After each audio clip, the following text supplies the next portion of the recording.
Hey.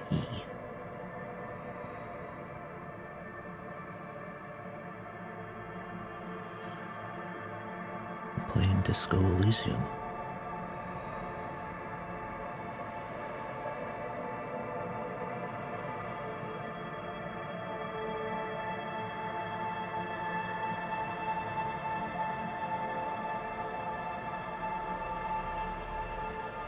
You are a detective with amnesia in a funky world.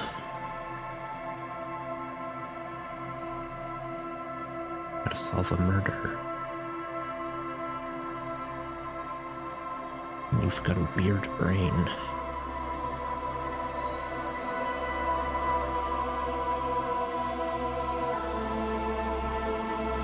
I've seen a bit of the beginning of this game.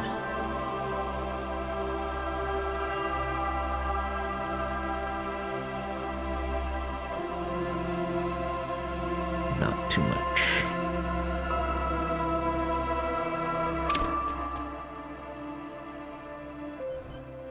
Oh.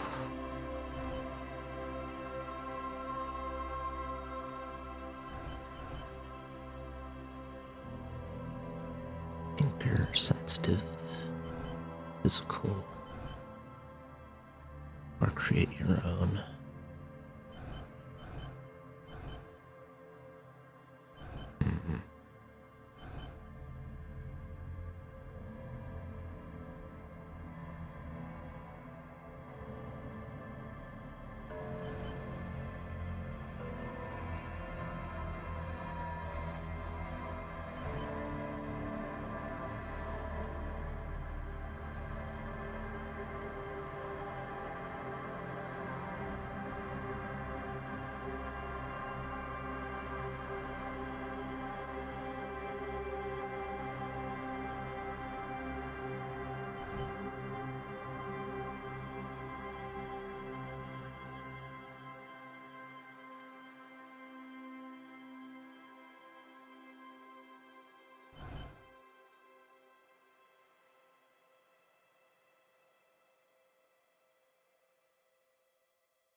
Interesting stats.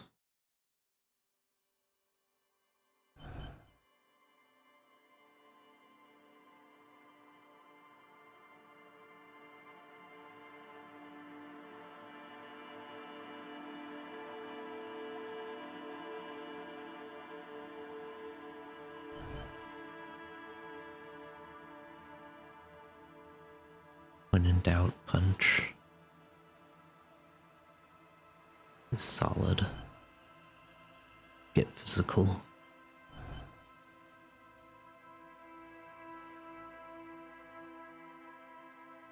Mm-hmm.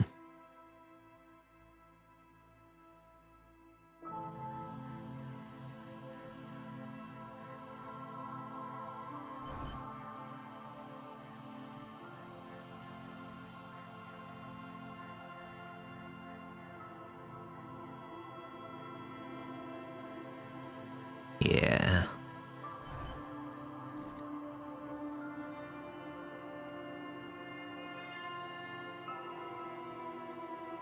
Try physical.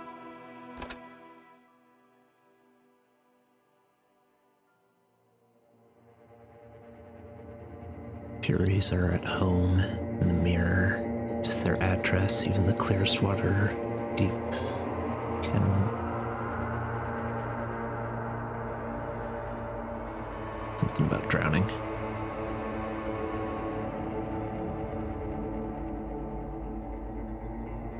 There is nothing, only warm primordial blackness. Your conscious ferments in it, no larger than a single grain of malt. You don't have to do anything anymore. Thank you, ancient reptilian brain. Ever. Never, ever. Never, ever, ever? Never, ever, ever, baby. Oh, yeah. Simply keep on An non-existing. inordinate amount of time passes. It is utterly void of struggle. No ex-wives are contained within it.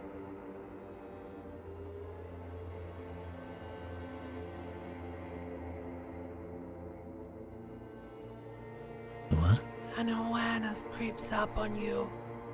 A mass lies hidden in your dead angle, soaking in some lurid acidic sauce. It's bloated and shameful, a ball of meat surrounding you. This is a terrible line of questioning, and it will only lead to more awareness of the meat thing.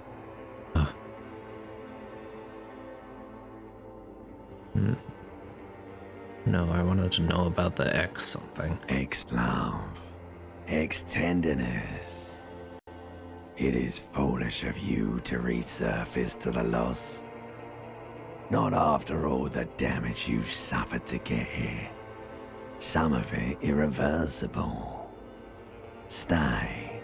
Sail with me through the abyss of pelagic zone.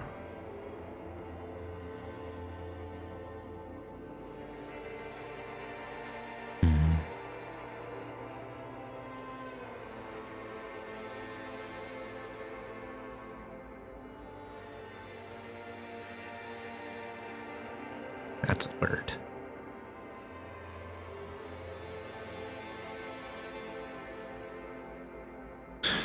Well.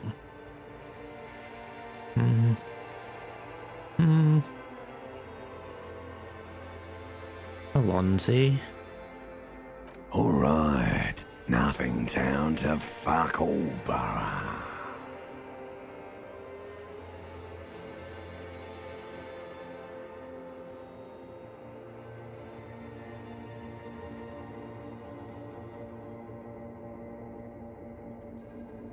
Yay, non-existence.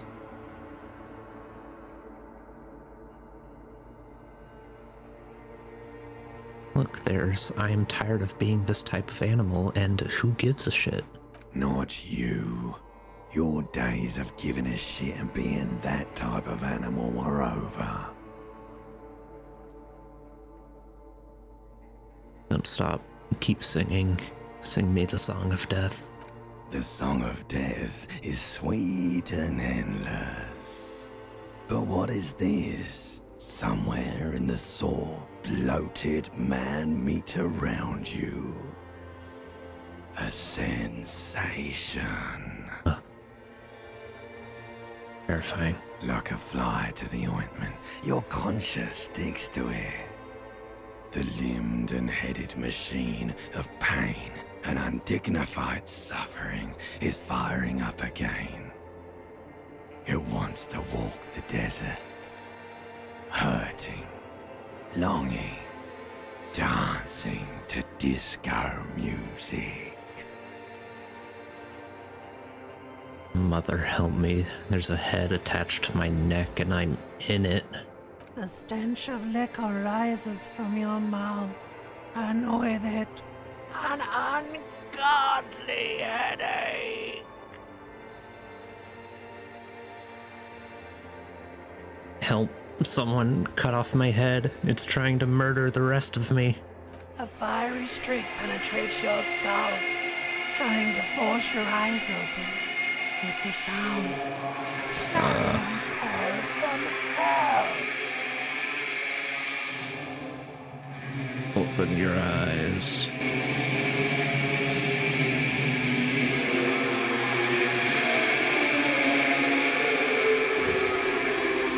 Oh no.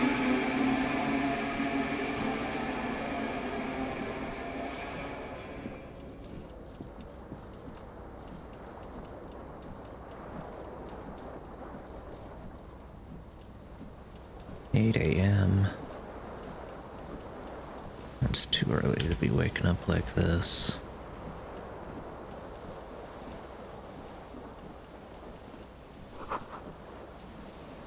This magnum-sized bottle of Commodore Red is empty. Pants.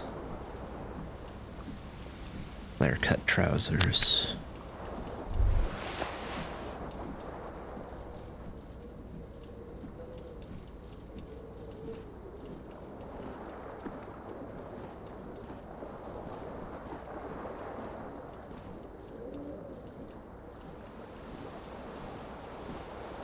The window stands broken in its frame. Cold wind blows in.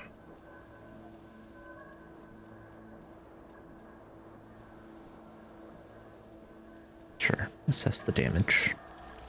What do you mean, assess the damage? How would you do that? What are you even trying to do? Oh. Monkey brain already paying off. The morning light hurts your eyes. It's hazy, but you see the ocean and some war-torn buildings.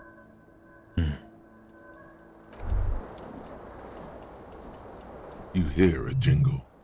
Keys are clinking in the pocket of your flare-cut pants. It says, whirling in rags, on the aluminium keyring. There is a single key on the ring. The number 1 is etched on it. It should open the door.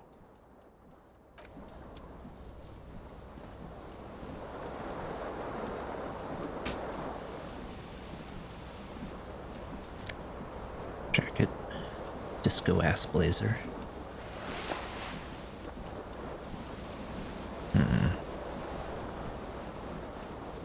This fan has 2 chain pull switches.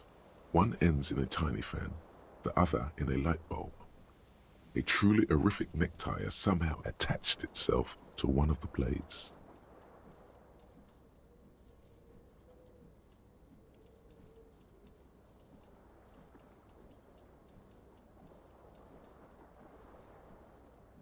Just grab it. You reach out to grab the tie, but what's this? Diffuse, radiating chest pain. Doom comes over you. Grab your chest. This is bad. Feels like sharp stones grinding in your chest and keeping you from moving. I'm having a heart attack. For quite a long time. Still ongoing. Now is a good time to start worrying. I'm dying. Finally, the pressure recedes. You find yourself covered in cold sweat and trying not to move, hoping it will keep you from dying. You know what you should do. You should stop the fan and then try again. It'll get easier. Do it if you want to die. The stabbing pain in your chest is telling you you're hanging by a thread here.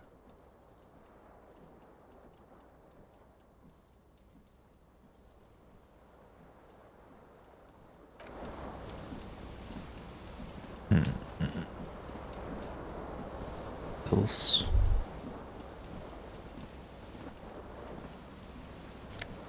Shirt. White set.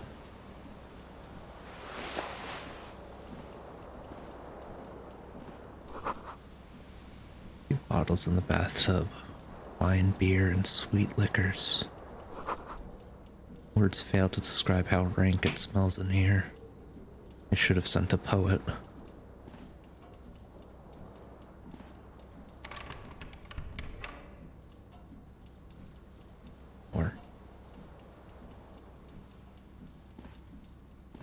A mirror hangs above a bent and broken sink.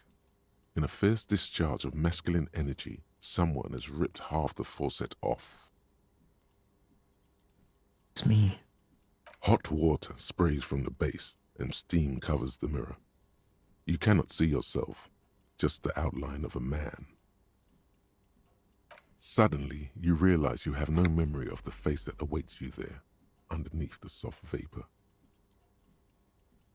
Really? Nothing? Really, all recollection of the person you are, the people in your life, and even the world you're in has drowned in a sea of blood alcohol. This was no mere night of drinking. It was a deluge of world-ending proportions. Oh boy. With all the synapses you've extinguished, it's a miracle you can even think this sentence. You've interrupted a true act of self-annulment here. Wipe the mirror. As you slowly reach your hand towards the surface of the mirror. Abort. You clearly have not thought this through.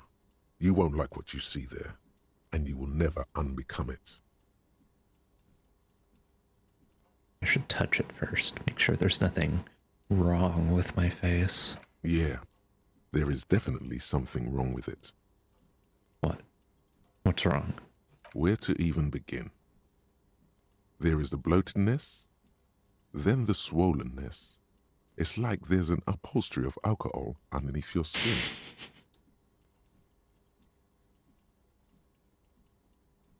I'm sorry.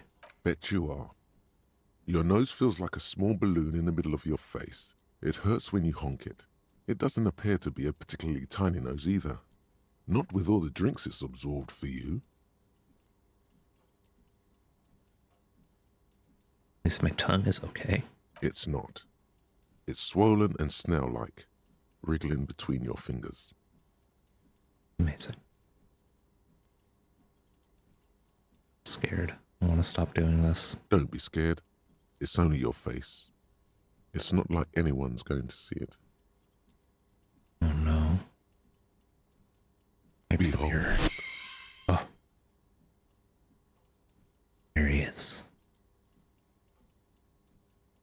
You have no idea who this thing is, do you?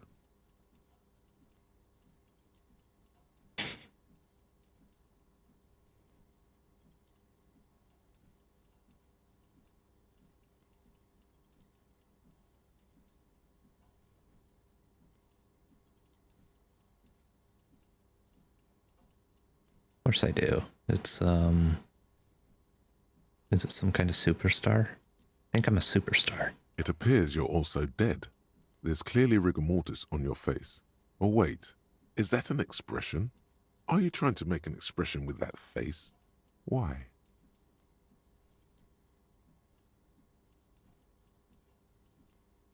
I think it might be because I'm a superstar. Please stop.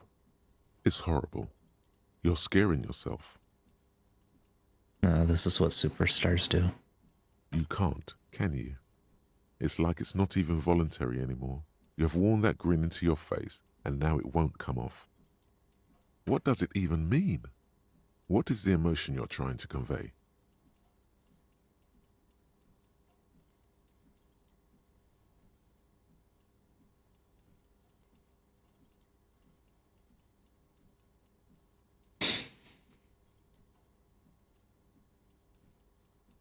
I think it's supposed to look suggestive. I'm afraid it's meant for the ladies. Please promise yourself you are not going to try it on any of the ladies, whatever happens. I promise. Parentheses lie. You liar. You can't even tell the truth to yourself. Go ahead. Try something. Oh no. Oh no.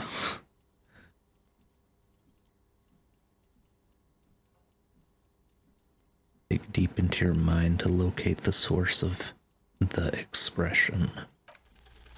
Like the rest of you, it comes from a bad place somewhere in the past. That's all you know for now.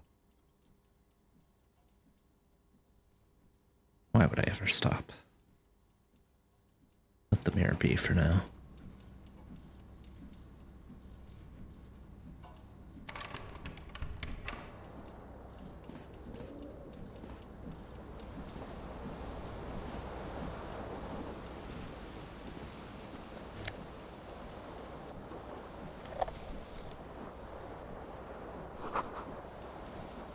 Reel-to-reel tape player still on, rolling empty.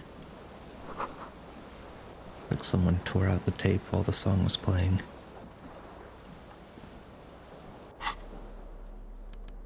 Empty cassette case. Used to be a tape in this case, but it was destroyed in a fit of rage. Something about the 10-year single smallest church in St. Anne's must have rubbed someone the wrong way. Label says the song was recorded in 43.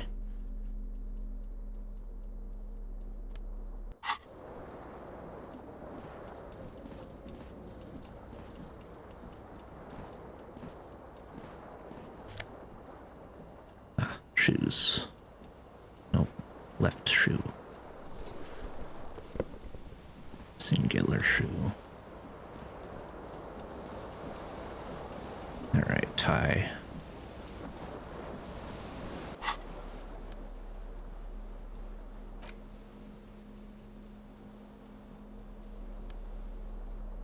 Looks like someone skinned this blazer off some long extinct disco animal.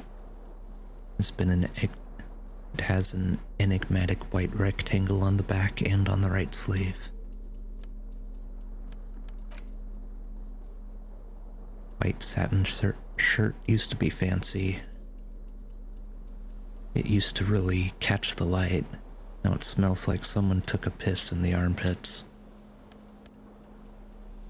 Wonderful.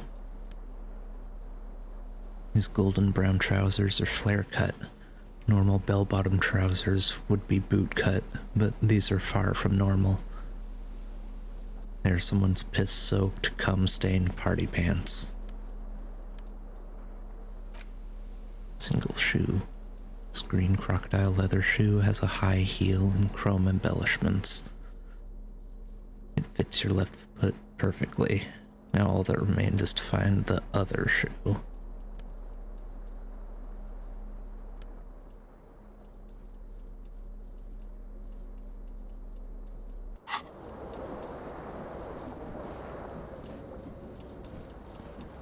This fan has 2 chain pull switches. One end, the blades come squeaking to a halt. It should be easier to reach the tie now. Get it. You swoop up and catch the tie. Snap. It's released from the blade. What you have in your hand is a truly hideous necktie with 4 or 5 different patterns. The knot reminds you of a noose.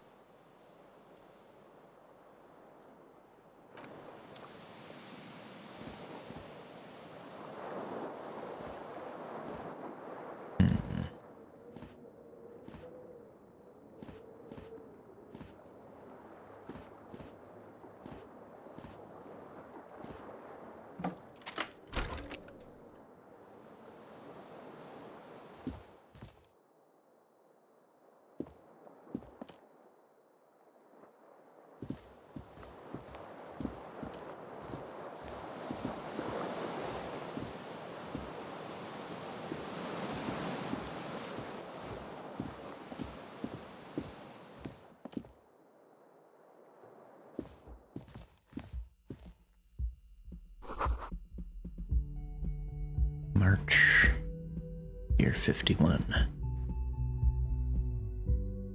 Hello, officer. The young woman raises a cigarette to her lips. Her eyes are brown and her face is speckled with birthmarks. She can't be more than 28. Officer, am I military personnel? No.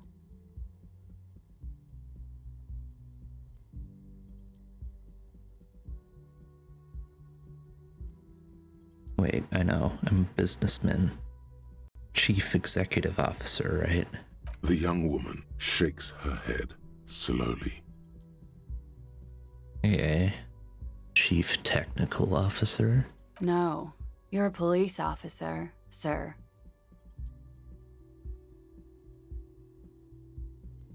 You're shitting me. I'm not. Unless you've been shitting us all this time. All this time. You've been here for 3 days. On official police business, no less. And what business is that? Couldn't say. In truth, so far, mostly drinking. No.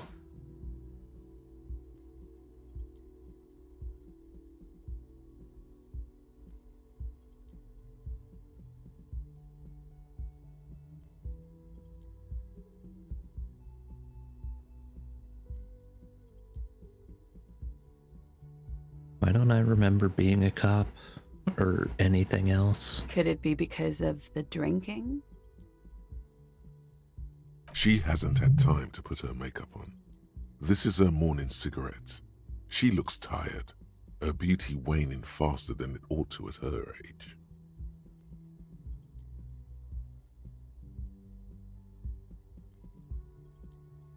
When the right mind would let me be an officer of the law. Don't be so harsh on yourself. They let almost anyone be a police officer.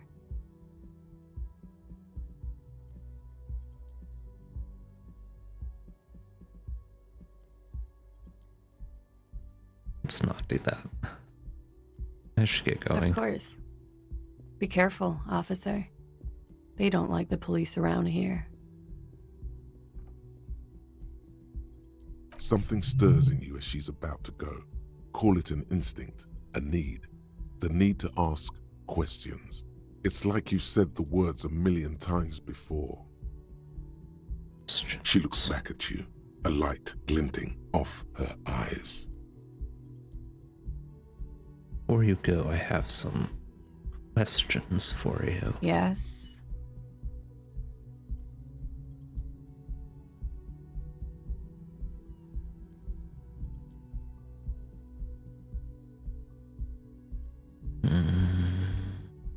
What is it they have against the police here? The dock workers are pretty cocky. They think they're police enough. At least here on the coast. I can't say about the rest of the city. What exactly is here? Where am I? You're in a hostel, sir. No, where are we? Where in the world? We are in Revachol.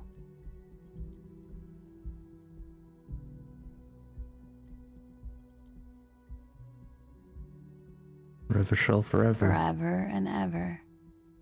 And ever and ever. Out of the corner of your eye, you see the hair on the back of your hand standing on end. It feels as though low-grade lightning is coursing through you. You must be hypersensitive from the hangover. Is it 51 now? It's 51. What century? The current century? What's the number? Centuries don't have numbers. They have names. And this is the current one. How many centuries have there been then? Civilization has existed for 8,000 years, sir. What's so funny? You're right. There is nothing funny about civilization.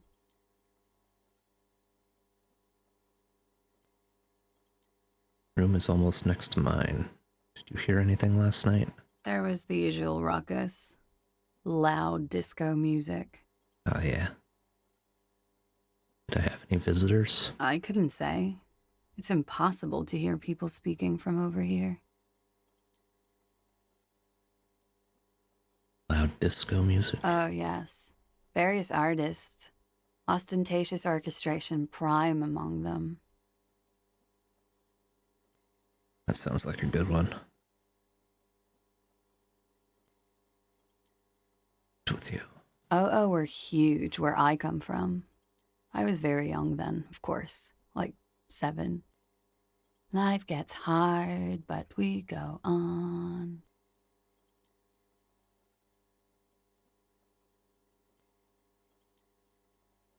Mostly just gets hard, doesn't it? It would appear so. At around 2 o'clock, the disco stopped and there was a change of pace. What happened? A slow, sad song started playing, like organ music on repeat. That went on for quite a while. Some of the time, you were yelling along to it.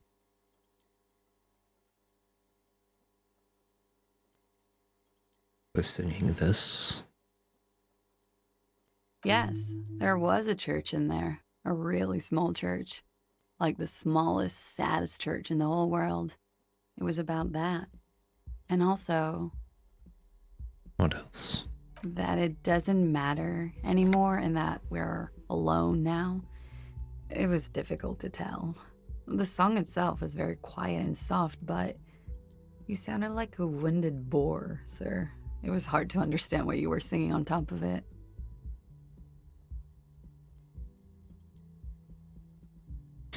When you say wounded, do you mean that in a cool way? Like a wild beast? Yes. It was very cool. Then what happened? Then you started screaming and trashed the place.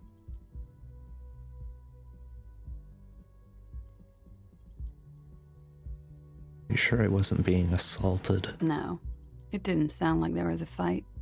It sounded like someone was trashing their room. A window was smashed. The tape player, probably. The song stopped. And furniture, too. A real destructathon. There was screaming. Then I think you passed out.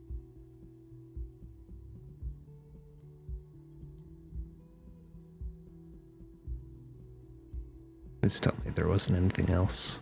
There was. I think you screamed that you didn't want to be this type of animal anymore. I may have misheard, but it was sort of memorable. Sounds like you were in some real fundamental pain there, muscle man. I went out afterwards. Everything was quiet by then, around 4 or 5. And that was it. Okay, you can go now. Glad to have been of assistance.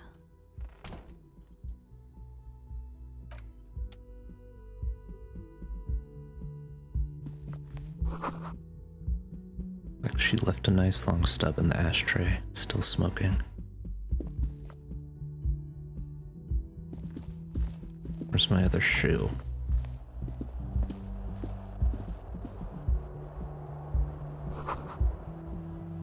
Something on the table. Money.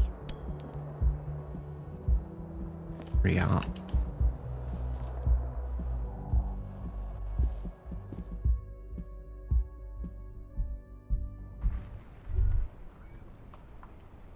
Shoe.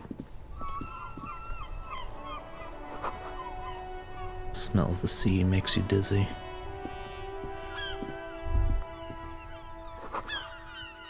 Mist of briny wind washes over you.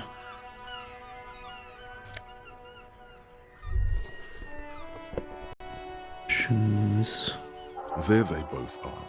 2 identical shoes, both copiously green and indiscriminately snakeskin, reunited on your feet. Wait, these do not look like normal cop shoes. It's pretty clear a normal cop is not what you are. You may be what they call a big dick cop. Yeah. How do they fit? Good, they're balanced, comfy.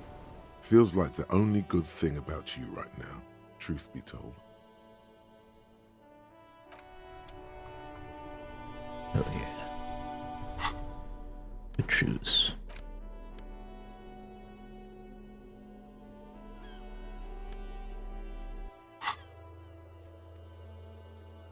One day.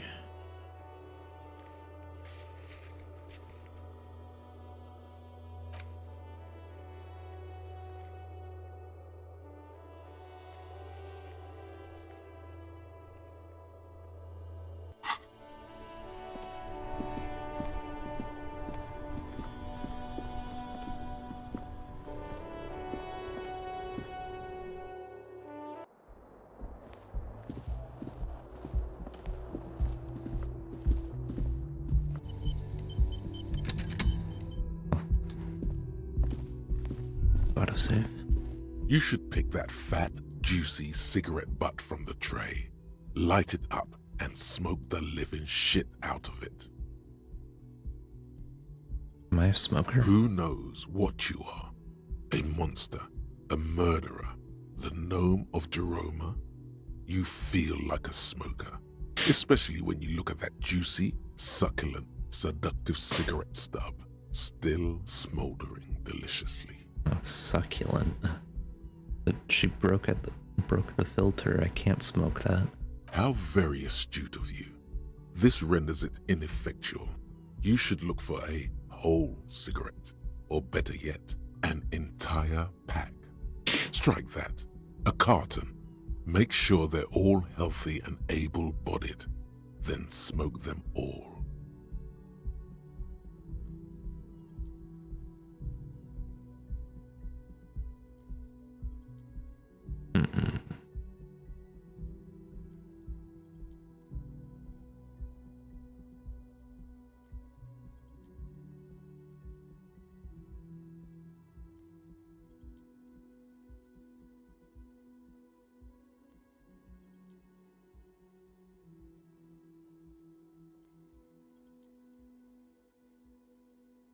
Is this guy a smoker?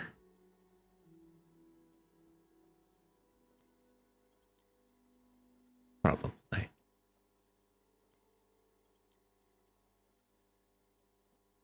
I'll make it priority 1. Good. They'll make you stronger and better. You're too old to be cool now. But find cigarettes, smoke them, blam. Instantly a cool renegade man. A mystical red dragon with smoke rising from his nostrils. Dang. Plus, smoking them gives massive bonuses. Uh-huh.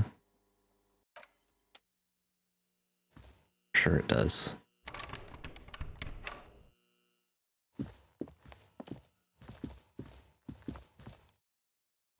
The door is closed.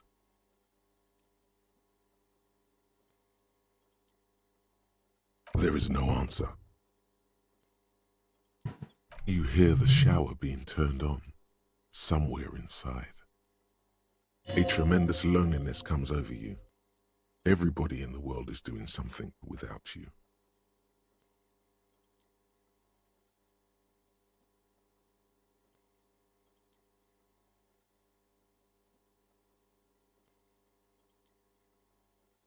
Swallow the The emotion. door is closed.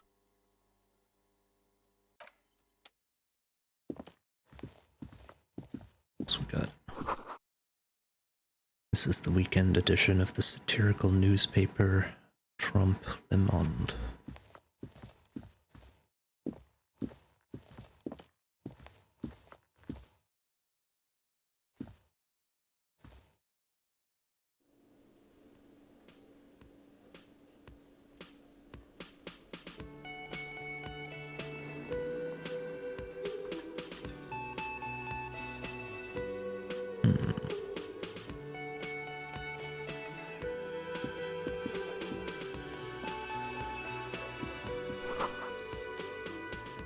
This is where the lyrics would be.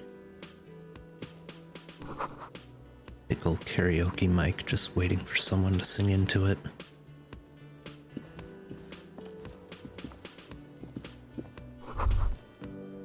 Speakers connected to the radio. Music is seasoned with static.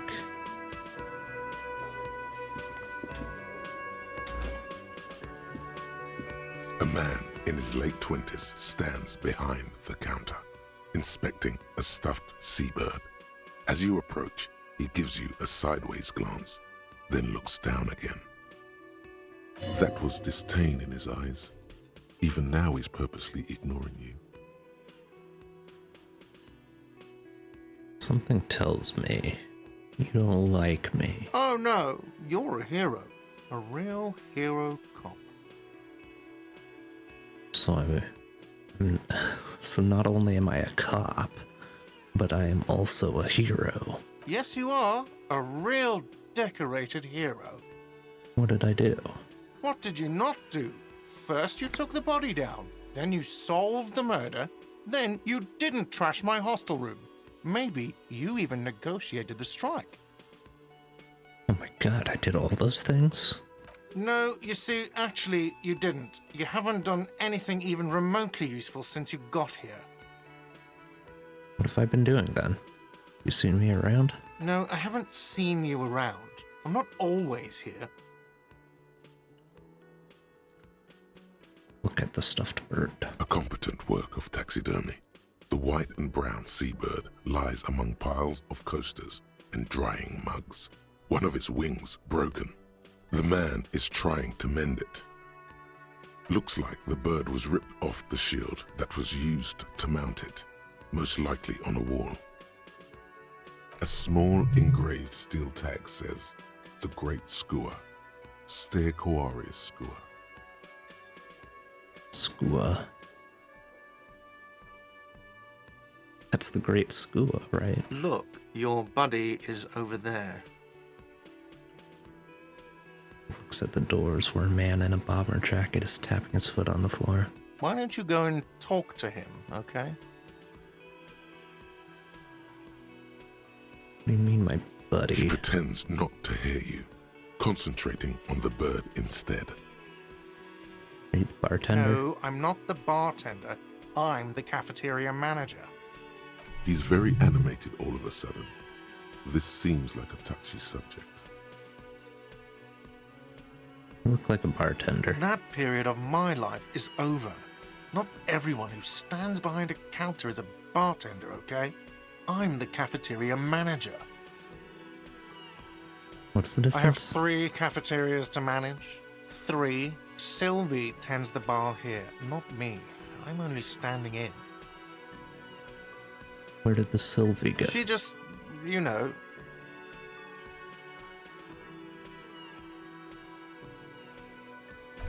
Understandable.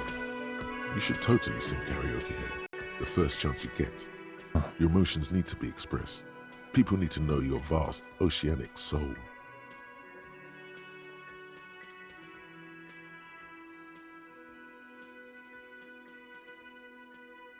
My soul is immense. Utterly. And it needs to be heard. Through a PA system. By other people. Whether they like it or not. Ram it up their ears, says your adrenaline gland. Violently express yourself.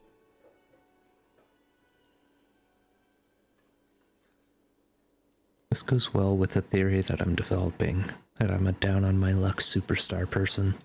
Who is mistakenly identified as a cop for his prominent jawline? Yes, sounds likely. You should probably go on stage and pose for a moment when you're done with this thought. See if it works. What should I sing when it comes to it? You should sing the sad small church song from that tape you found. Thought it was obvious.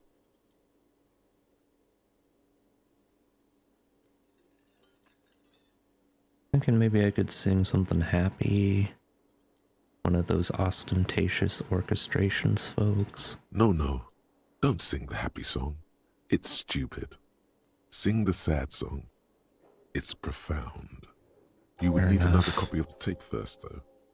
The one upstairs is destroyed.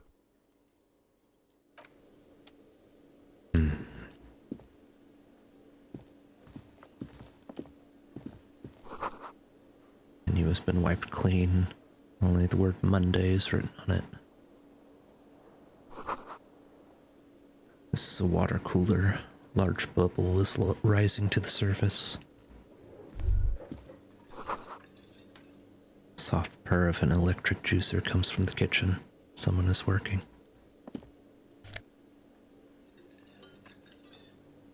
Nosafed.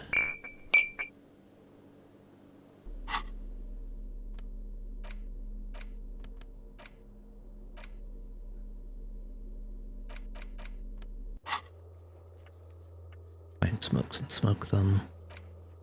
In karaoke.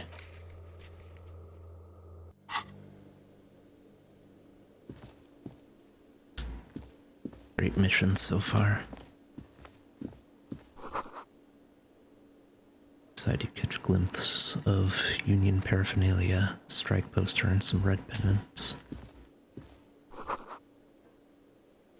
Mess hall reserved for Union members, doors open at 1600. Hey partner. A bespectacled man in an orange bomber jacket is tapping his foot on the floor. Looks like he's waiting for someone. You. As you approach, he narrows his eyes and extends his hand in greeting. On the sleeve of his bomber jacket, as well as on its back, are the same enigmatic white rectangles as on your blazer. Shake his hand. Hello, I'm Kim Kitsuragi, Lieutenant, Precinct 57. You must be from the 41st. You realize he's waiting for your name.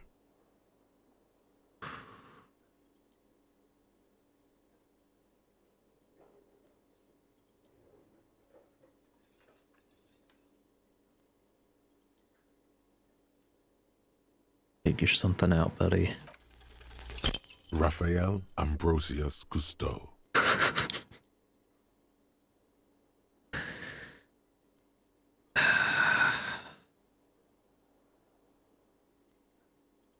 Am I My name is Raphael Ambrosius Custo. Yes, well.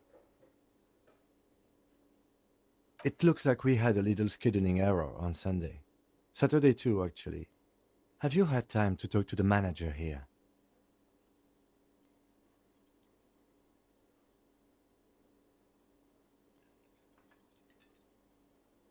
Mean him? Yeah, I just talked to If him. you don't mind, we should talk to him again. Ask him for a rundown of the area. Now that I'm here as well. I understand the scene is out back, right?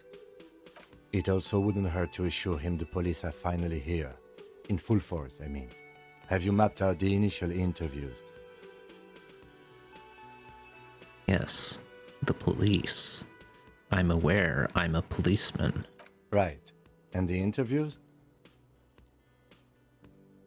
What interviews? At the 57th, we like to prepare an initial list of persons of interest, and then just skim the surface.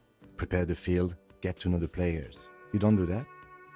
Maybe it's not an inter-district practice. No. Okay, we'll have time for that after we take a look at the coroner's case. Have you removed the dead body from the tree?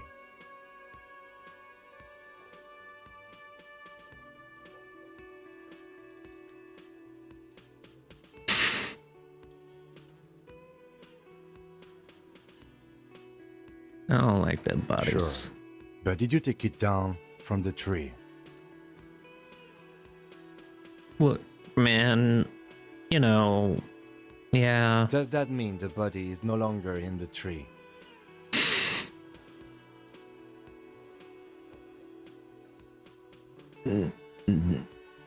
No. So, the body is still in the tree. This is the first time you detect a weariness in the lieutenant's voice. It is obvious he would have preferred for the body to no longer be in the tree. Ah, dang it. Where it has been hanging for 7 days straight. We should go there as soon as we are done talking to the owner.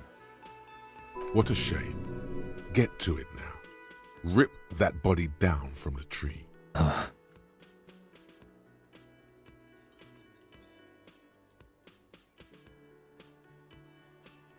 Don't worry about the body. I'll rip it down. After it's been up in a tree for that long, any kind of ripping is inadvisable. Delicate goods, filled with stinking horrors.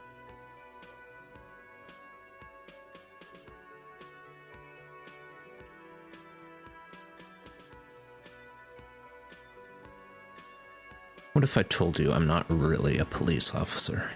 We all feel that way sometimes. There is no such thing as a police officer, I'm afraid. What remains is that there is a dead body in the tree. Someone has to figure out who put it there. If we don't, no one else will. But first, we have to take it down. How can you be so sure I'm from the police? I was sent here to meet a detective from Precinct 41. You have the insignia of the Citizens Militia on your sleeve and on your back. I suppose you could be impersonating him.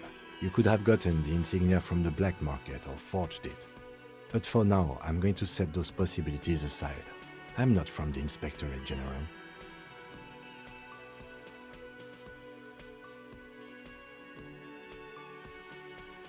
You said insignia.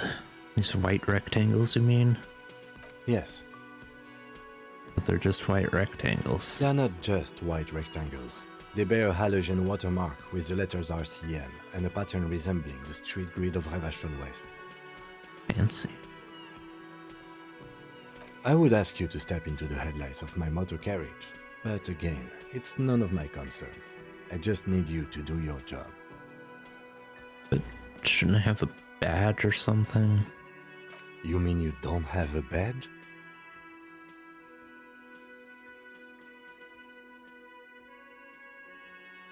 It was not on Using me when your I woke up. identification card is a serious matter.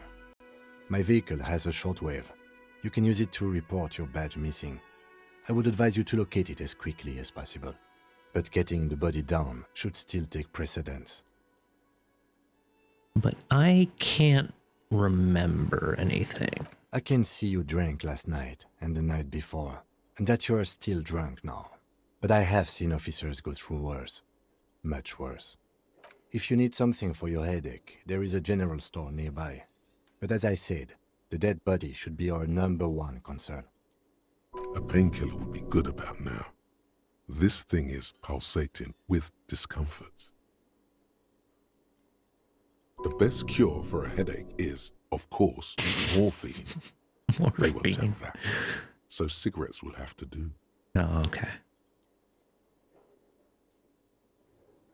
What are we Talk supposed to to the do again? manager. Then we go out back and take the body down. Let's roll. After you, officer. Lieutenant Kitsuragi is now in your party. You can talk to him whenever by interacting with him. You tutorial agent.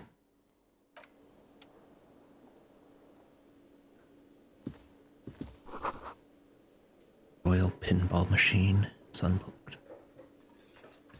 Come back to you. Oh. Him. Why are you getting all blurry?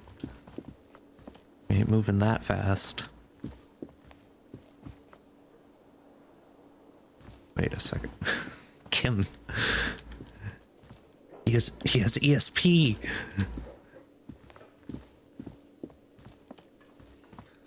Oh boy. Yes? Kim, your notebook, you can put it away.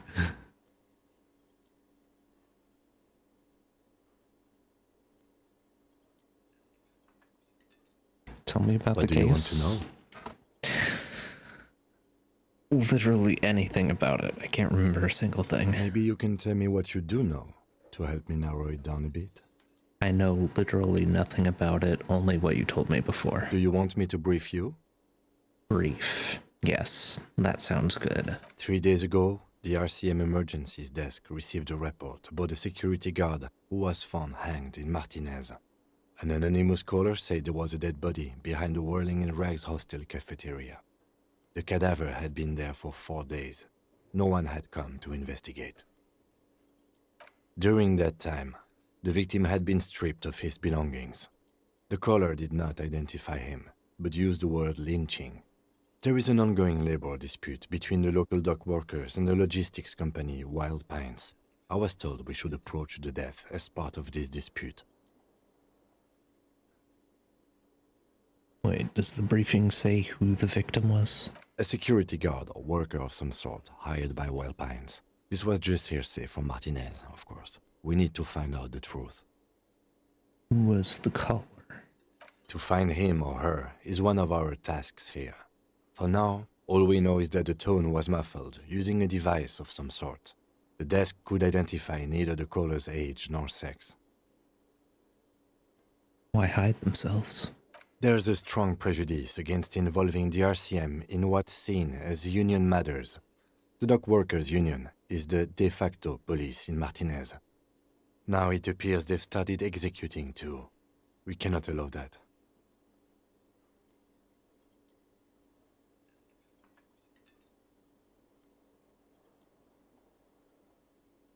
Hold on, and the RCM is... That's us, the Revachol Citizens Militia. We're the police in this city.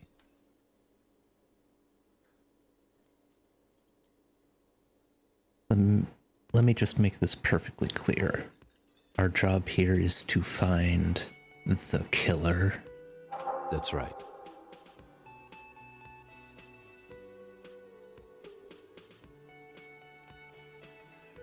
Would you say this is a mysterious case? No, it's not a particularly mysterious case.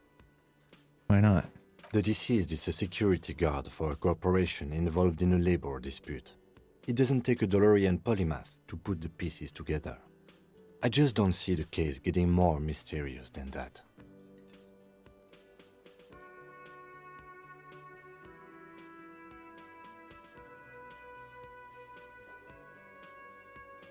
Okay, the case probably isn't mysterious, but could it be sexy? There was some interest in this case at my station, but not for the reasons you have in mind. You seem to wish there was Cut this boring stuff off immediately. You know what this case is about.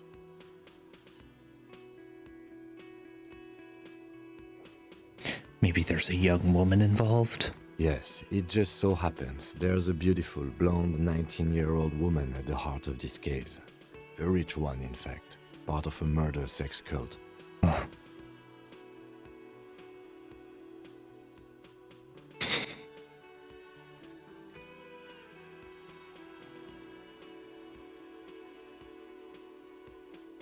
Doesn't have to be a cult. It can just be sex murder. That's commendable. Was there anything else? He's basically challenging you to sex it up with some lurid twist. Don't get right into it. Sit on it a bit. Then hit him with it. If we're from different precincts, why are we on the same case? I'm afraid you and I are pawns in a pissing competition. What do you mean? You don't know? I assumed you were in on it.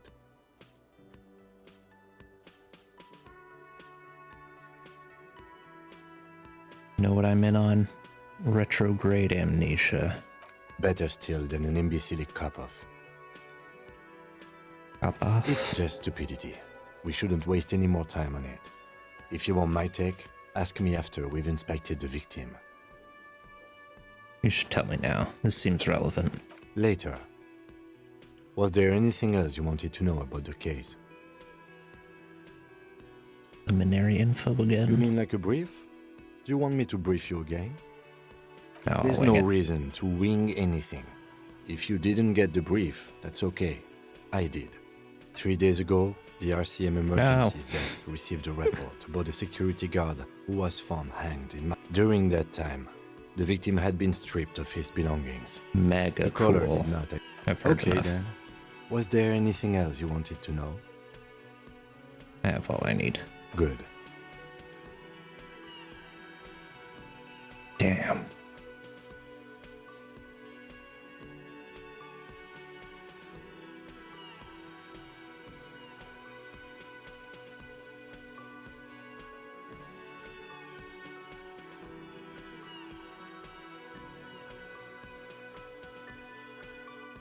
I think you should know that I can't remember anything. No response.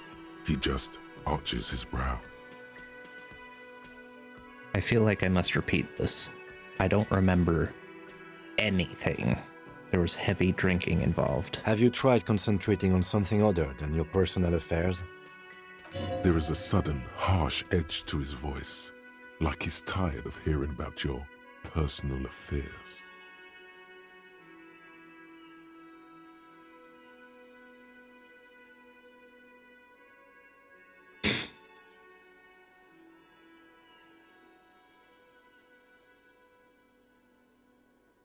But I'm completely lacking in basic information about even this organization we're in.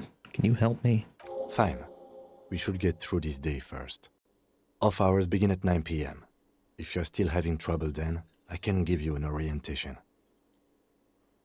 What's wrong with personal affairs? Not a fan. It's just the nature of lieutenancy. What should I concentrate on? Try work. The case at hand. It can work miracles. Right, this is a medical situation. Really? You look fine to me. I'm talking deep neurological damage here. I saw myself in the mirror and had no idea who I was. This psychodrama is unbecoming of an officer.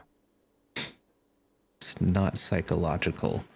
Some sort of major brain damage has occurred on an unprecedented scale. Then you should consider seeking medical attention. You can use the radio in my kinema to call your station's Lazareth. Was there anything else you wanted? I want to talk about you. Me? Yes, you. I don't see how my life is pertinent to the investigation.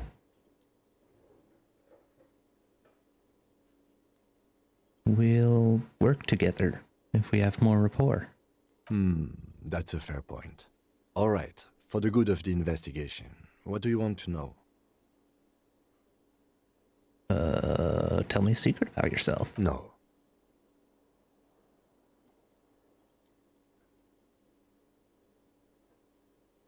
Pretty please. Your brain sends the signal to your lips, but they refuse the order. Something is paralyzing them. You're pretty sure it has something to do with the lieutenant's eyebrow. It's like you're locked down. What's happening to me? Something the matter, detective? What's going on? It's like you're a puppet in his hands. There's nothing I can do.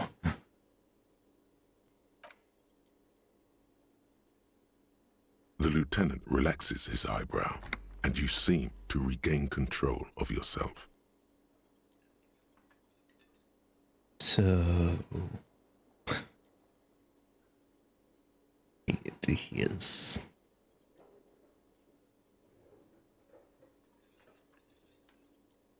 $10,000 aura. So you're wearing glasses. That's correct. That makes him a binoclard. Completely uncopped material, if you say so yourself. Binoclard. Oh.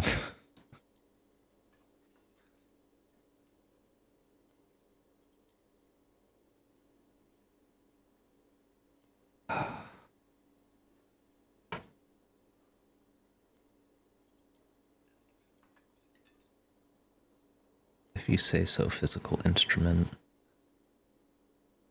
And no, they let binoclards become cops. I can assure you, detective, that I've passed all the required physical exams within the last year.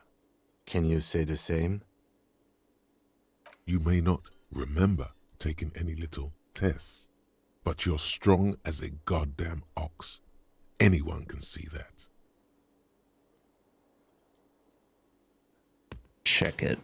I was made to crack skulls and solve cases. Just because your precinct has a reputation for cracking skulls doesn't mean that's the only way to solve a case. Was there anything else? You look different. That's because I'm half Seolite, or quarter. My father's father was from Seoul. So was my grandmother, but from my mother's side. It's not an interesting topic. What is Seoul? It's a part of the world, officer. A geopolitical entity and a geographic division. I told you it wouldn't be interesting. Making it sound uninteresting. I still want to know more about Seoul. You're barking at the wrong tree. I don't speak a word of Seolite. I've never met either one of my grandparents, and I've never been to Seoul. I'm a regular, eventually. You ever talk with yourself? What do you mean? You know, when you're thinking, do you ever have conversations with, like, your brain? I have no idea what you're talking about.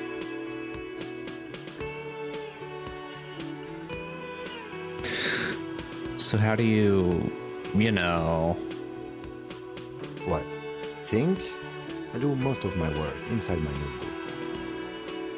Uh-huh. The lieutenant produces his small blue notebook and idly thumbs through a few pages. You're super lucid, yet psychedelic. You don't need office supplies to connect to your nervous system. You're special. Mm-hmm. That's all for now. Good. Let's change the subject. You seem to be following me. Excuse me? It's an observation. You have a distinctive way of walking. If I were to walk in front of you, we would surely collide. What do you mean distinctive? I hope you don't take this the wrong way. It's just a collegial observation. In the 57th, we call it the Jamrock Shuffle. Officers from Jamrock's 41st Precinct tend to move a bit erratically. How's that? They say it's a scene-clearing technique developed by one of your lieutenants for gathering evidence.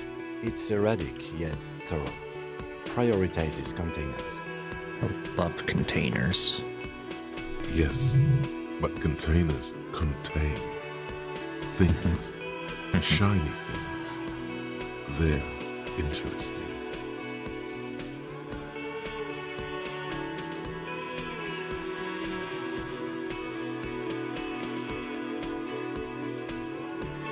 That's racist. I don't prioritize containers. I'm sure you don't. It's just a stupid interdepartmental thing. I'm making assumptions. We should move on. And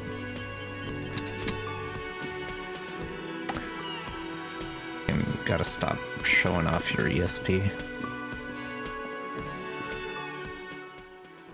Let's try to make it put that away.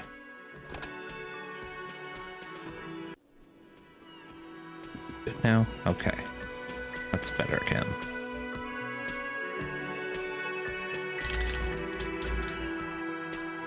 Do a little dance.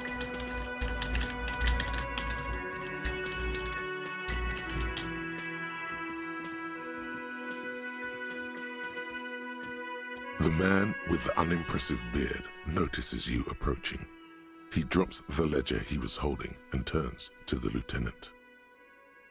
Mr. Gart, right? You run this place. Yes. I am Kim Kitsuragi from Precinct 57. This is an inter-district investigation, so joining me from Precinct 41...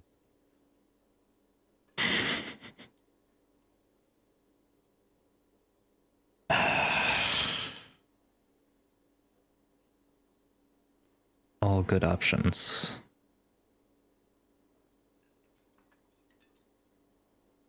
Damn.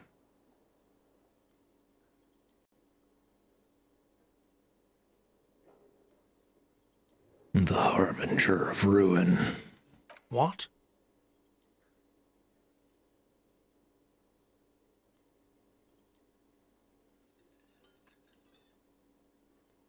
The gloaming.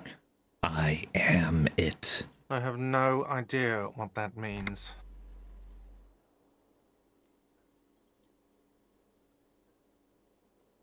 I have been to the precipice, cafeteria manager. I have seen the end. What is this, a joke to you? Is this what you get when you call the police now? This guy? We've been waiting for a week here. Sir, I understand your concern, but we are here to do a job. And for us to do it, I need you to stay calm. Yes, of course. I know it took us a while to arrive at the scene, but it also took you a while to call us. It was you who placed the call, correct? No, I only just got here. It was probably Sylvie who called you. She usually works the bar here. I'm only temporarily taking over her duties. Do you have her number? As a matter of fact, I do. It's behind a pile of coasters. Finds a slip of paper and hands it to the lieutenant. This sounds like something you can use to call this Sylvie later. You said you just got here. From where? Are you a local? What, of Martinez? No, I live in Jamrock. I only sometimes come here to keep an eye on the place. This is just one of the many cafeterias I manage. But you still know your way around, yes? In case we need directions. Yes, I know where some things are, but as I said, I don't live here. I just used to work here. And I'm not going to start working here again, if that's what you think. I didn't imply that. Detective. Who, me? Yes, Detective Cousteau. I have everything. You? Oh, you mean, do I have questions? Yes, he means, do you have questions for me, like a police officer would? Where exactly is the body? Behind this building, there's a courtyard. They hoisted him up on a tree there. And how do we get there then? That's easy. See that door there? First you exit through that. Then to your right, you should see a big hole in the fence. A really big one. You can get to the courtyard through there. No need for the keys. The hole is big enough for the Franco-Nigerian cavalry to fit through. Who killed him? I don't know who killed him. I'm not the police. That's your job. He doesn't know. He just said they hoisted him up on a tree. Who is this they?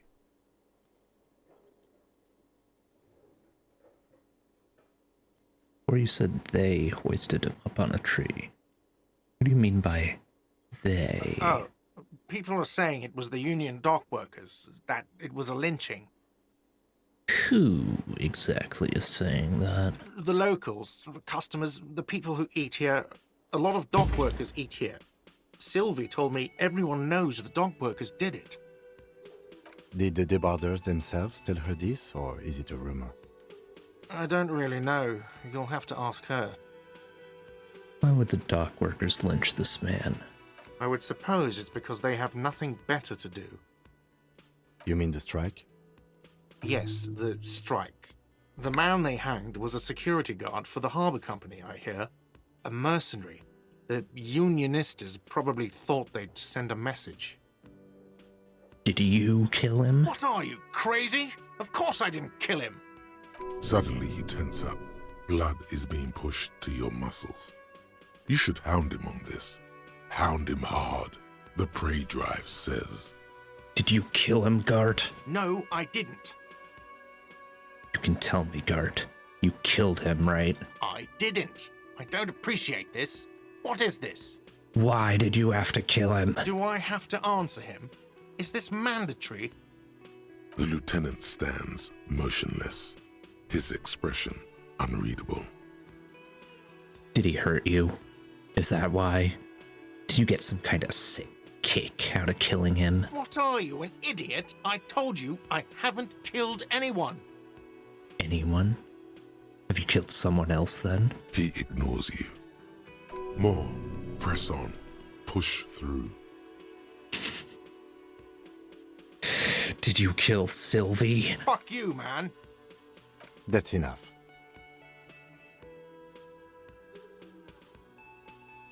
Okay, I believe Thank you ever so much. I have another The question. lieutenant turns the page in the little notebook he's been scribbling in. Well, now you don't have it out, Kim.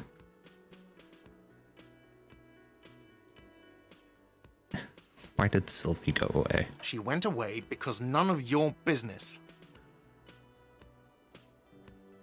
She pertains to the coming apocalypse. Does she? Maybe she does. Maybe she pertains to the apocalypse. Sylvie is not here because I asked for her number. The dead body out back didn't help either, but it was mostly me. I hope you appreciate that.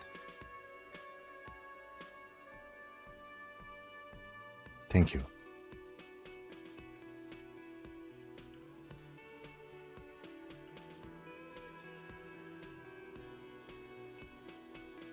Mystery Is it? solved. Because I thought you were supposed to be investigating the lynching, not my employer conduct.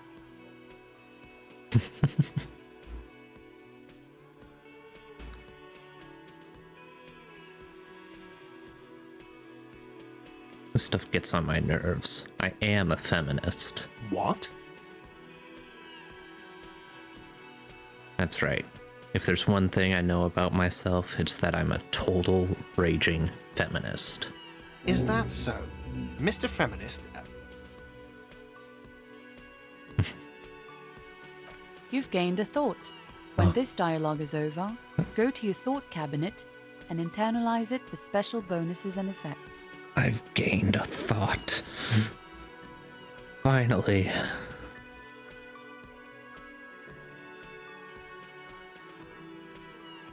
That's all. Let's go. Not so fast, Mr. Feminist. You owe me 130 real.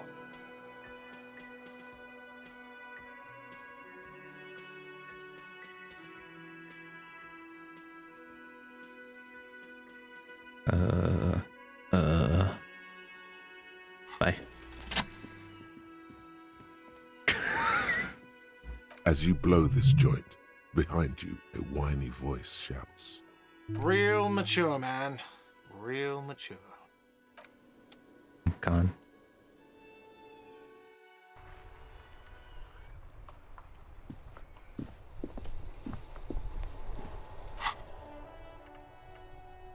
Inexplicable feminist agenda.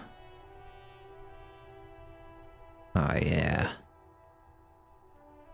Something stirs in you. Something interdisciplinary. Is it a newly formed reaction to the tyrannical gender roles around you, or something you've always had? One thing is for sure. You're not a mild feminist. Oh no. These are incendiary thoughts aimed at undermining the very pillars of society. Could you fashion them into some sort of a weapon, perhaps? First strike to decapitate the XY chromosome hegemony. Hegemony. Hegemony. Hegemony. Yeah.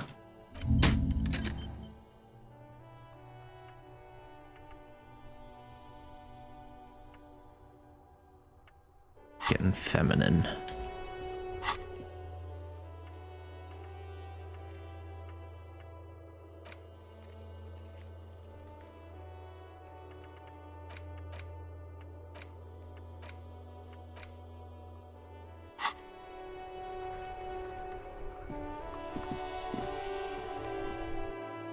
Actually, who are you? Hello, sweetie. Wait, who's Sweetie? Does that mean you like me? You're a handsome man, officer, with your mustache and your chiseled jaw and that silly dimple on your chin. But dear, you're not for me. I'm too old and too married besides. You must forgive me. I'm getting so scatterbrained. I completely forgot to introduce myself. I'm Lena. My husband Morel and I are staying with our friend Gary just down the street, but I come here for tea when they're away. This Lena is wacky enough for the motley crew. Hire her on the spot.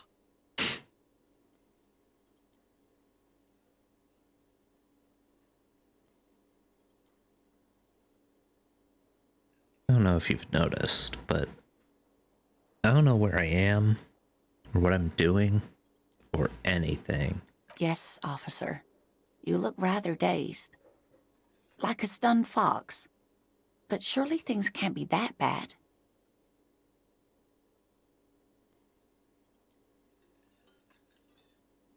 I drank so hard, I forgot literally everything. Oh my. You know where we are, right?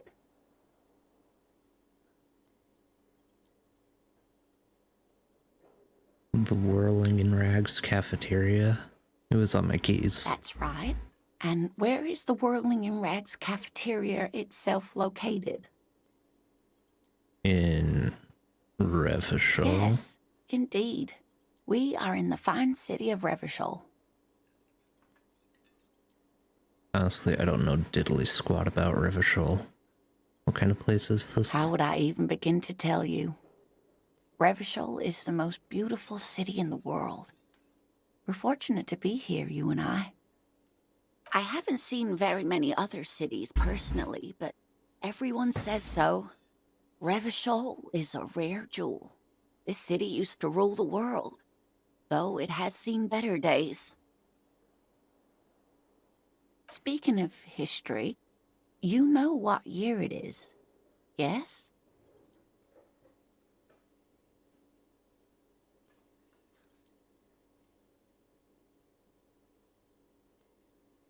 Bad year in my late 40s or 50s.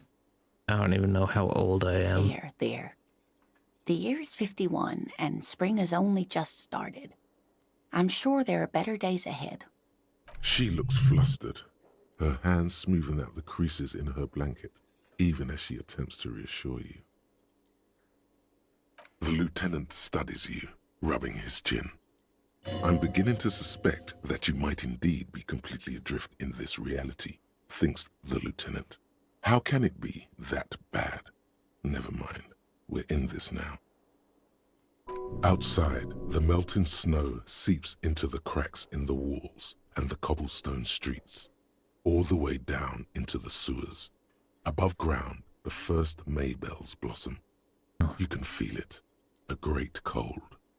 Then the shiver passes. I can tell that this is taxing for you, so I'll just ask one more question. What regime are we living under? What mode of government?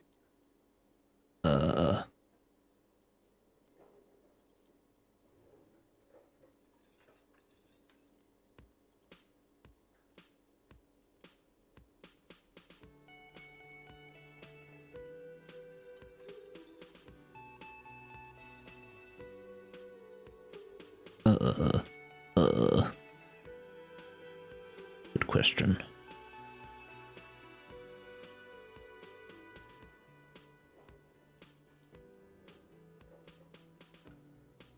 God.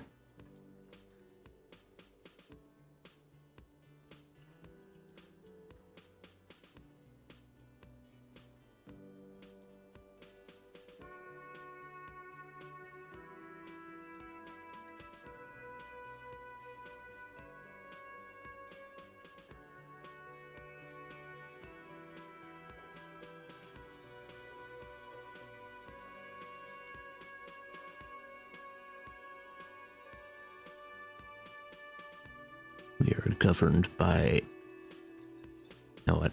No. Our leaders are fierce warriors who traverse the plains on steeds. Civilization cowers before us. Oh, no. Nothing like that, dear. Revachol is a zone of control, led by an alliance of foreign powers called the Coalition. We have almost no government of our own, and certainly not one who's horseback. Damn. Of course, you've arrived at a weak world where no one appreciates animal husbandry. No.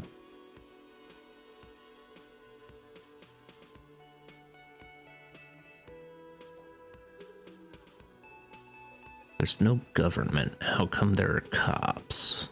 Oh dear, this is troubling. You really ought to know that, being one yourself. There aren't any cops in Revachol, not in the traditional sense. The status of law enforcement has been a complicated matter since the revolution. But we should stop for today, sweetie. You look like you need a break. Besides, I'm not the best person to explain the big things to anyone. She's scared now. She's realized you really are brain damaged. So, how did I do? You didn't do too well, dear. It does look like you're having trouble remembering things. History and places. Remembering reality, in a word. It's very odd.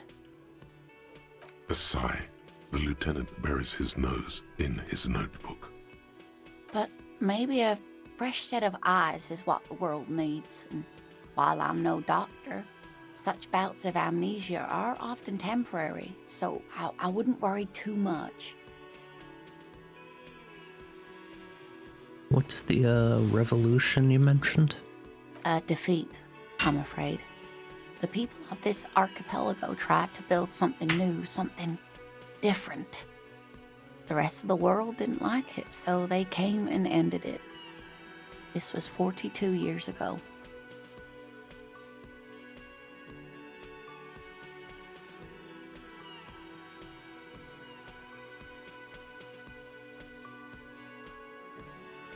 What does that have to do with there not being any cops? It has something to do with everything. I really don't know how to explain it better. Who could tell me more?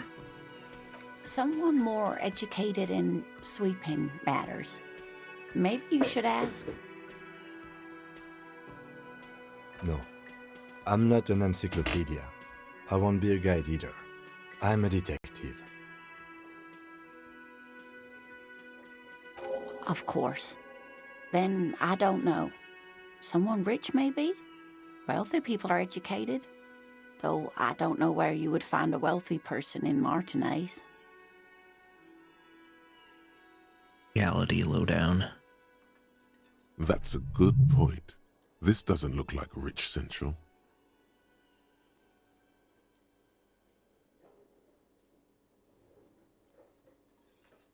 You seem to be in a chair. Yes, dear. I'm a paraplegic.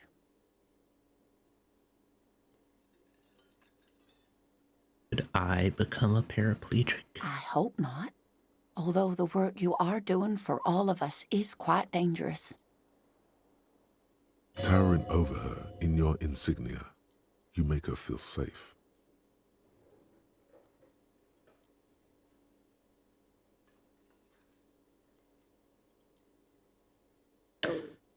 Someone has to do it. But not you. You're volunteering. So thank you, sweetie. So you volunteered sometime in the past for the beatdown and hell of bullets? So very you. What is a paraplegic? It means I can't use my legs. I was in an accident some years back, injured in the line of duty, as they say. Were you,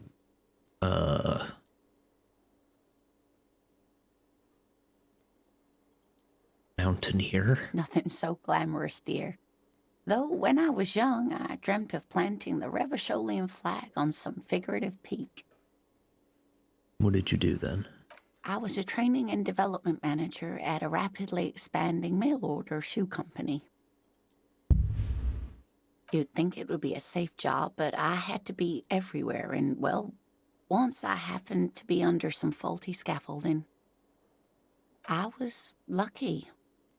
This was almost 20 years ago, and I was compensated exceptionally well. One can only dream of such payoffs nowadays.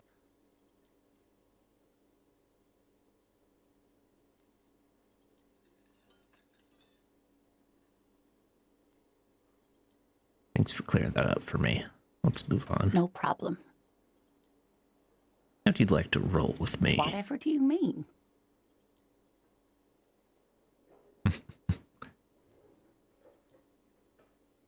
I want you to be my wheelchaired partner in fighting crime, ridding backyards of corpses, catching sequence killers.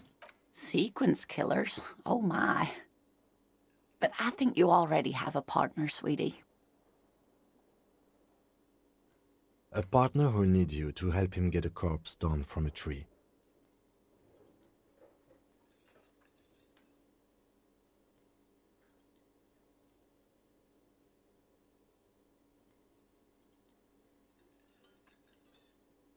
I know, but there are also side mysteries, sequence killers, and forays into the paranatural. I can assure you with absolute certainty, there are no sequence killings taking place in Martinez. Dang. Now, gentlemen, no need to squabble. I wouldn't be of much use to you anyway, sweetie. Why? 3 heads are better than 2. Thank you, but Martinez isn't the most wheelchair-accessible place, you see. I'd slow you down. Perhaps another time. Terrible. Okay, Of bye. course, dear. Good luck with your case.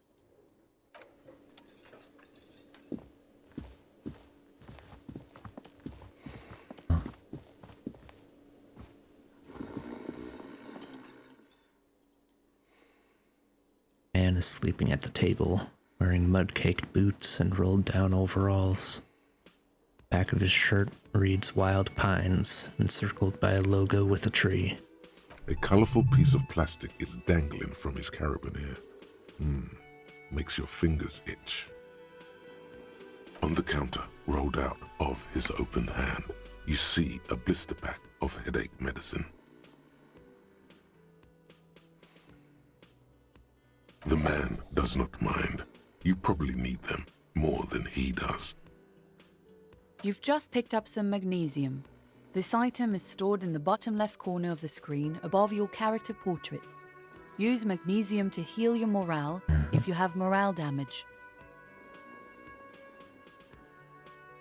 It's a dock worker's ID, doubling as a shift card and a job permit. A young, able-bodied man stares back at you from the photo. Santiago S. John.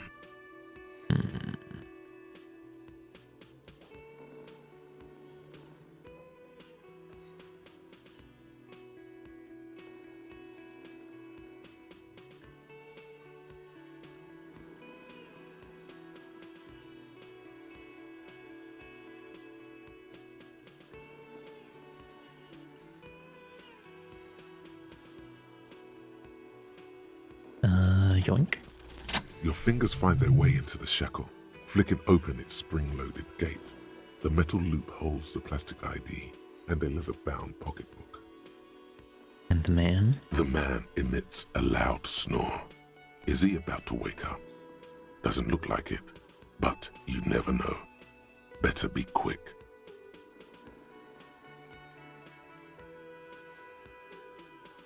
Does the lieutenant see me? No, he's looking the other way, perhaps purposefully.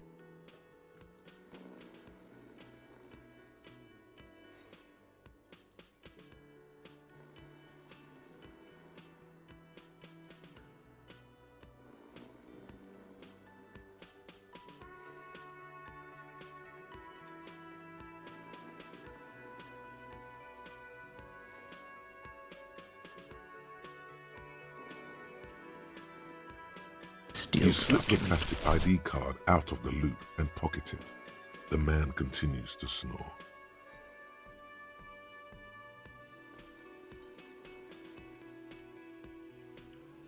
Take the money. You find a black paper note with a woman's profile on it. Seems like this woman lived centuries ago. The note says 5 real. It feels nice and greasy. The sleeping dock worker has little to say about your actions. He remains silent. Ugh.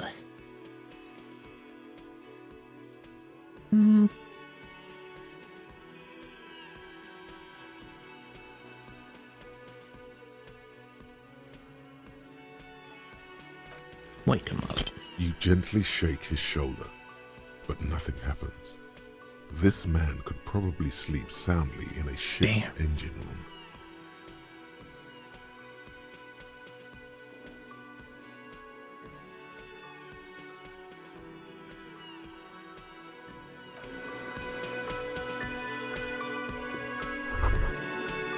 Bottle of rum has been knocked over. Beautiful dark liquid is spilling out. That sugary black rum stain on the counter makes you teary-eyed with joy. It's almost touching how syrupy and sticky it is. How long have you been up already? Hour. Sweet Lord, a whole hour. And you haven't thought about rum and lemonade in all that time? You've truly extinguished all trace of yourself.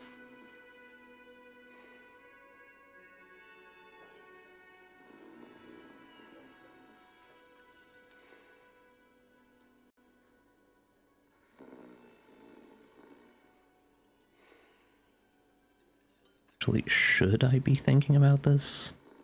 Looks like drinking hasn't turned out too well for me. Maybe you haven't turned out well for your drinking. Have you thought about that?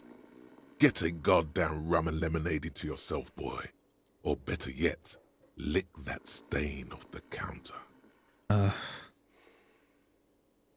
Oh, gee.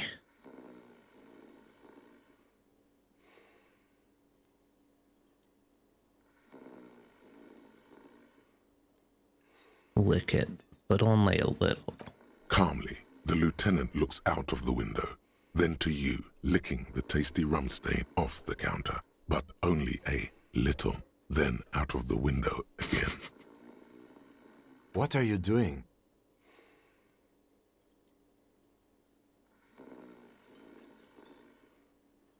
Investigating. We should move.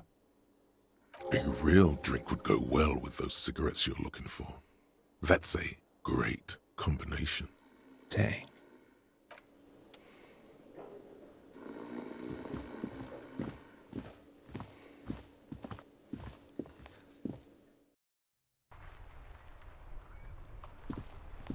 Alright.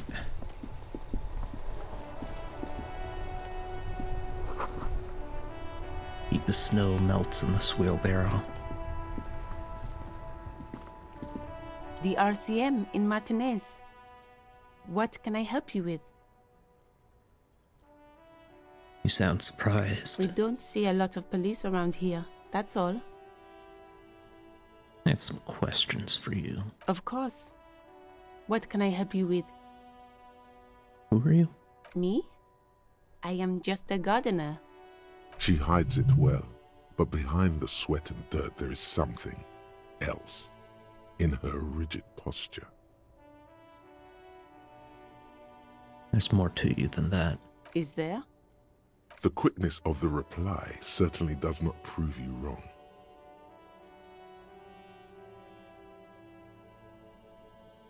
Yes. What are you doing here? I am working. Working on what? I have a greenhouse in the yard there. I've been trying to get some work done. What? Well, as you probably know, there's a corpse hanging from a tree there. It smells pretty bad, so I have to take breaks.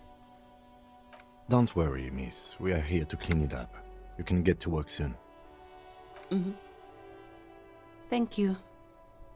My head is about to explode from all the salts I've had to inhale.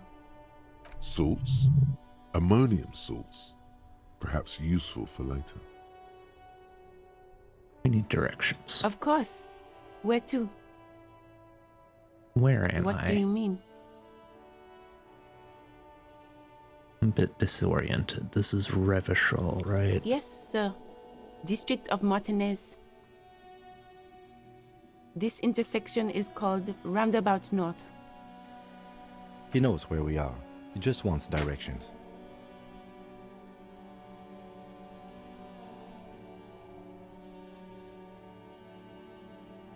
What's up in the north? There's the pier, the Cape Side apartment buildings, some more tenements. Not a lot, really.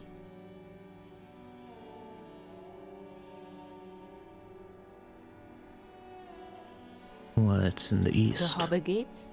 Some kind of commotion, I think. I don't follow the local politics. A fleet store, too. Reeties. What's in the south? Some shops and a bridge. The canal bridge leads to the coast, but it's broken, I think. Some kind of accident, probably. What is on the other side of the canal? Just coast. There's a little fishing village there, and a fish market. But that got closed down ages ago. Rows of stalls under a broad roof, where silvery fish were heaped on newspapers. Water, water everywhere, pouring from the heavens in the shadow of the old church.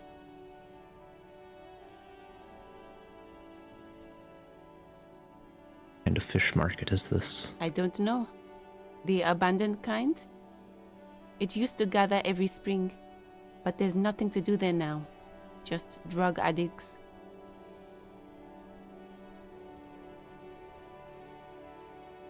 And the west? It's just water. No, actually, I think they call it the Martinez Inlet. There are some islands in the bay, but they're hard to reach. Where's the corpse exactly? It's there. In the yard, right through the hole in the fence. Even all the way over here, there's a drop of death in the spring air. Thanks, that's all for now. No problem. She's very well composed, back straight.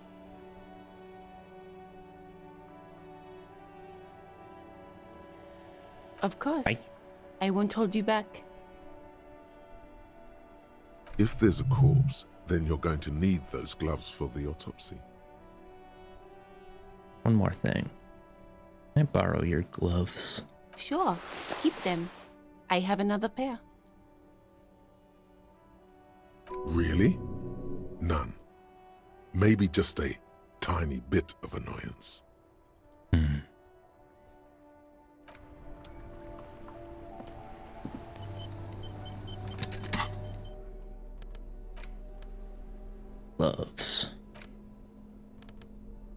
Sleek latex gardening gloves in classic canary yellow. Maybe you should retire, take up gardening as a hobby. It's worth a thought.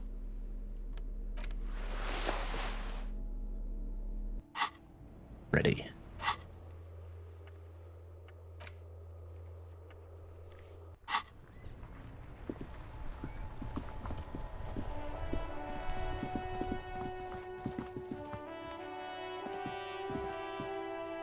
You see a set of tire tracks in the brown slush that covers the plaza mosaic. Why am I looking at this? Cop habit. You look at everything. What kind of vehicle drove through here? Hard to say. Your vision is blurred and you're having difficulty concentrating thanks to your relentless hangover. Reconstruct the movement. No.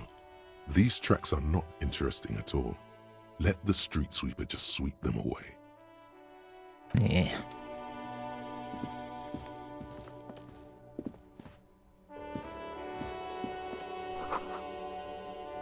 Rue de Saint Ghislaine, 8B.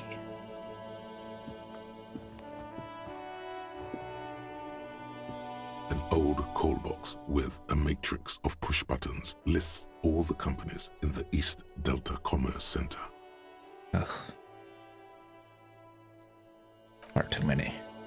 Come back to that. Steal this body.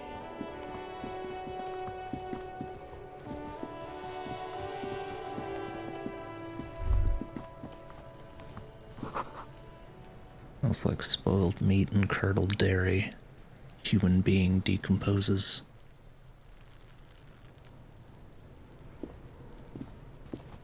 The corpse looks at you with bulging white eyes.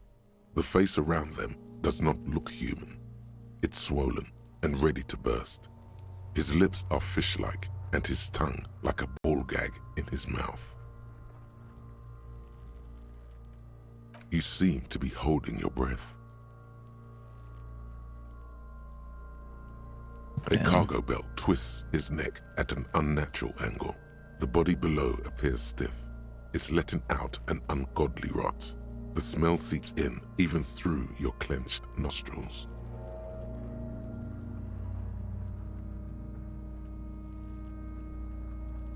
God, what is that? Why is it so bad? Active decay. It's okay to throw up, officer. No one is judging. He's about to blow! Cop's gonna blow, Kuno! Shut up.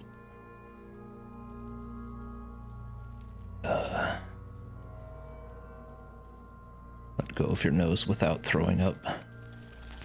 The smell is repulsive.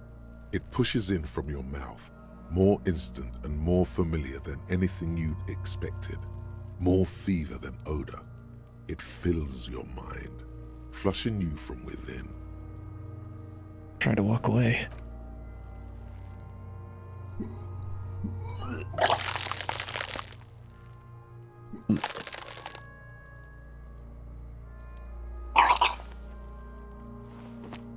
Too late.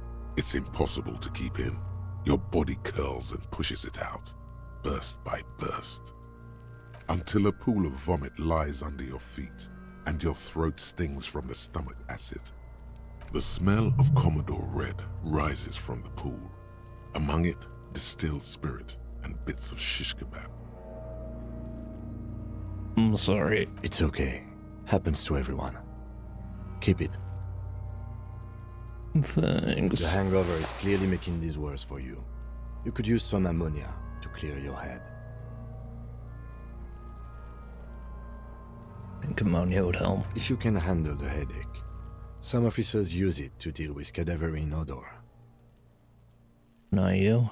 I can't handle the headache. It's more likely he can handle the smell, unlike you. Okay. Where do we get ammonia from? That young woman, the gardener, mentioned she used salts for the smell. If she doesn't have any, there might be some in the frit store nearby.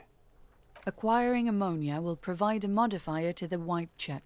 Modifiers make checks easier, and allow you to retry them.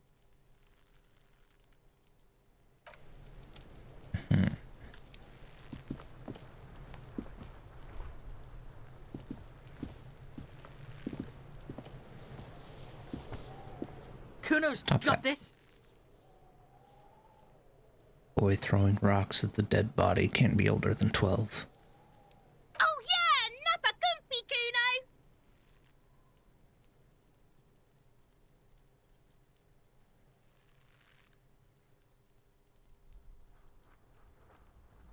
Hey kid, a word. Police business. Right in the dick, Kuno! Get him right in the dick! Love it in the dick. You can't say that. The boy is sweating profusely. His eyes are like two black holes and his jaw is twitching as if trying to break free from the empire of his body. Stop using slurs at my crime scene. Can't talk, pig. Shit's coming up strong. Throwing rocks. Shit coming up strong. That sounds good. Joyous. You should hang out with this kid and see what that juicy shit is all about. What? I mean drugs. The kid's on drugs. Is he? Yeah, Kuno! Ride the lightning, Kuno! Kuno's riding it, see? The rake, Kuno! You should throw the rake at him, Kuno! The fuck does Kuno know what a rake is? Kuno's not a gardener. Goddamn right he's not a gardener. He's an athlete. Every rock connects, making the battered corpse look just a little bit worse for wear.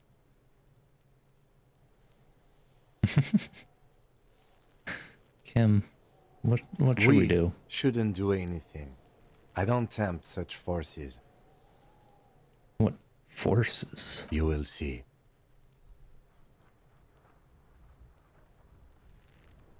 Are you kids' siblings? The fuck are you talking about? He's calling us Kuno! He says we're fucking each other! No. No.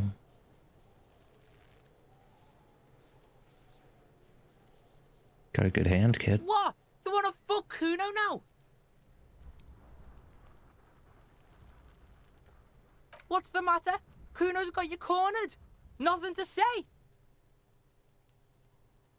Swaying from side to side like a vicious rooster. Who's the man now, huh? Kuno's the man. You wouldn't believe the pussy Kuno tears up. What was that, Kuno? Nothing, see, nothing. Just slicing some bacon.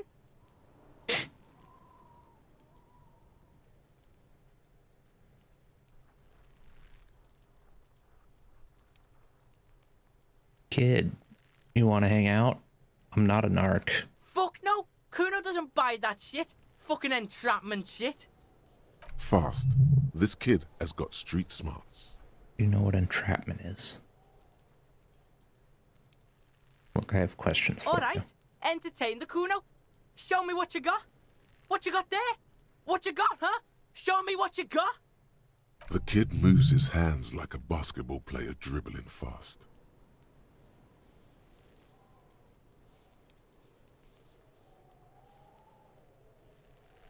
What do you know about the body? Shitload, pig. What's your question? Don't tell the pig shit, Kuno! This is where you quickly ask him questions. Real cop questions. Like a cop. You know who he was? Kuno's fuck imp. Kuno uses the fuck imp for target practice. He could have just said he doesn't know. Could have just said you don't know. Kuno knows shit. Kuno's not a snitch. That's all. Trying to make Kuno sing into the popo phone. Know how it got up there? Probably climbed. Kuno was busy down the road when that shit went down. So you didn't see it happening? You heard Kuno. Kuno wasn't even in Martinez. Kuno wasn't in Revachol. Kuno wasn't regional. Oh, okay. Where did you go then? I don't know. Some fucking... Mesco... or... I don't know. Some other place. Night City. Kuno was in fucking Night City. Night City. Cyberpunk? Where's Night City? Kuno gives this info out on a need-to-know basis, and you don't need to know. Kuno didn't smoke the gimp, if that's what you meant. Seen anyone suspicious around? Just a couple of pigs sniffing around in the dirt. That seems pretty fucking suspicious to Kuno. Yeah, you tell the faggoty Kuno. More on this later. You're testing Kuno's patience here. Get lost, At the crime scene, kids often play in this yard. Right, pig? This is where Kuno plays with his little wooden choo-choo. Fuck do you want with it? Yeah, whatever. Kuno doesn't give a shit. Gotta ask, who is Kuno? Kuno's Kuno, pig? Kuno. Primal. Violent.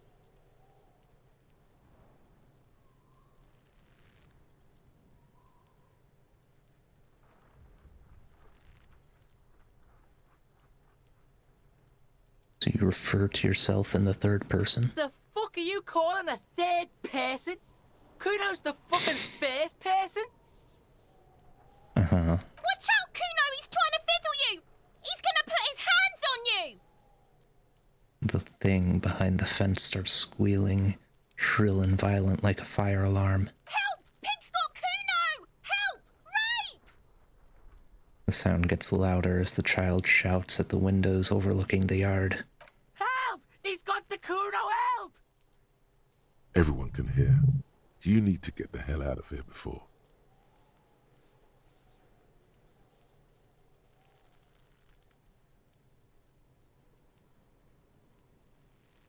I'm just gonna leave. Yeah?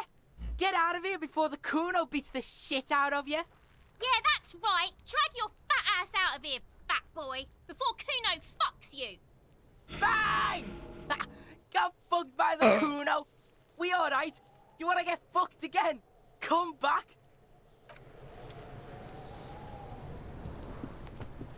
Emotional damage. There are several footprints in the mud, left by work boots. Anywhere from 6 to 12 pairs have walked here. What kind of boots? Heavy workers' boots with reinforced toes and hobnails, all over the yard.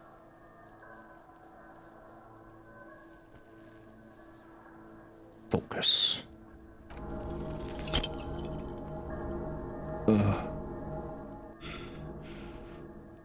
What do you think you are? A super detective? You're hungover. These are just dents in the mud. No pattern emerges for the time being.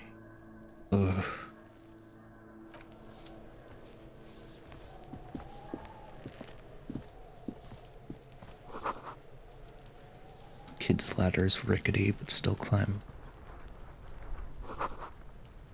I'm gonna try and grow herbs in this greenhouse.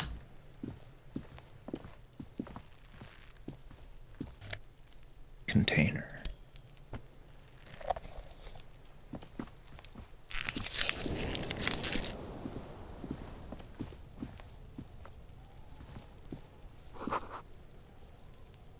Winch mechanism has been oxidizing for some years. An inconspicuous pile of the roofing material, Eternite.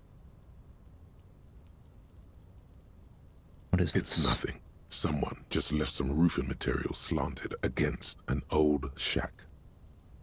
Why am I looking at this pile of the roofing material? Because there's a secret door hidden behind the panels of Eternite. That's why they're too orderly. Hold the panels aside. There it is. You see a shabby little door.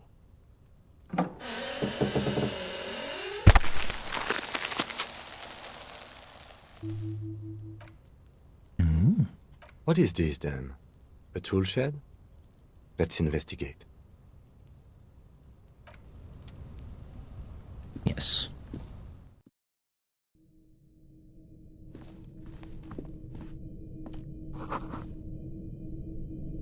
The tube of magnesium supplement. Silver plate with traces of bone yellow powder. Poster says, get out of the way or get fucked up. Honey. Cured pig's head. It looks mummified.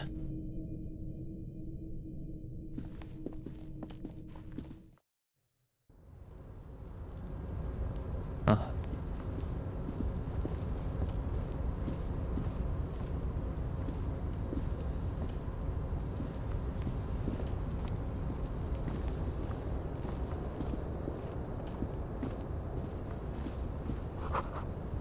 Doorway's going to collapse soon. Restoration pillars keep the ruins together.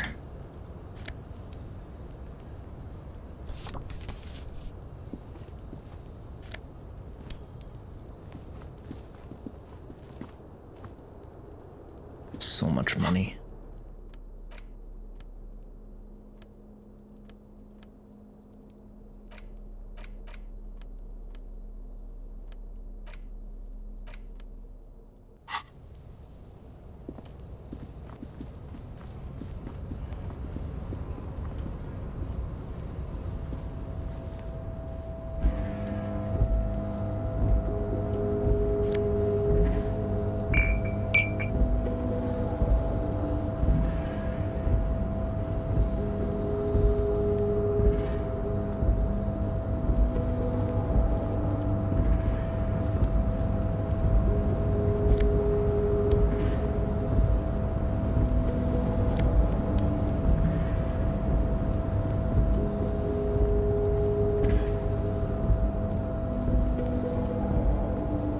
Looks like someone left his tarpaulin cloak hanging on the railing here.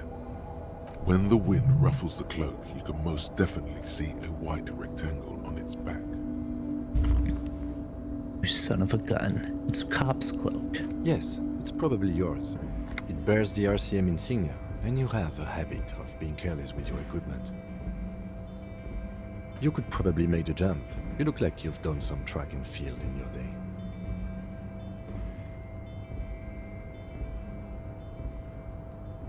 Boy. The wind is aggressive up here. The lieutenant looks at the enormous crane towering in the distance over the container yard. That machine is a Kvalsund 1020 HK.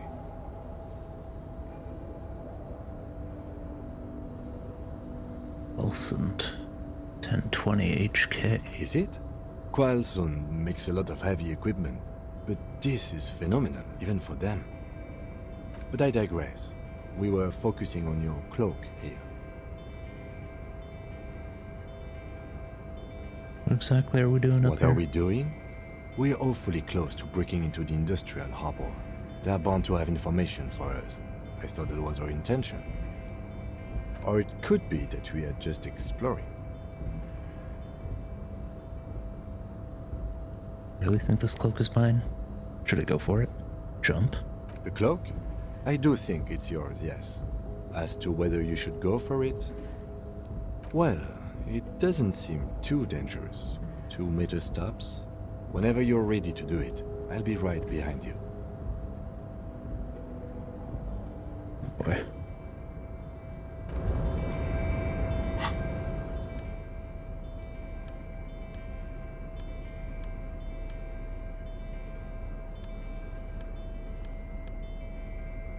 Pants and shoes might have to come off for this one.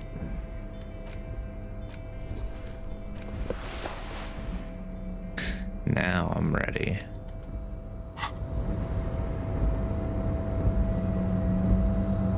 The tarpaulin cloak with possible RCM markings is still caught on the railing.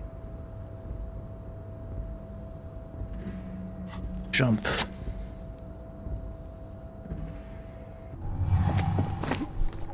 As you leap in the air, a chilly breeze engulfs you, sharpening your senses.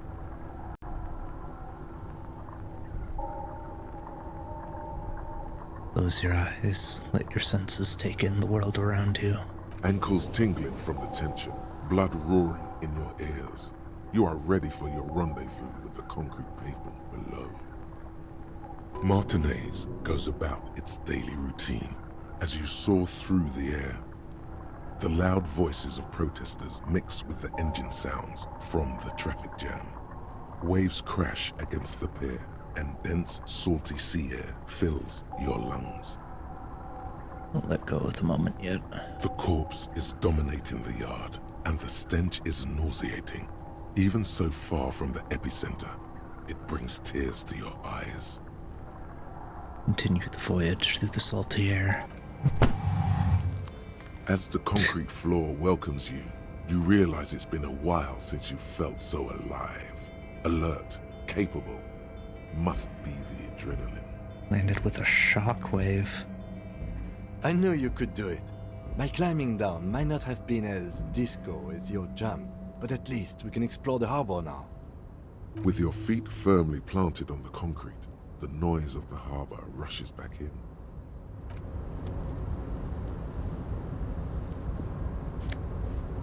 Look. Very good.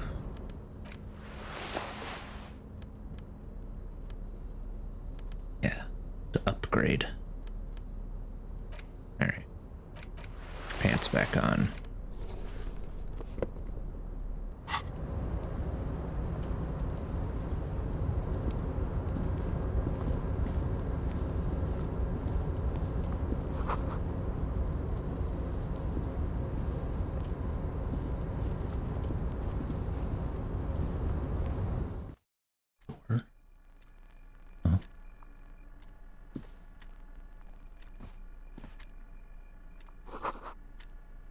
Radio is emitting strange buzzing sounds. Giant ass print on the pillow. A pattern of coffee rings on the armrest.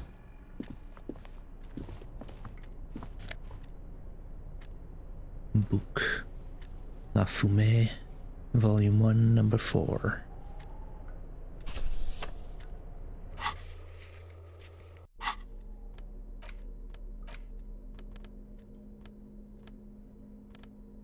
The front of this quarterly journal features a large satirical portrait of the late King Friesel. From the sides of his head, a pair of white antlers spread to the corners of the cover. My antlers. Because white antlers are one of the symbols of communism. They represent a society in accord with the natural world and, at the same time, above it. A shameful way to treat a former king. Even one as underwhelming as Friesel. Why Friesel? Because Friesel was incompetent, foolish, and cruel. In short, the embodiment of everything the communards wished to overthrow. It's satire, you see. Flip through the pages, see what catches your eye. To your disappointment, there aren't any full-color pictures to direct your attention. Just column after column of closely set text, interrupted occasionally by little doodles in black and white. After rifling the pages with your thumb several times, you return to the table of contents. The magazine is divided into several sections: international development, Kunst und Kultur, and local concerns. Just inside the cover, there's also an editor's note. Read the editor's note. Comrade, as you know, this journal takes its name from Mazov's immortal expression, Du cristal à la fumée. This was his way of describing the way the rigid, crystalline structures of capitalist ideology turn to smoke under communism. But, like the structures of capitalist ideology, we too are at risk of going à la fumée, unlike many publications which are content to spoon-feed their readers reassuring drivel. La Fumée is committed to telling the radical truth, even when that truth may drive away potential subscribers. So please, if you value our radical Mazovian perspective on contemporary politics, culture, and international affairs, please consider subscribing today. Yours in struggle, the editors. Kim, I think this is a communist magazine. What do you expect? It was laying around the office of the Debarders Union. They're probably bankrolling the thing. You flip back to the front of the magazine. The table of contents unfolds before you. I want to catch up on international developments. This section includes a long, tedious critique of the latest round of free trade negotiations between the EPIS nations and the Free State of Seminine. You also skip over an article about heavy fuel oil smuggling along the Mesk-Messina border, something about bear wrestling in Samara, book riots in Yugograd. Whoa, whoa, whoa. Bear wrestling. Flip back to that. Alright, let's see what this bear wrestling is all It seems to about. be part of a new public fitness initiative in the People's Republic of Samara, SRV, devised and promoted by none other than President Kanajinsky himself.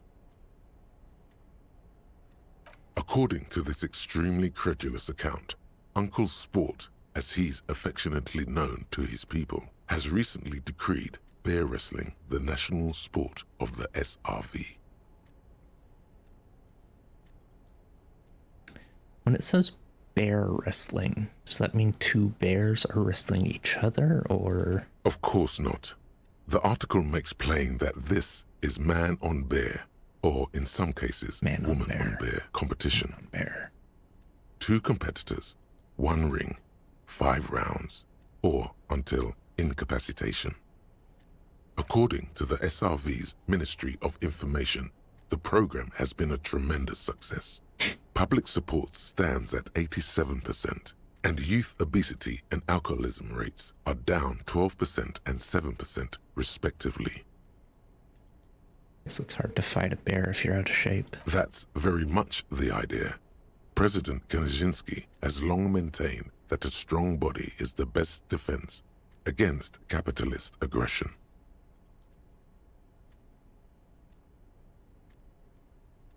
Kim, do you think there's any chance our case will take us to the SRV?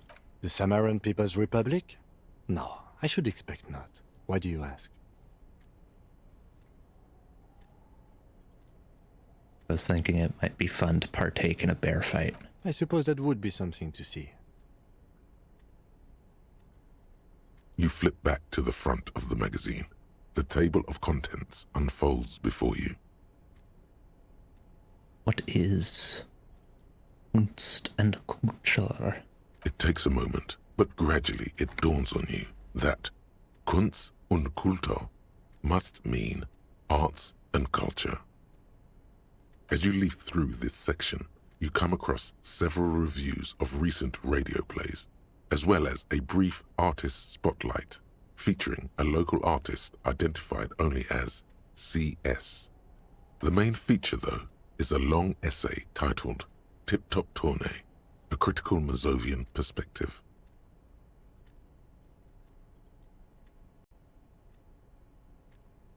Profile of CS. This so-called artist spotlight is really just a brief Q&A, made all the briefer by the subject's evident hostility to her interviewer. What is this tip-top tournée? The actual article is surprisingly light on details, but after skimming a page or two, you gather that it has something to do with motor carriage racing. Alright, let's see what these communists have to say about tip-top. You think you're settling in for a relaxing recap of the most recent season, maybe sprinkled with some nice anecdotes about a few of the more colorful drivers. Instead, you find yourself skimming a 10,000-word feature about all the politically problematic aspects of Tip Top Tournée. Wait, what's wrong with tip-top? Where to even start? For one, there's the crass commercialism of its sponsorships, and then there's the practically criminal emphasis on deadly motor crashes. It's just NASCAR.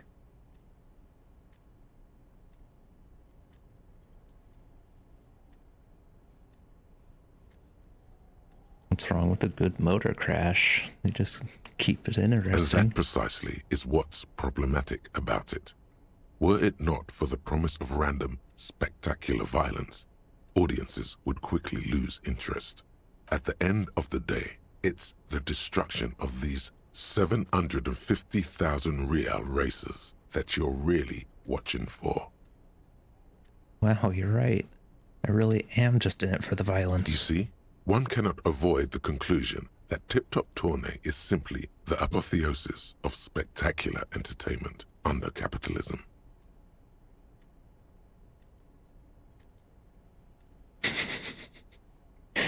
Kim, did you know Tip Top Tourney is actually an orgiastic ritual of capitalistic destruction? I had no idea. I can safely say the thought had never crossed my mind, Detective. Wonder what else is really just a metaphor for life under capitalism. I'm sure most things are, if the young men who wrote this article are to be believed. If I had to wager, I'd say they've never even seen the inside of a motor, much less a motor race. I take whatever they write with a large grain of salt. Kim's a car guy. You flip back to the front of the magazine. The table of contents unfolds before you. Local concerns. Unsurprisingly, much of this section is taken up with articles declaring unqualified support for the dock workers' strike. You skim the headlines. Paint the harbor red and white. Martinez tames the wild pines. A city in revolt. First we take Martinez, then we take La Delta. Finally, there's a brief article by the writer, G. Martin, accusing the owner of the Capeside apartments of illegally attempting to evict certain communist tenants simply for not having paid their rent.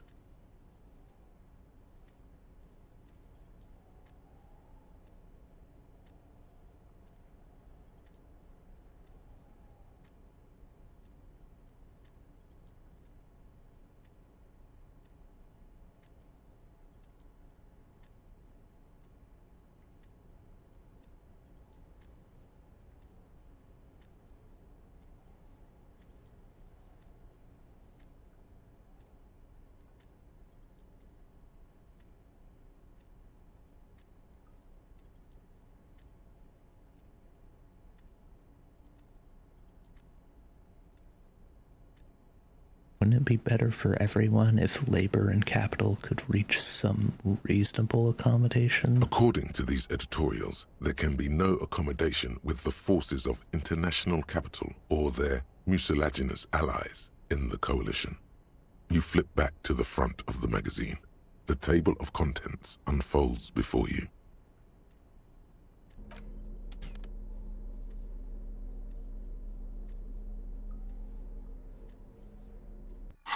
Amazing. Standard office file cabinet. Drawers seem to be locked. Someone left the coffee machine on. Consume. On second glance, someone has forgotten to properly close one of the drawers. Mm-hmm. It's unfortunate for the union to just leave their paperwork lying around like this. Very unfortunate. The drawer opens smoothly. Inside is a well-organized selection of brown folders. Browse. Hundreds of documents containing logistical data. Two kinds of transactions stand out.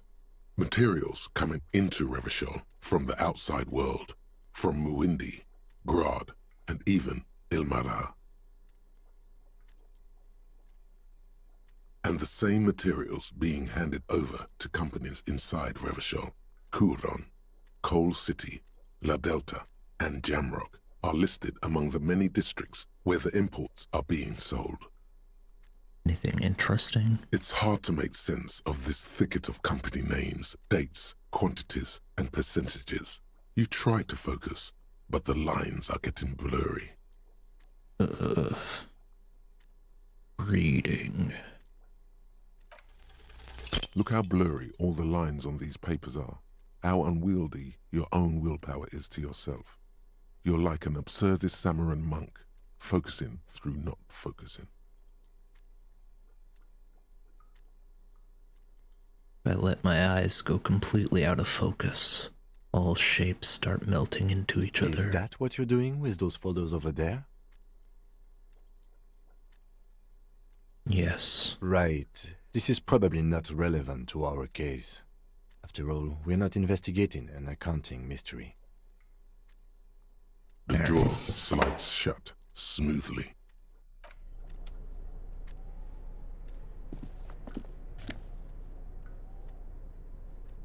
The Jardin 21.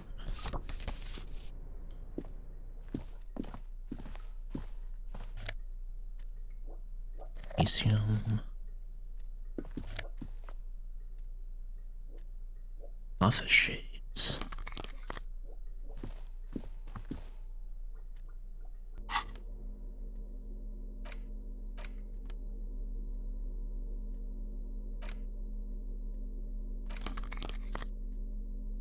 Oh yeah.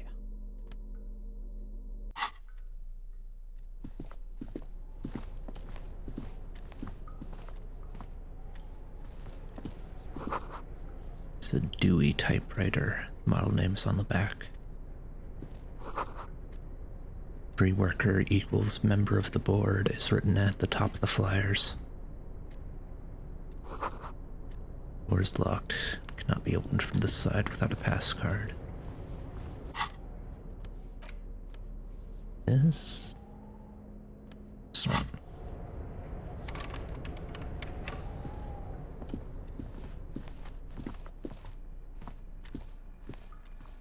An imposing combination of a punch clock and a payphone is looking down at you from the wall. A note on the side says, "Tokens unavailable due to strike. Use change."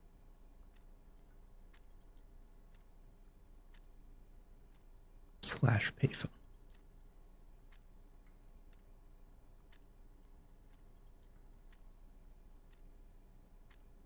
Why do I need this? Why would I need this?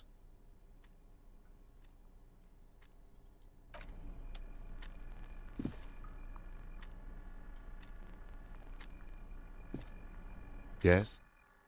Oh. Not you. Stairs.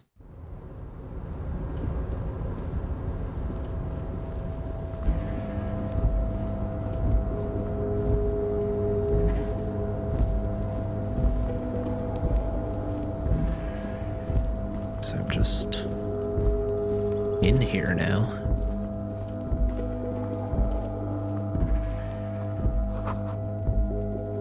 These 3 packs worth of cigarette butts. Numerous empty bottles of Commodore Red and potent Pilsner. This is the night watchman's booth. The name on the door reads, René Arnaud. Listen, it's okay to take a few minutes to yourself. Sit down and have a breather.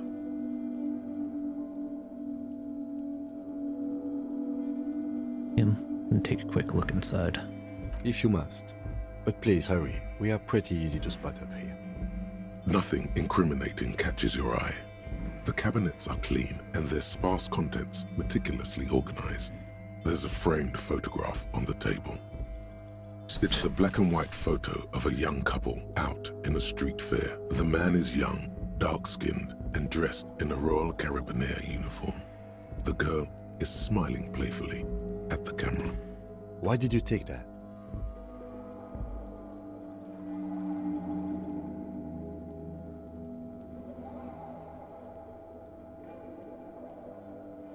Something about this man piques my interest.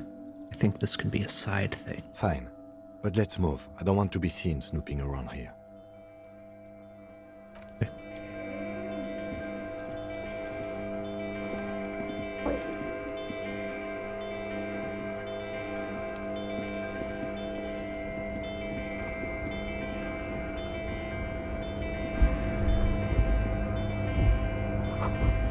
All around you.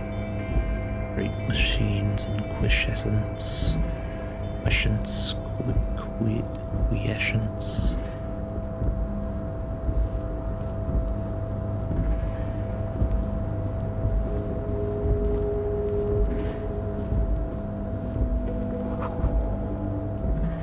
White pines are printed. White pine trees are printed on the screen covering. Looks like something.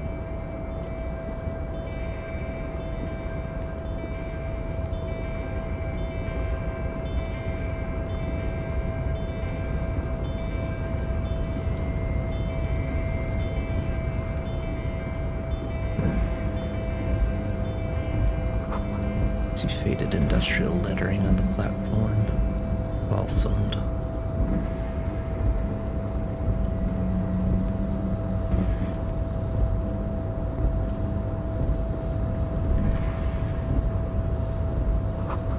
Shipyard ahead is oddly quiet.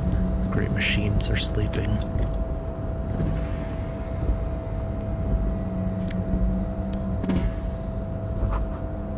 Speaker tower is silent.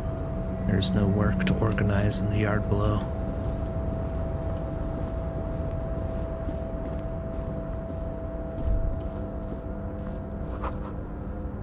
The musk of oil and rust comes from the chasm in front of you. Smells like blood.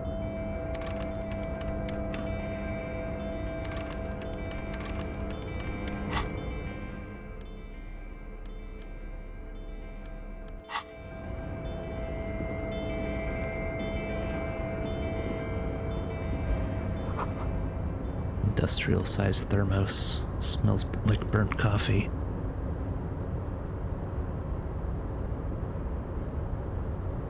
Big.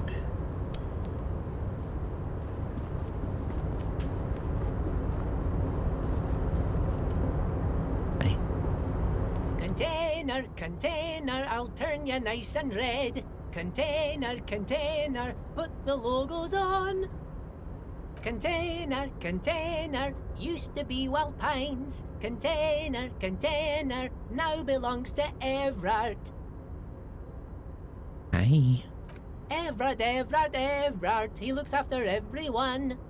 Huh? Well, hey there. How can I help you, mister? I see you are not a union man, mister. Did you get lost? You're not one of them scabs, are you? No, of course not. I mean, I don't personally mind. Folks is just folks, you know, and folks gotta eat. Just some of the other guys don't look too kindly on the scabbing kind, if you know what I mean, mister. What are you doing with the containers? Oh, I'm just making some covers for them containers here. Yes, I am, yes, I am. So it's easier for the crane operators to spot them.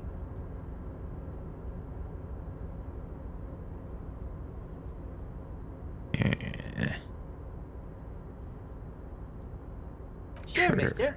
About what? Where is everyone? Oh, most of the guys are down at the gates, keeping the scabs from coming in. We're on a strike. The whole union is. You don't have to work when you're on strike. Ha! We haven't worked for 2 months now. Damn.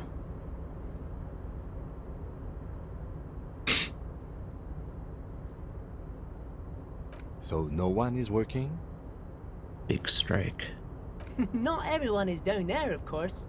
Mr. Everard is in his office, where he always is. And Jean-Luc is guarding the gate.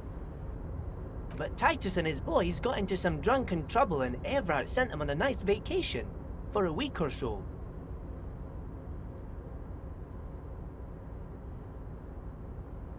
What kind of trouble did this Titus and his friends get into? Oh, I'm not really supposed to talk about that.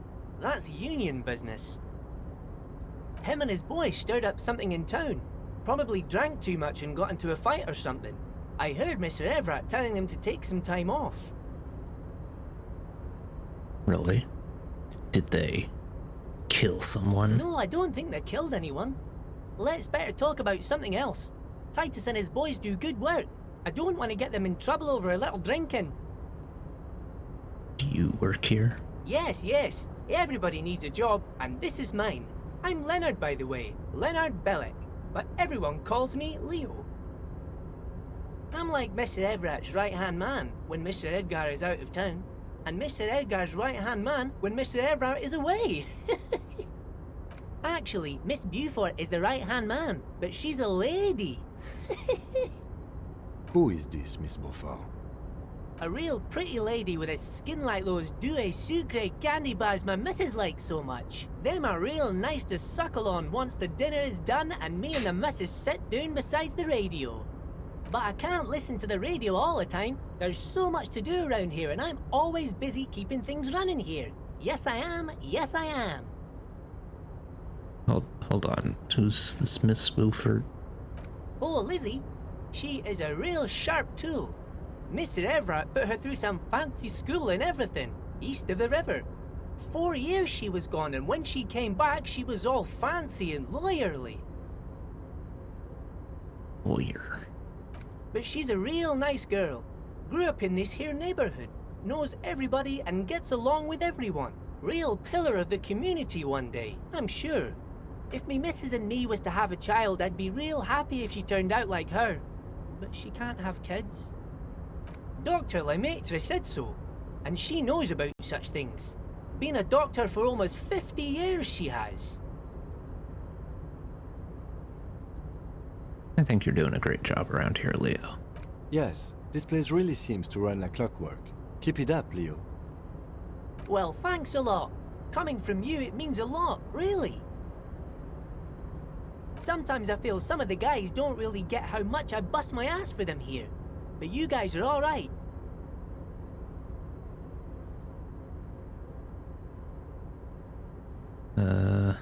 What's in that container over there? Oh, that one. That should be empty as far as I know. Lots of containers here have nothing in them. They're just waiting to be loaded up. Looking for the leader of the Dock Workers Union. Oh, you want Mr. Everett then? He's an awfully nice fellow, he is. Him and his brother are both nice fellows. They've lived their entire lives in this here neighborhood. Guys like Mr. Everett and Mr. Edgar, his brother, are real good guys. Made Martinez what it is today. Mr. Everett and Mr. Edgar and I went to the same school we did when we were boys. Easy now, Leo. I just want to know where I can find this man. Oh, Mr. Everett is where he always is. In his office, of course. Okay. I'm Bye-bye off. now. Manor sags under the weight of rain and snow. White waves on red.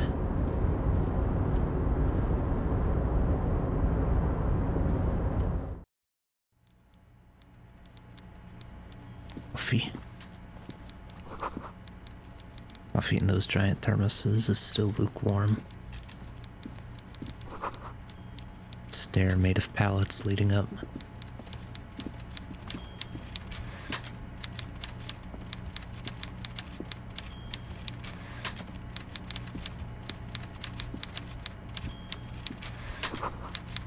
Taxidermy fish that tells time.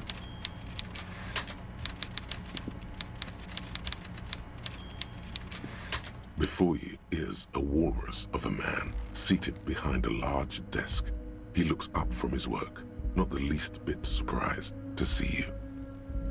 With great effort, he straightens himself up in his chair, yet says nothing. He simply stares at you. With a mixture of expectation and impatience, well bottled. I just leave. Are you in charge of the dock workers? Welcome, Mr. Dubois, Mr. Kitsuragi. It's good of you two to stop by. Please, have a seat.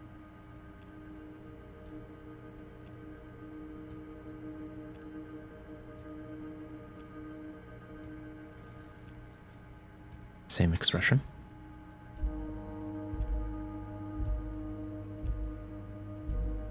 I'm Everett Clare, head of the Debarders Union here in Martinez.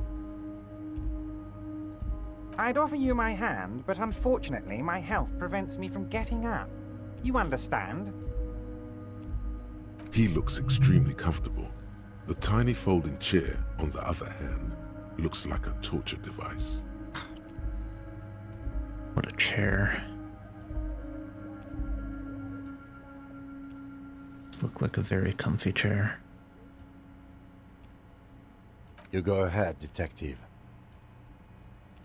Whatever he has in store for you, it can't be good, he thinks. I'll do my best. Forget about that. What's with this Dubois stuff? You're getting some seriously bad vibes from that name. I'd rather Please, stand. Mr. Dubois, let us converse in a civilized manner, as equals. Take a seat. I insist. I don't sit. It's kind of my thing. Very well, Mr. Dubois. I respect a man with strong convictions. I, too, have convictions. One of which is that I will not engage with any man who won't face me at eye level. Should you find yourself more amenable in the future, I'd gladly resume our conversation. But until then, I'm afraid I must ask you to leave. You're no Titan of Elysium, buddy. He's got you in a fork. Sit down or leave.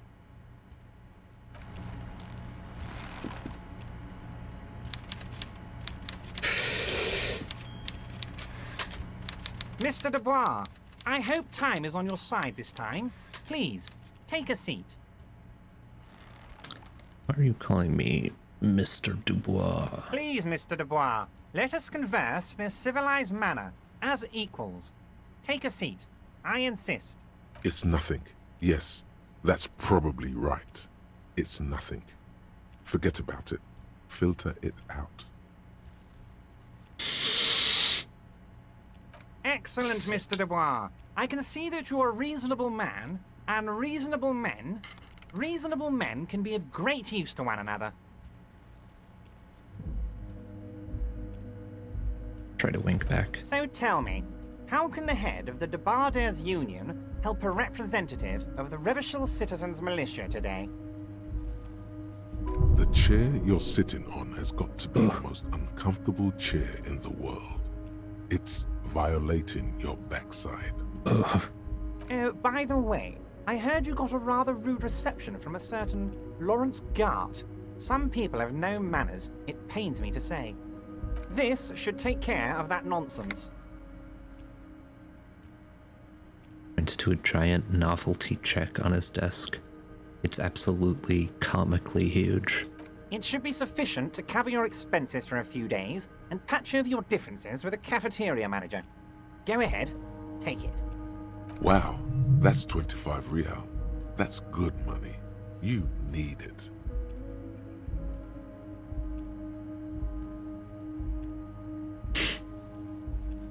You know, Gart. Yes, I know Lawrence. He's a real character.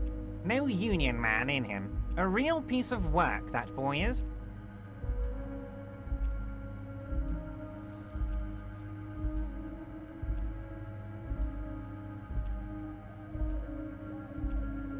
I guess. Is there anything you'd like to say to me? Or... No.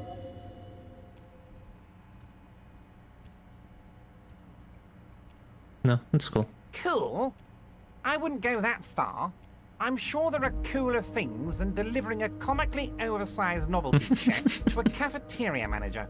But, sure, if that's what's cool nowadays. Now, I'd like to set your mind at ease about one other matter. Your lost gun. Let me assure you, Union people are on it as we speak. I've got my best hounds looking for that lost gun. His slug-like lips move, but all you hear is an echo. Lost gun, lost gun, lost gun. The world is swallowed by a black hole of fear. Only two words escape its gravitational pull. Lost and gun. Oh God, why didn't you think of this before? Cops have guns. Where's yours?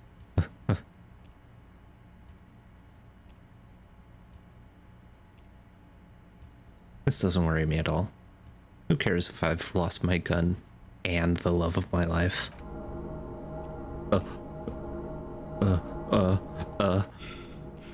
Fuck love. This is your gun. This is serious.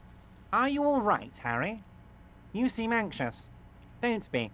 Everything's going to be all right. It's not like you left it loaded. You didn't lose a loaded gun. Local children aren't out there playing with it right now, pointing it into their own mouths. It's in a safe place. I just know it. I have a feeling everything's going to be all right.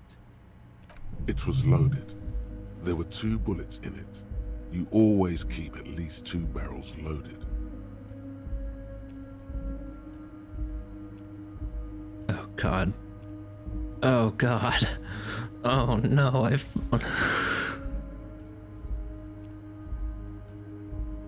least I didn't say thanks for the check.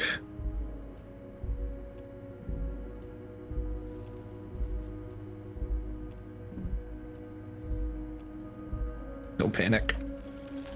Who does this guy think you are? Ronnie the Rookie? You ain't worried about no lost gun, or unpaid bill, or forgotten name. You're the Huge. bad cop. You're probably more corrupt than him.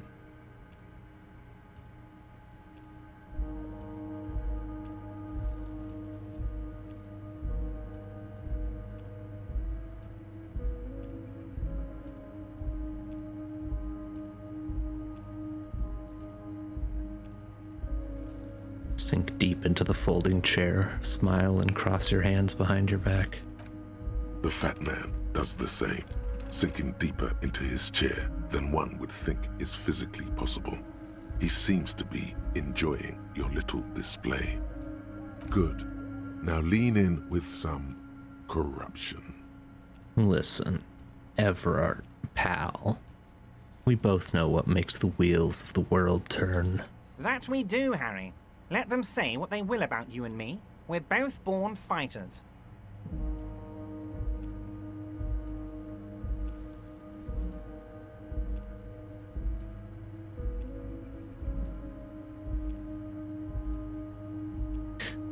Nice bit with the chair, by the way. Good way to keep your guests on edge. Why, thank you. It's always nice when a fellow professional appreciates your work. That's it. Now kick back and add a final flourish for dignity.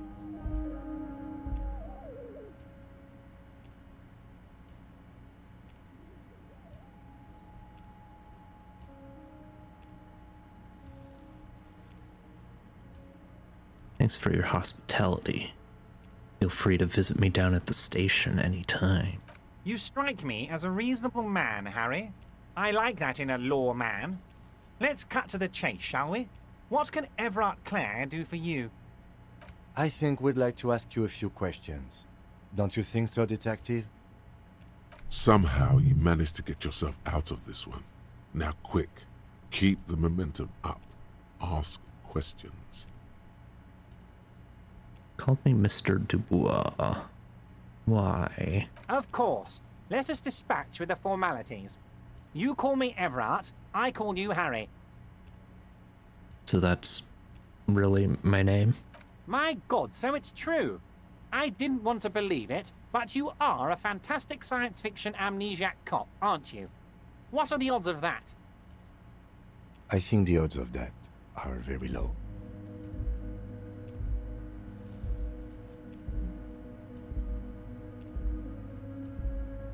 It's true. My memory is a bit hazy. I assure you, there's nothing to be ashamed of, Harry. You're among friends, and the good news is... I have a big fat folder on you, Harry. I'm sure you have a lot of questions to ask. Maybe I can help you out. Don't trust him. For all you know, Dubois might be his name. You need to confirm this. I'm sure you had some concerns you thought I might be able to address. And you were probably right. I can. It's just a brown folder. You can't make out what's written on it. Are you trying to tell me you've gotten hold of some of our documents? Mr. Kitsuragi, would you mind? Me and Harry are talking about his lost identity right now.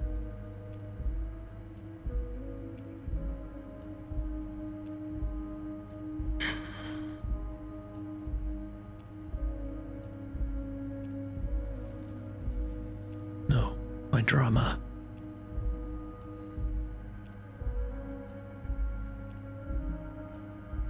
Let's get this straight. What is my full It's name? Harry. Harry Dubois. You don't feel like either one of these things. You know what your name is. You have a sophisticated name, like that of a count, or a beautiful man. That's not my name. My name is Raphael Cousteau. Fine, Harry. You can even be Harry Raphael Dubois de Costo, or whatever you choose to be. Mr. Kitsuragi doesn't seem even slightly empathetic to your memory loss, Harry. I, however, wish to help you any way I can. You know where I live. But of course, Harry. Your precinct is the 41st and you live in Jamrock.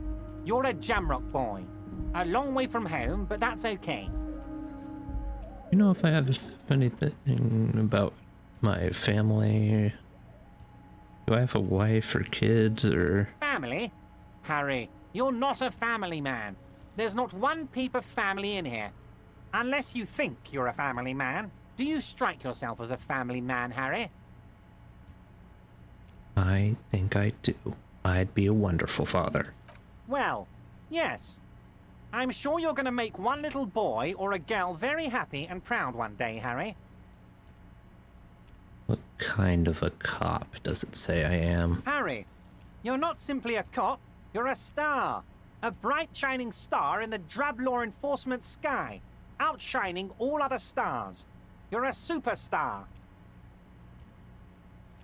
That's what I like about you, Everard. You get me. Of course I do, Harry. And I'm gonna help you shine. I'm gonna put you on all the big stages. Your name in giant neon letters. Harry Dubois. He's probably just making a guess based on your recent activity in Martinez. Where did you get that folder? Ah, this? My friends in your organization gave it to me, Harry. I find that very suspicious. May I have a look? I'm afraid this is meant for Union eyes only, Mr. Kitsuragi. I'm sure you understand. Please continue, Harry.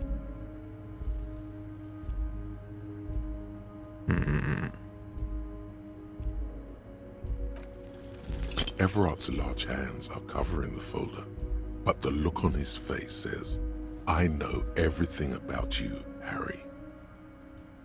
I've got nothing to hide. Oh, Harry. Oh, wow. This is really something. I'm sure it's not that bad. At worst, he has an old RCM folder, and I very much doubt even that. So how about it, Harry? You need assistance, I presume? Let's talk of other matters. Of course, Harry, of course.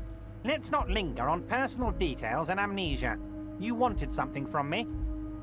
Are you gonna ask me how I got in? Harry, honestly, I'm just relieved you didn't get a hernia. A man your age...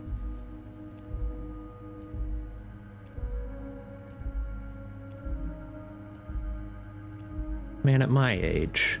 What are you implying? I'm at the peak of my abilities. You did look like you were gonna collapse and die when I told you about your lost gun. Anyway, I assure you, I am a very well-informed man. Information reaches me before I even get the chance to request it. Let's talk about my lost gun. Yes, your lost gun. My best men are on it. They're turning every stone, searching every playground, asking kids, grandmas, everyone. Oh, good. Your gun will be found, Harry. Let me assure you of that. It's just a matter of time and effort. The only way to find it seems to be working with him. He might even be holding your gun hostage.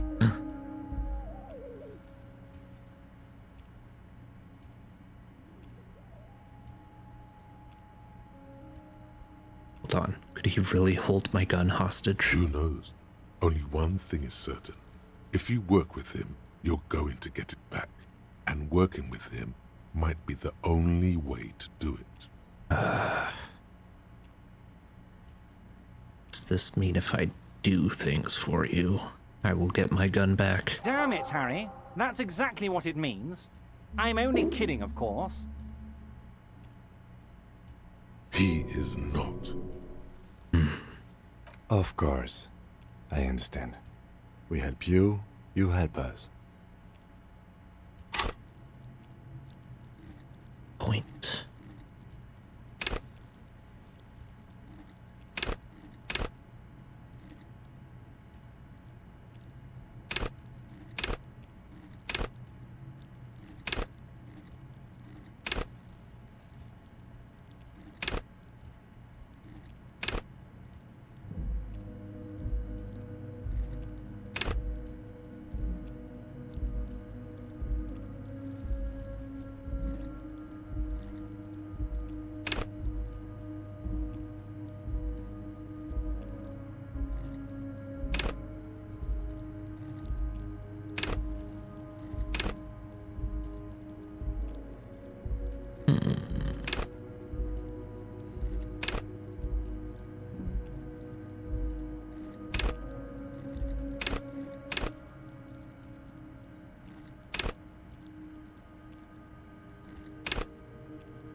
Oh, poor intellect.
For volition.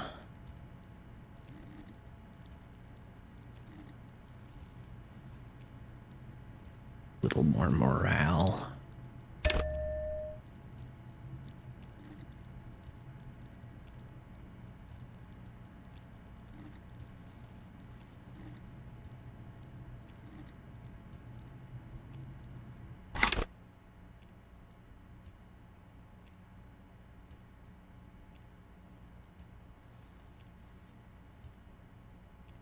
About the hanging. Oh, of course. That's your main thing here. That's why you're in Martinez. I know everything that goes on around here, and I would love to help, like I'm helping you with your lost gun. I mean, it's no secret that the lynching is connected to the strike. So much to talk about. Honestly, it's been weighing on me so heavily. I understand you need to interview me. I sense there's a but. But there's a thing that's been keeping me up at night. I want to talk about the hanging. I mean, if we could just calmly talk, exchange information, we could blow this thing wide open. Yes, that sounds good. Let's do that. But I can't think straight with this thing weighing on me. You're police officers, aren't you? I have a crazy idea. You guys are basically door-opening machines, incredibly talented at opening doors. Kim, is that true? Are we door-opening machines? I'm not sure I understand. If you're asking us to break down someone's door, it's not going to happen. Come now. I just need you to go open a little door for me and leave it unlocked. A simple thing. Absolutely nothing shady about it. Does this jiggling ooze think he's going to use you. He's got another thing coming. Play his game, son, with your eyes peeled. He's going to slip up, and when he does, you're going to come out on top. Why don't you just open it yourself? Harry, I'm a very busy man, and more importantly, I don't have that extraordinary physique you do. You look like you could run around all day. You want to send someone a message that the police are working for you. I repeat, I'm a very, very busy man, Mr. Kitsuragi, and therefore I must occasionally enlist outside help. So what will it be, Harry? Whose door is it? Oh, no one's. It's just a weasel. A weasel lives there. Nothing for you to worry about. What do you mean by a weasel? A loud blabbering weasel. When weasels feel no one is watching, they start acting foolishly. Just go there, unlock the door, and leave it open. It's been such a burden on me, Harry. I just want this to be over so I can discuss business with you. I bet you don't even know anything about the Harry, hanging. my dear friend, I am what people call a local bigwig. I know everything that goes on in Martinez.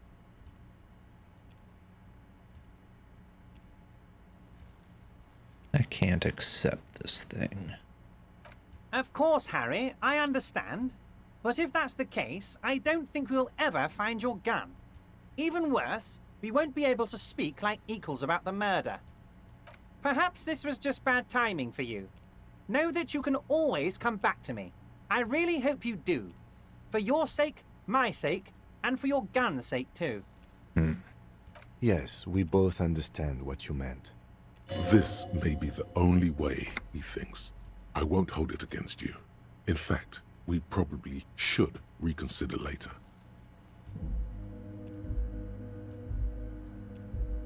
Wait. You need this to get in and out through the gate.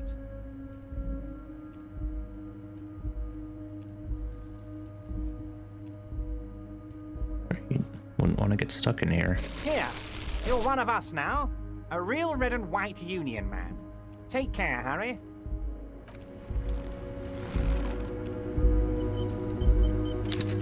Right. What's back there?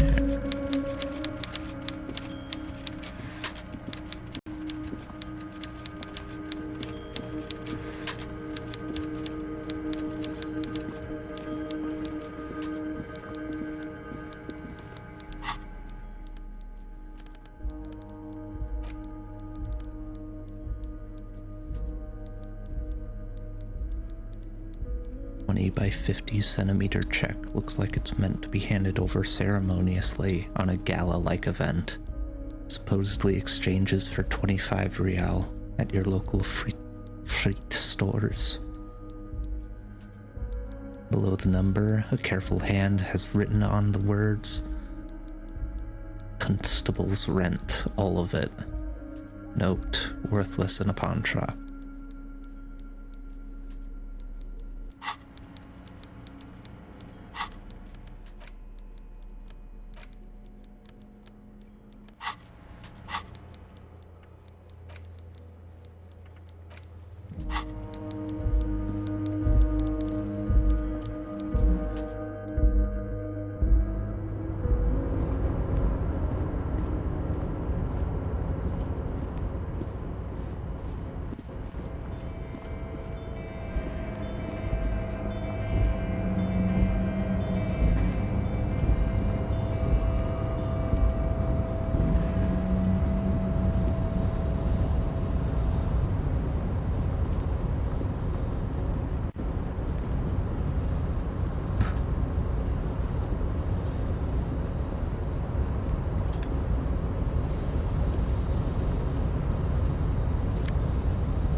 I get out of here?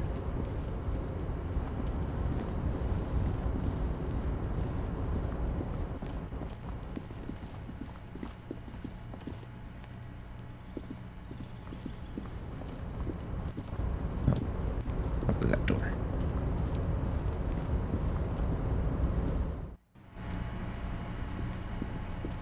Was it for this door? Yes.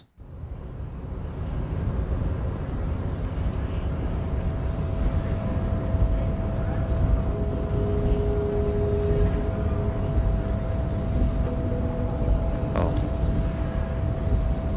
Measurehead crushes all.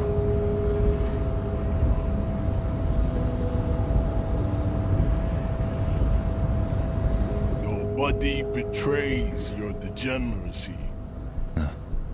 Yeah, Measurehead. His body totally betrays his degeneracy. Say nothing. Size him up first. Are you admiring my morphophysiology? Ripple of muscle passes underneath his skin. He lets you look. It must be frightening to stand in the shadow of this racial pinnacle. Be calm, I'm Sandwich.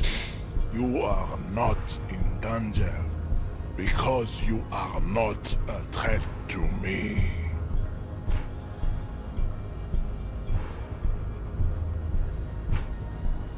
My body does not betray my degeneracy. You have succumbed to Al Ghul. His face contorts in disgust as if you were smelling a dead rat. You reek of it. An invisible sword of Al Ghul emerges from your throat. You cannot see it, but others can. It is making the woman in my company sick.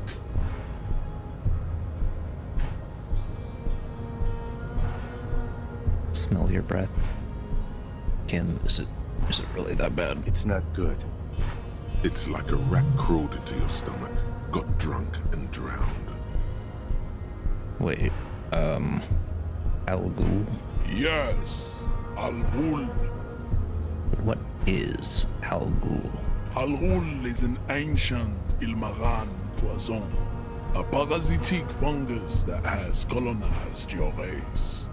It is a trick the desert pygmies played on you for humiliating them and stripping them of their land. You mean alcohol? Correct, my small skull servant. I don't have a problem with Al Ghul. I just drink a little on the weekends. Your mouth moves, but the one who speaks is Al Ghul. You are but a vessel for the Ghul now. Very little of yourself remains. Occidental Haplogroup B4 is done giving orders around here. The influence of the Ham Sandwich race is waning. Ham sandwich race.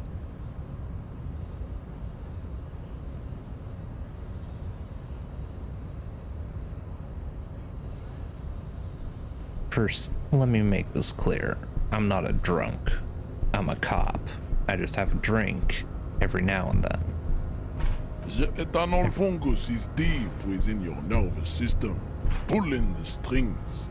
You are merely its pupa now.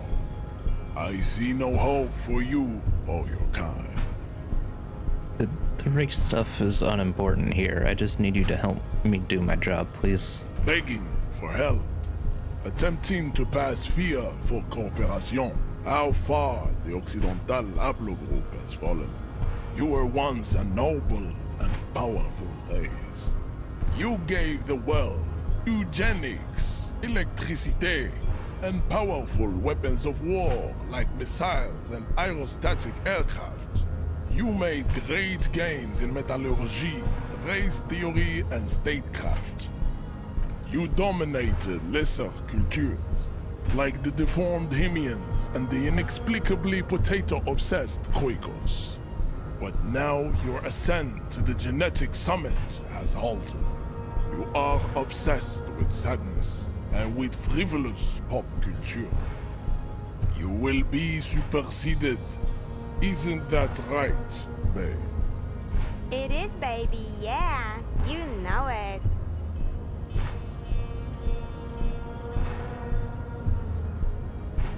The situation is serious. Your people have probably killed a man. Enough with this begging. You should leave the stage of history with dignity by inviting the other races to a great world war. Bring your troops to the Simonine Islands and to Boogie Street, and we will pulverize you. When you are gone, we will build a museum for you. The walls will be lined with bottles of Al Ghul, your beloved beverage. Inside, we will store the odes to homosexuality you call art, and your microcephalic skulls.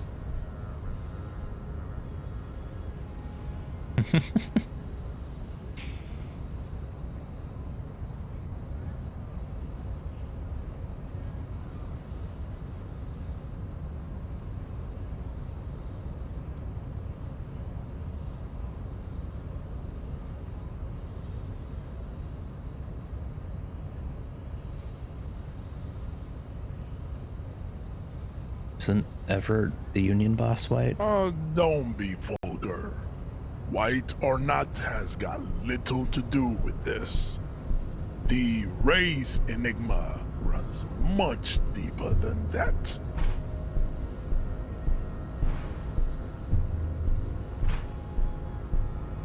But you still serve him. How does that factor into your life? Mr. Clare is a man of vision and means. He has the will to confront international capital, which is something your race naivistic communists never did. Also, to serve is noble. It takes discipline. Your petulant individualism has only contributed to your race failure. It is lax and moronic.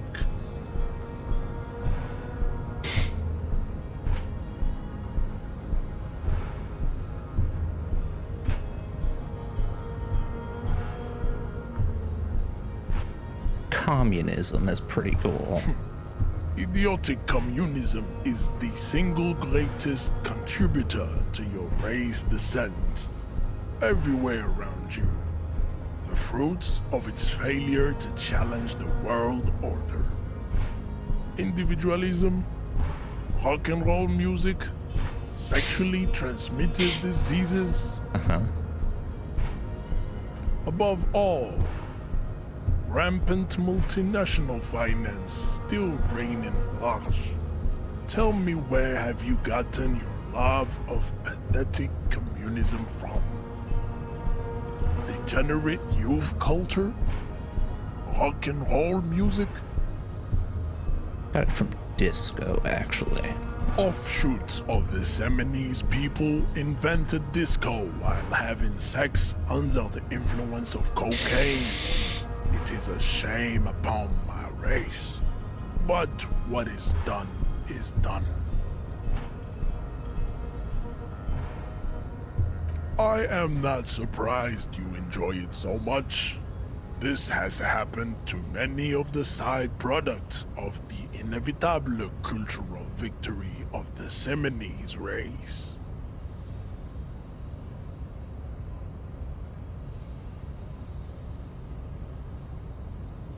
I don't really know who the Seminoles are. I've recently experienced head trauma. I can see that. The Seminoles are the South Island race, haplogroup A4A, the rightful masters of the Insulindian archipelago. We descend from the Areopagites of ancient Pericarnassus and arrived here 4,000 years ago. Well, we are the future. That is all you need to know. So you were born and raised on the islands before you moved to Revachol? I am a descendant. The narrow streets of Elysium are with me in my genetic dreams. I see young Seminoles women walk into the grey mass on Ile de Fantôme, waiting on immaculate conception from the pale. Man, it's spitting.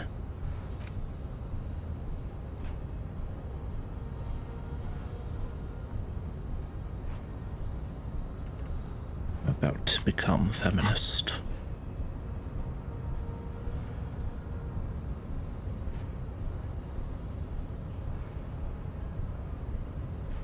So you did not come from the islands? No. I have heard about it on the radio. So you're not really Seminoles, you're just from Revachol. I'm from Couronne. And no, it is not just in Revachol. The city is central to the Simony strategy. Spreading through its trade networks, our culture will dominate the world. You have heard enough about our phylogenetic secrets for today. You have extinction to come to terms with. Think upon it.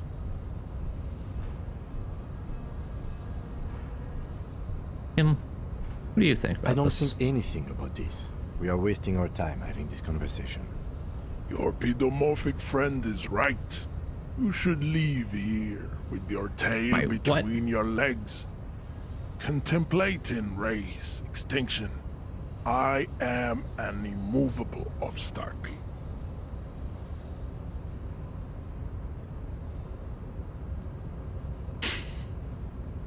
Don't be such an asshole to your fellow dock worker. The man looks at you, silent and unmoving.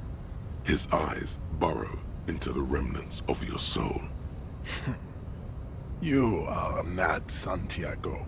Santiago is not you. Even the phrenically impaired can see this. You don't know. What do those tattoos mean? Racists are generally not very good examples of their race.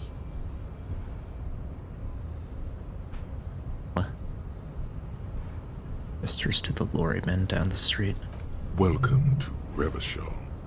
You hear him yell at a redhead woman visiting the fritter nearby. I am not like them. I am craniometric perfection.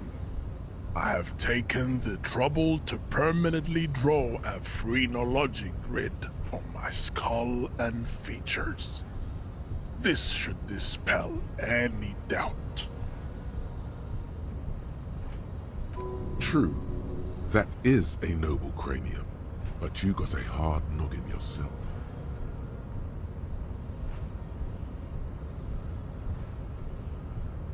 You sure I'm not craniometrically superior to you? You exhibit forward projection of the jaw, indicative of schizophrenia and sexual inaccountability.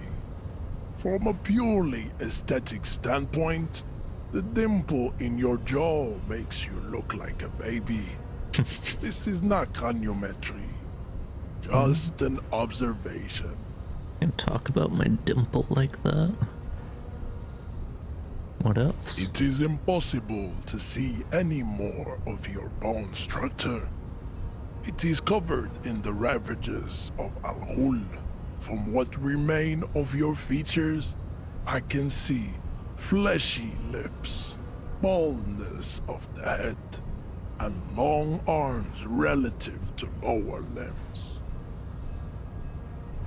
This leads me to conclude you are not a police officer. You are a common criminal, an offspring of murderers and sailors from Sur-la-Clé and Vesper, and possibly even the degenerate sheep herders of Ubi. Interesting. So one of my ancestors was Sur-la-Clef and the other Vesper? Your racial heritage is uninteresting. It is the same as all Revacholians. Your parents and their parents made the decision to reproduce while under the influence of Al-Ghul. That is the only reason you are here. He's right there. It's almost impossible to get it on unless you're both drunk. It's too scary when people are sober. You know what? Let's subscribe to this advanced race theory. Go ahead. Don't be shy. Just ask for race secrets.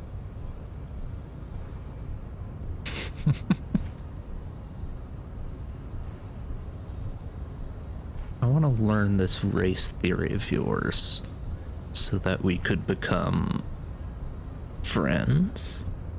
Do not be naive. I know the answer to the great race enigma. Why would I share it with a deformed infant?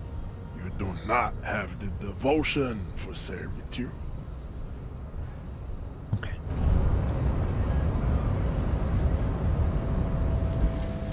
Inexplicable feminist agenda. Oh. There is something you need to see, sir. We found the remnants of an ancient artifact lodged in your hypothalamus. It is a cylindrical object, piss-weathered and smelling of liquor. The paint is peeling off, but you can clearly make out the letters Revolutionary Feminist Agenda on the hull. It appears that some time ago, before you became a joke, you were an actual feminist. Oh. Somehow, you've come to that conclusion. Perhaps you can work your way back. Could evolve into RFA. Would have to quit drugs to get there.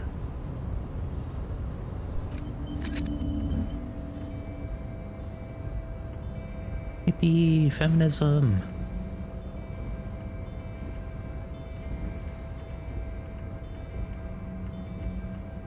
Oh my god, there's so many. Homosexual.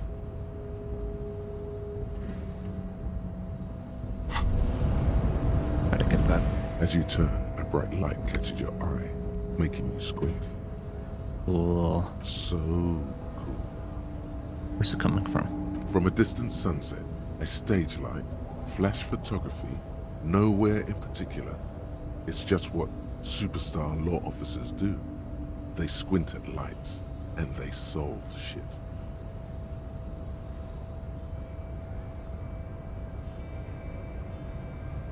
Actually, now that I hear superstar and law official in a sentence, they sound weird together. What are you, deaf?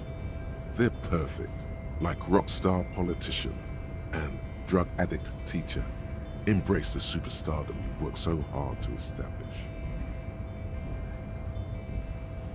Yep, that's me. I've been establishing my superstardom hard lately. Yeah, you have. You're a big dick cop, Dick Mullen. Salam Rocky Baye, badass on the edge disco cop. Time to recede into a ludicrous fantasy world. Here we go. Camera, lights. With a sudden flash, the world freezes around you, and you along with it. In an iconic monochrome solution, a black silhouette against a rasterized orange world. It's on.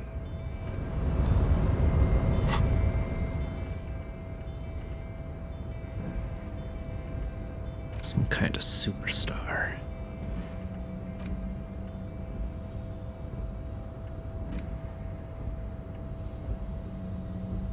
-2 to logic.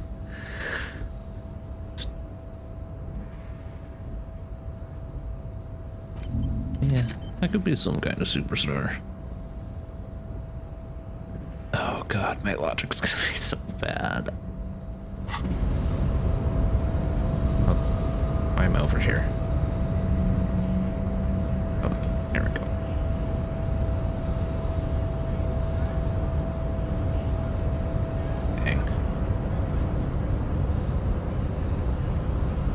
And it's got the fangirls and everything.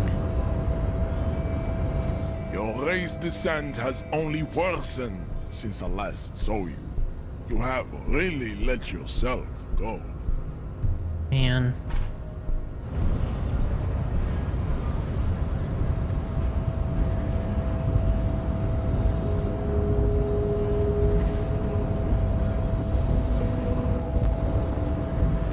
This man just making me feel bad.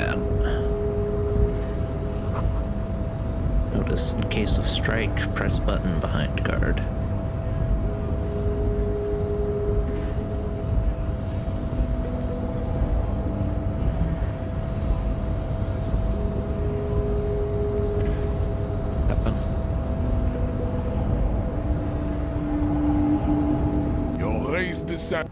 Damn. Whatever. I'm out of here.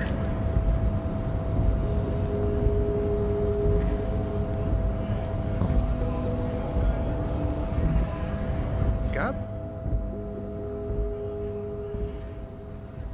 What did he just call you? Oh no, not this again. You just got away from that fucking kid.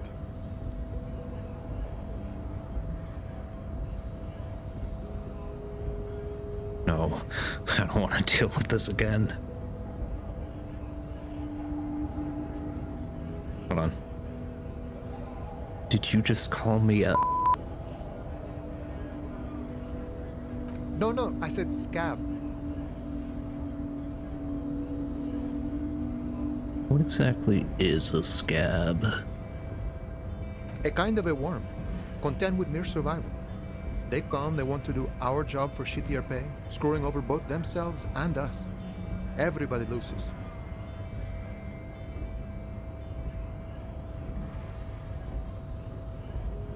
Hold on. Where did they all come from? Beats me. Somewhere in the ground, I think.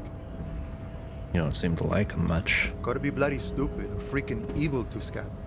Or I guess scared, maybe. But scared of what? Of who? He looks at the mass, squinting his eyes as if trying to ascertain what they're scared of. Personally, I'd rather beg than scab.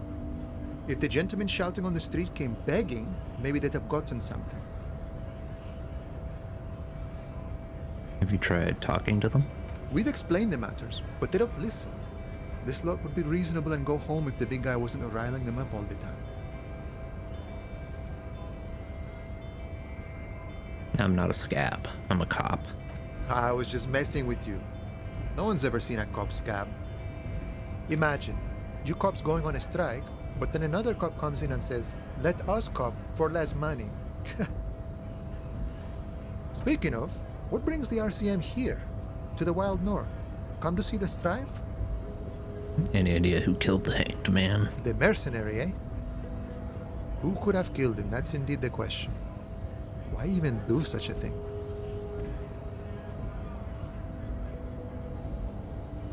Harbor is a prime area of suspicion. In your opinion, are the dock workers involved in the killing? What a thought! Why would noble workers resort to such a thing? Unless they were pushed, of course. Pushed how? Your dead guy was an enemy combatant.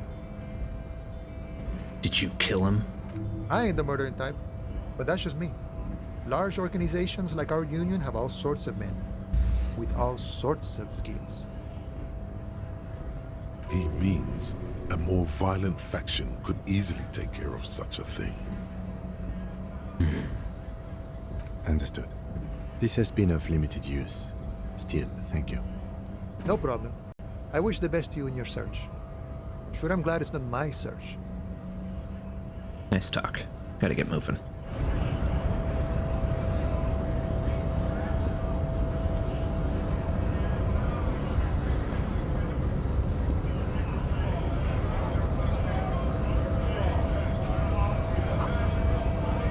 It says gray.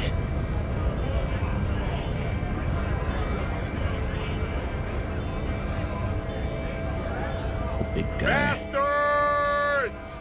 We have a right to work!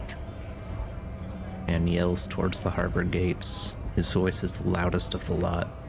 And oddly screechy for a man his size. What's going on here? Hold up and stay frosty, everyone. Cops are here. Broad-shouldered alpha male turns to you. He's a full head taller than everybody else here. You here to fuck with us? Beat the honest worker down. Why should I? We're here to fight for a cause. Stripes usually have problems with people who have causes. Okay then, I'm thinking no. Good. We're fighting for a cause here. Right to work! Right to work! Besides, we're not that different. It helps if people see us talking, cops and strikebreakers together. Shows authorities are on our side. Builds confidence.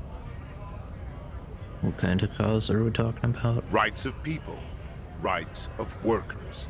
To have gainful employment. To make a salary.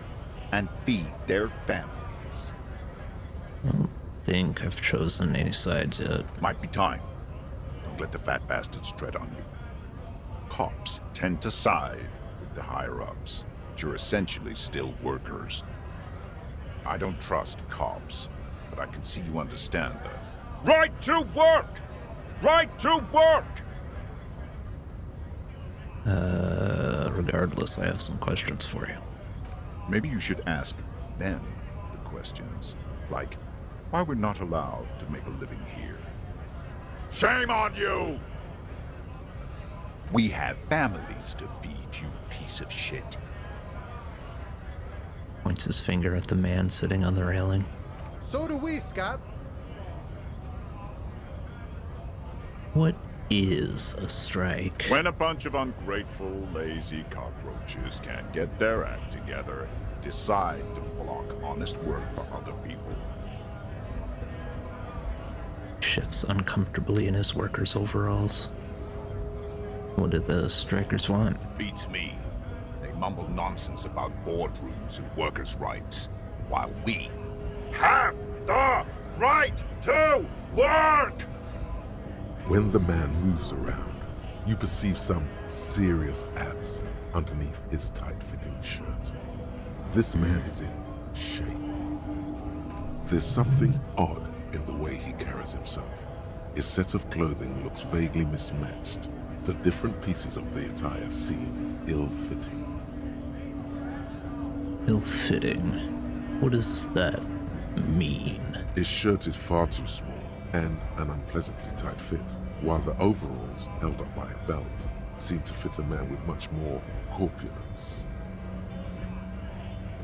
You wearing new clothes? He ignores your question, choosing instead to turn to the emaciated workers, raising both fists in the air. The clothes are obviously not his.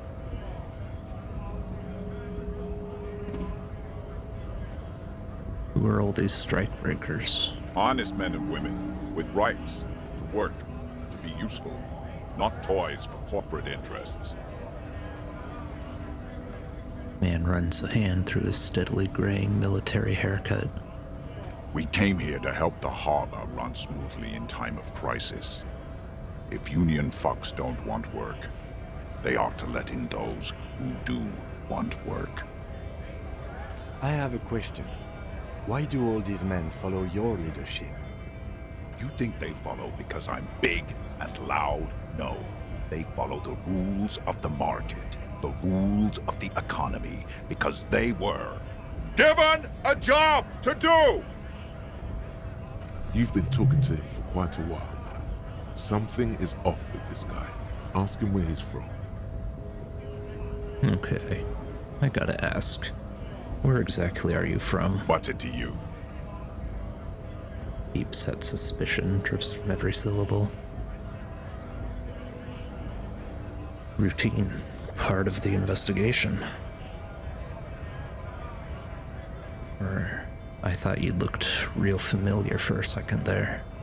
No, don't think we've met before. I came to help out the people. Already got that.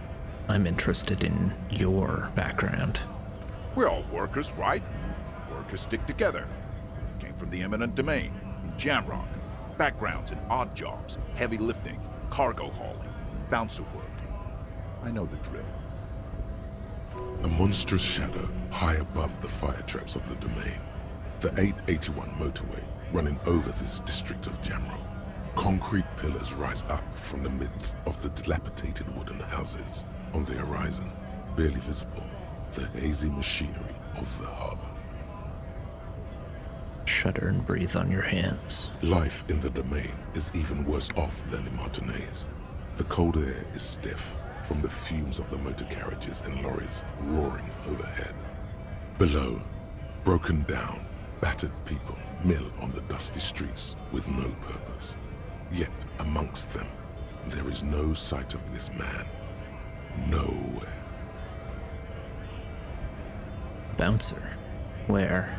I frequent a lot of bars. Maybe it's one I know. Worked at Territorial. Ring a bell?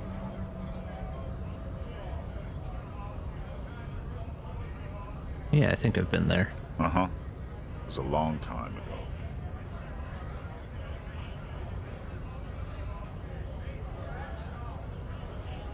What exactly is your goal here? We were promised work. We'd be in there, working, if the bastards hadn't shut the gates. And you're unable to reach the entrance. Main gate's locked. Would take heavy ordnance to bust it open. Could try to get in through the secretary's office. Door's locked. The guards blocking the way to the access panel. And I don't mean the scrawny mess punk either. I mean head measurer. Or whatever he is. Wait, head measurer? Yeah. That giant up there, on the bridge you talked to. Head measurer. Won't let the workers by. The access panel is right behind him. How bad could one guy be? You seem capable. Bad. Standing on a narrow bridge, he's got a strategically advantageous position. And he's trained. I don't know how the Union has a trained killer up there. But that one's no joke. And my men are tired and hungry. They're workers, not fighters. Why don't you just talk to them? Like civilized folk, you mean? These native fucks don't understand civilized. It would be better for the neighborhood if you went home, at least for now, if you can't get in anyway. No! They will give up eventually.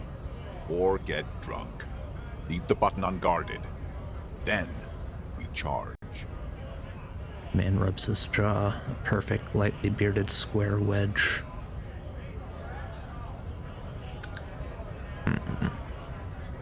Where are you from? What's again? it to you? Am I a suspect? Done no crimes. I only fight for the rights of people.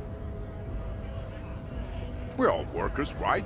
A monstrous shadow high above. So anyway, cop, that's where I'm from. It would be stupid to doubt that.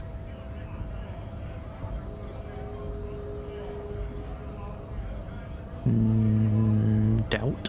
Yeah? What makes you say that?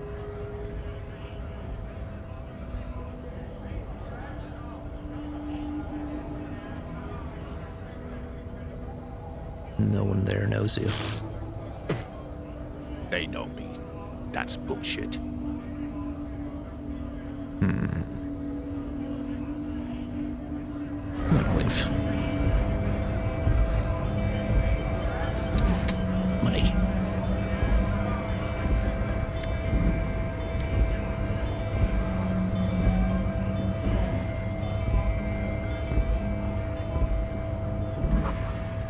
Quarries probably stored fuel here now.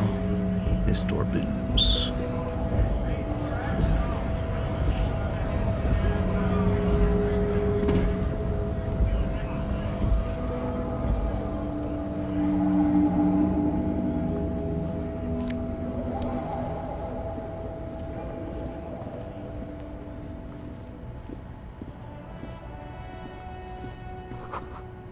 Worn car, kept in good condition.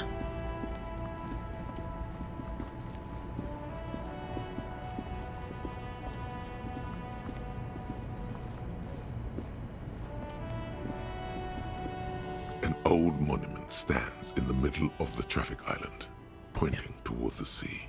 It looks as if it's been reassembled piece by piece, secured and mounted in the air with the aid of numerous ropes and rods. It's crazy.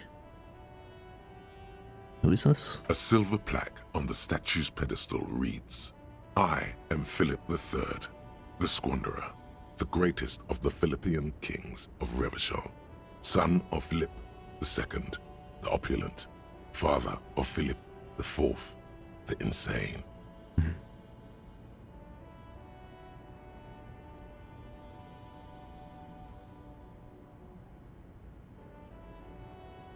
Titles getting progressively worse. As you look up, you notice something about the statue. There are some odd indentations on the king's chest piece. Indentations. What do I see? Something with great kinetic energy seems to have impacted the cuirass, around where the heart is. A bullet? Someone shot him in the heart. Interesting. Lieutenant, has someone shot the king? Okay, I can't see it, but I take your word for it. What do you think? Well, Martinez is riddled with bullet holes. This place saw a lot of action during the revolution. But the statue is recently renovated, so maybe a joke? Target practice or a political statement?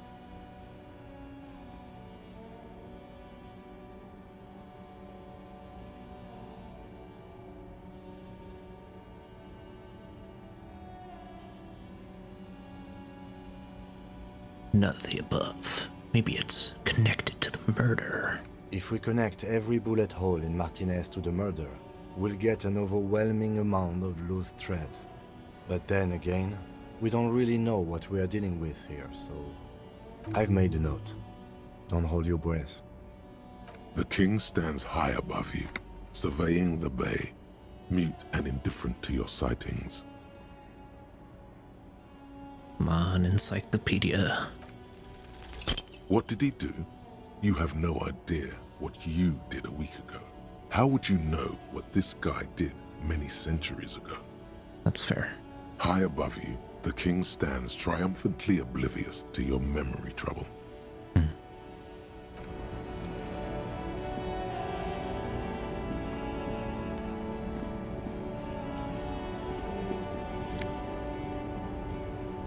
Oh, yeah.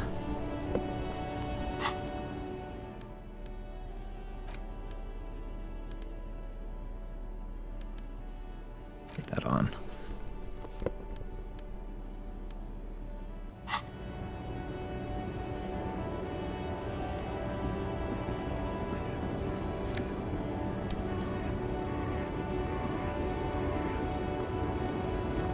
The small, wrinkled woman does not greet you. She nods along to something on her radio.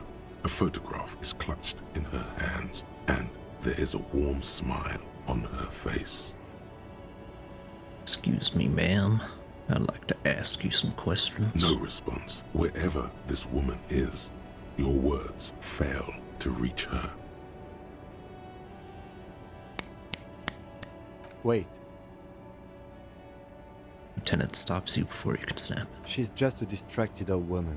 Better to leave her alone. Why? Why? I just told you why. If you say so.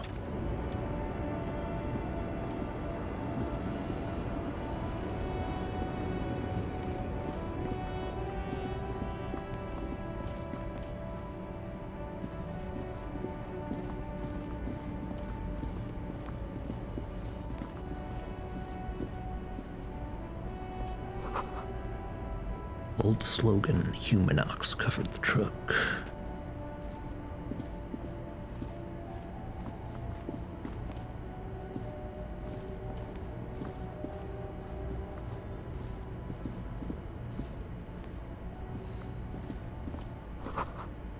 Goods from the lorry haphazardly litter the surroundings.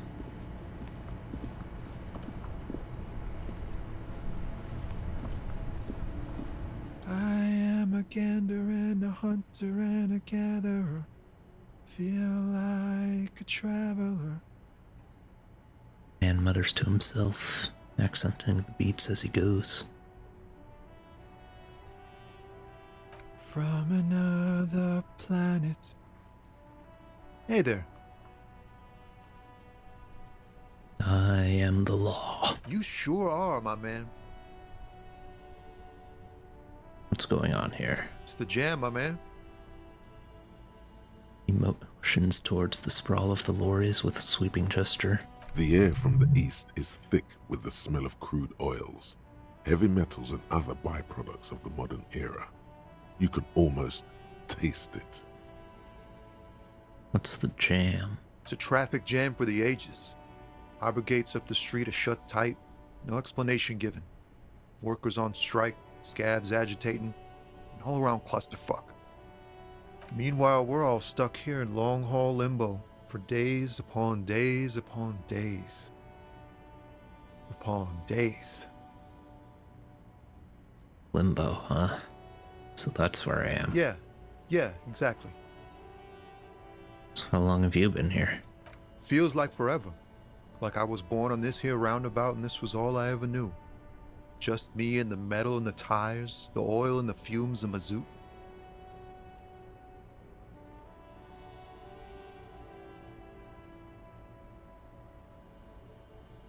Extravagantly phrased, but I can roll with it. Yeah, imagine. It's been a whole week already. So tell me, what do you need? Got any smokes? Nope, don't smoke. Nods towards the big lorry behind him. Some of the other drivers do, though. There's still a few around, waiting for the jam to disperse. Or waiting for the sweet release of death. Yup, nothing wrong with that statement. Your senses have nothing to add. You'll have to ask around elsewhere. Damn. So ask around then. You could also check the kiosk down the street. Frit. With 3 T's. Revachol's weird.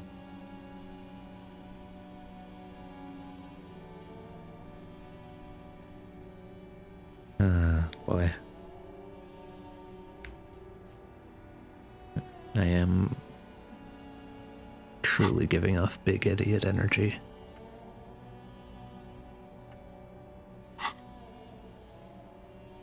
Tell me more about the strike. It's like whatever's going on over at the docks. Workers got a blockade set up, making demands, no way in or out. Going on strike would probably help you dodge a bullet or two. Maybe I should go on strike. Maybe you should. Cops don't get paid much and the hours are long. Plus, you can get shot. Why not? The RCM is a self-managing organization that operates on donations. We promote our own leaders. It would be like striking against your own mother.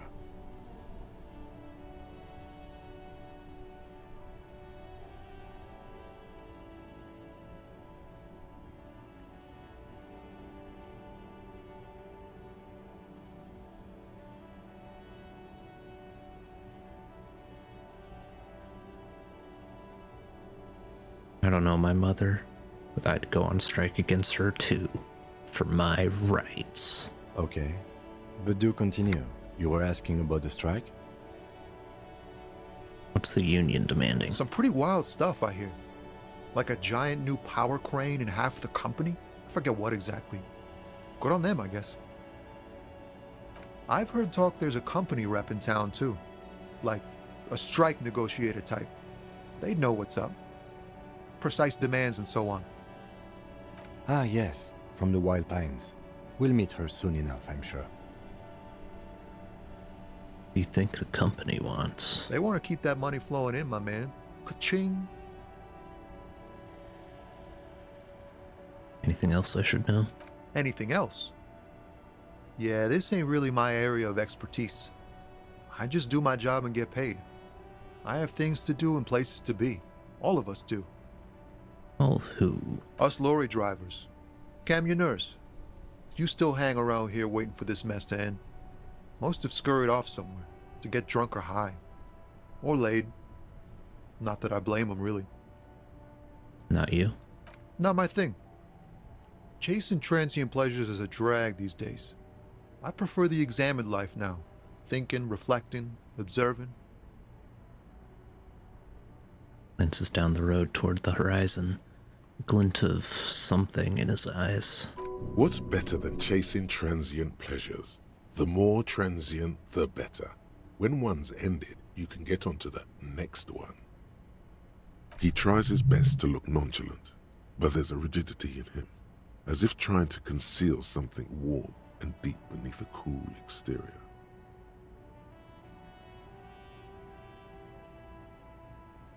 Know anything about the dead man? One hanging behind the hostel there? He ain't one of us drivers. I know that. All accounted for. Otherwise, I haven't really asked about that. Been wasting time right here. Keep him busy. Busy with what?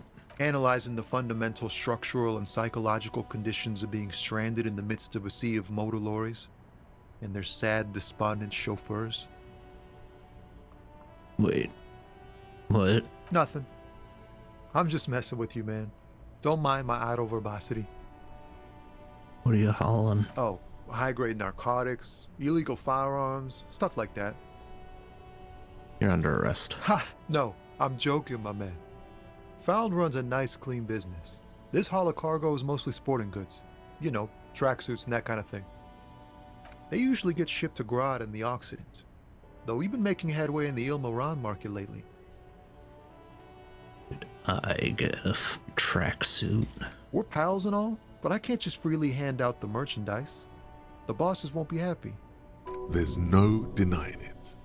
Your body needs to feel the touch of some good performance wear. So nothing illegal then? Not unless they've illegalized sports equipment while I was on the road. Never. They would never illegalize sport. Sport is the most wholesome thing known to man. We love sport. That's your machine behind you? It's rockin' beauty. Sure is. Like a rash you can't get rid of. You interested in heavy-duty cargo machinery?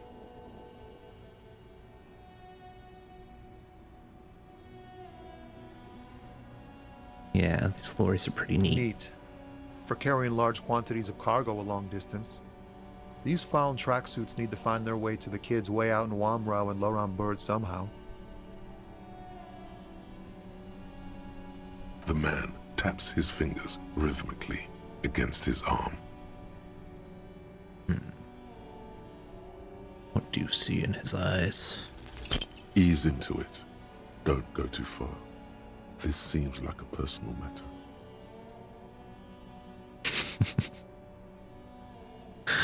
My man, I want to know about your soul. You really are the law, aren't you?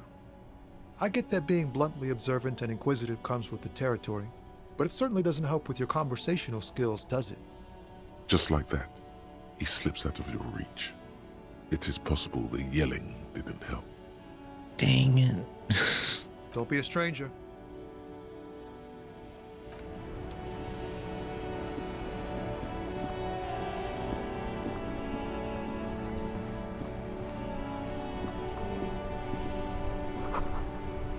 Street sign reads, "Fuck the police."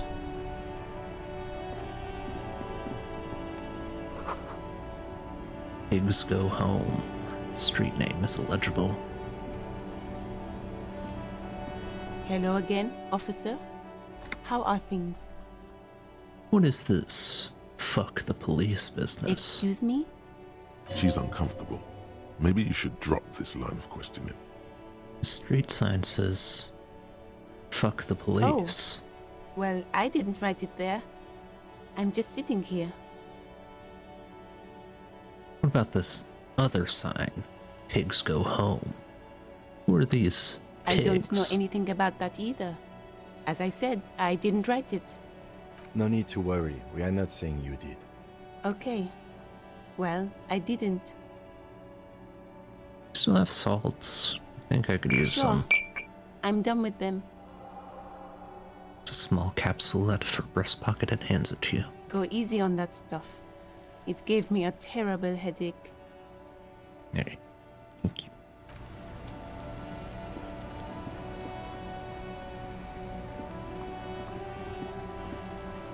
Camera keeps getting uncentered. Garbage. There are bottles inside. Pick them up if you're out of bag.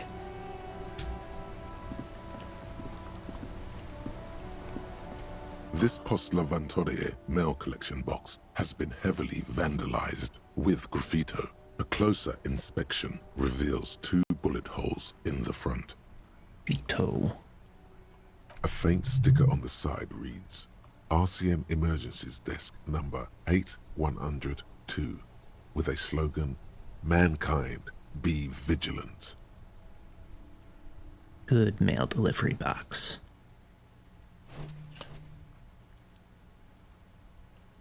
The box seems happy. Hey. Eat shit pig, fucked by the coon, and St. G with a crown have been scribbled on it. Jenny is a whore, and best set mailbox also.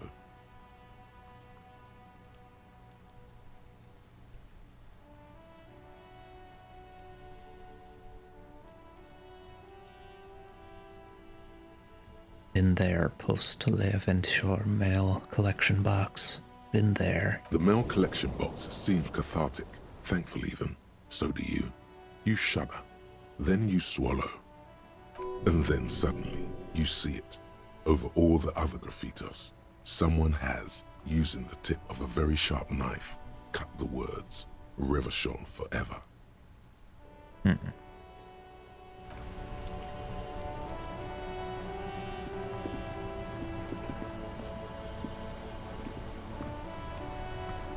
The worn and beaten wooden planks of the bench do not look overly comforting. We can sit on benches after we've solved the murder. Let's go. You can revisit the bench if you ever need to pass the time when Lieutenant Kitsuragi is gone. Some great tectonic force has cracked the pavement like an eggshell.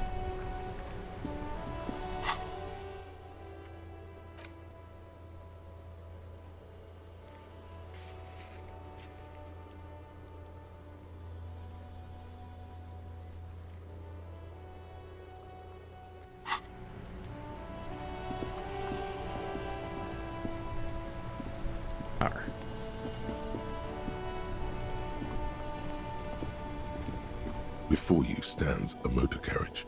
The bodywork is covered in blue and white livery, bearing the number 57. In the cabin, you are welcomed by a set of steering levers, a radio microphone on a hook, a pull-out toolbox under the seat, and the soft glow of the fuel preheater gauge. A scent of leatherwork and heavy fuel oils washes over you. Kim, what are we looking at? What is this machine? This is the Kupris Kinema, my motor carriage. You can use the toolbox and the radio if you'd like.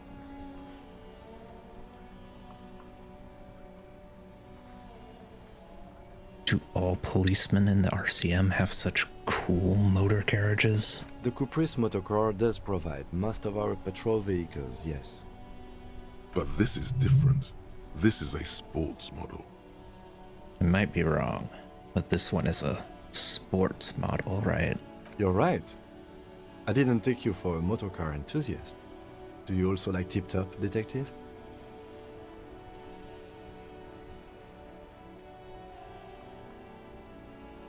Tip-top. I adore it. Really? Well, I'm not indifferent on the matter either. He adjusts his glasses, visibly pleased to have found a fellow fan. We turn it on and drive somewhere? No, I'm afraid not. We have a murder case on our hands, remember? Mm-hmm. In the cabin, you see a set of steering levers, a radio on a hook, a pull-out toolbox, and the soft glow of the fuel preheater gauge. Tap, tap. As you tap on the gauge, the indicator pin jerks as if startled. It's in the large orange sector, indicating the engine is warm. Next to the gauge is a red switch labeled heat. There's no use pressing the heat button. It won't start without the ignition key. Alternative translation. Don't even think you can drive my MC. Run your fingers over one of the steering The white levers. suede feels luxurious under the touch, and the metal clutch handle so very familiar in your palm. Your fingers waste no time closing around the handle. Clutch disengaged. Release the handle. Clutch drops. Right foot yearns for the familiar touch of the accelerator pedal. You have synced with the machine's mechanical circulation. How are you, my friend? The smell of freshly treated leather, the lack of dirt and dust on the dashboard, and a neat little brush in the cup holder, all seem to be whispering. I'm good, cherished and cared for, in the hands of a tending owner. I know how to operate this machine. You feel an uninterrupted connection to the mechanics.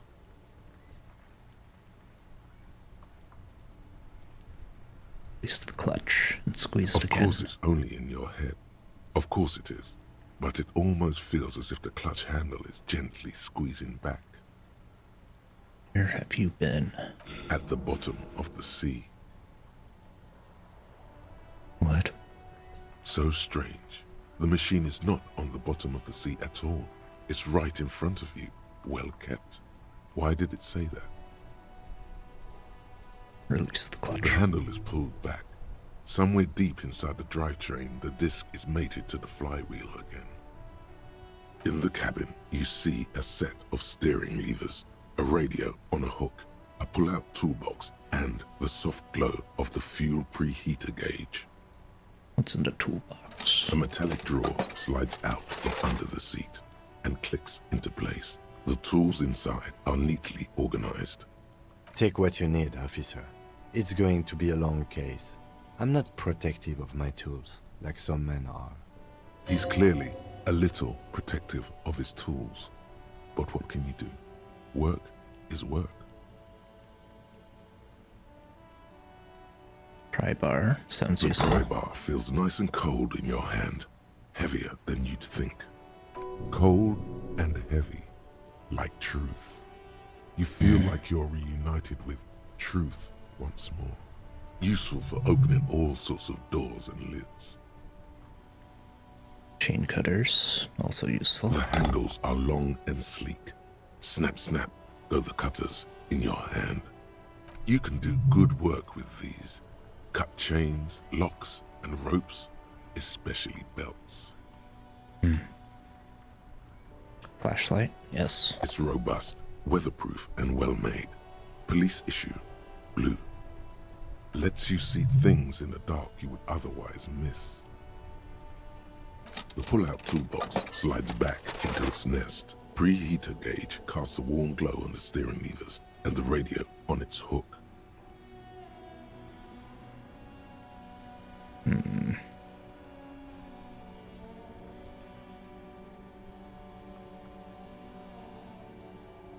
Yeah, I guess we can The radio in. frequency tableau lights up, and the green button labeled Prime Line glows like a feline eye. And then you hear something. The soft purr of electrical kittens, radio waves cast far and wide over the metropolis. A woman's voice greets you through the static. This is Precinct 57. Hello, Lieutenant. How may I assist you? Hello, Alice. Please assist our colleague from the 41st Precinct here. I'm putting him on. Operating the radio is easy. Just be confident. You've probably done it 1,000 times. Come in, Delta 10. This is Firewalker. Copy. This is Officer Alice Demetri, Precinct 57. How may I assist you? I'd swear she was friendlier with the lieutenant. Under the green Prime Line, a yellow saved button catches your eye. You wonder what the lieutenant's default radio station is.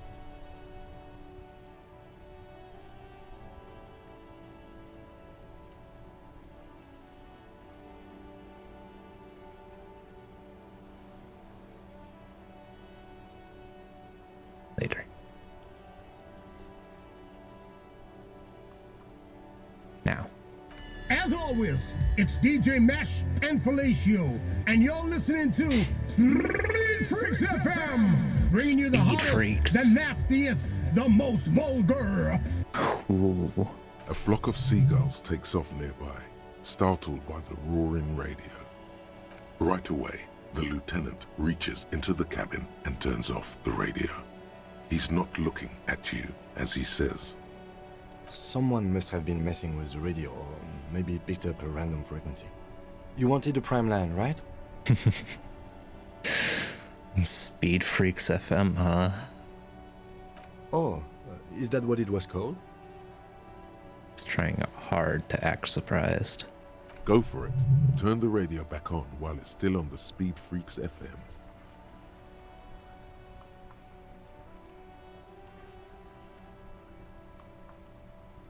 Souped up motor carriage for one bad mama's boy, for the heavier foot and the freaky God damn it! The lieutenant moves quick as a viper as he switches off the radio and sets it on prime line. Then he turns to you. Look, it helps me to stay alert on long nights, okay? It's a method. I'm not some kind of speed freak or... Shakes his head, furiously staring at his feet. What about heavy of foot? You would be too if you had this motor carriage. Snaps half seriously. But seriously, let's quit joking around, alright? We have a case to investigate. Okay. This is Precinct 57. Can I connect you to someone?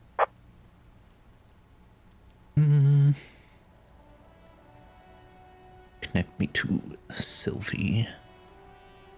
May have reported a murder. Of course. What is the number, officer? Kim, didn't Gart give you Sylvie's number? Yes, hold on. Her number is 005 1944 298. Received. Hold on, officer.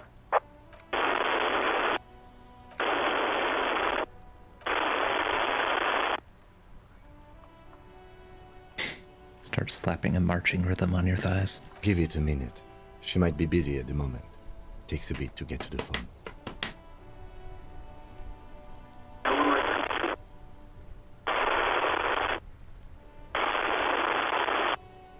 Officer, I have Sylvie Malaika on the line for you. Yes, hello? Female voice greets you through the static. Sounds like she's a million miles away from here.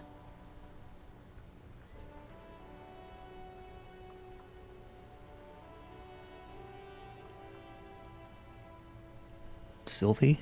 I believe we've met before. This is me, a detective from the Whirling in Rags. Oh, right. Hello, officer. What can I do for you? There is no resentment in her tone. She wants you to ask her out. No question about it. No.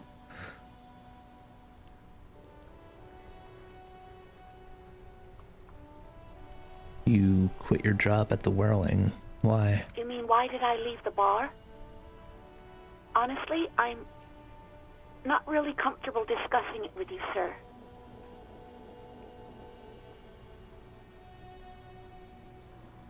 Okay. Did you leave because of Gart? What? No, why would you even think that?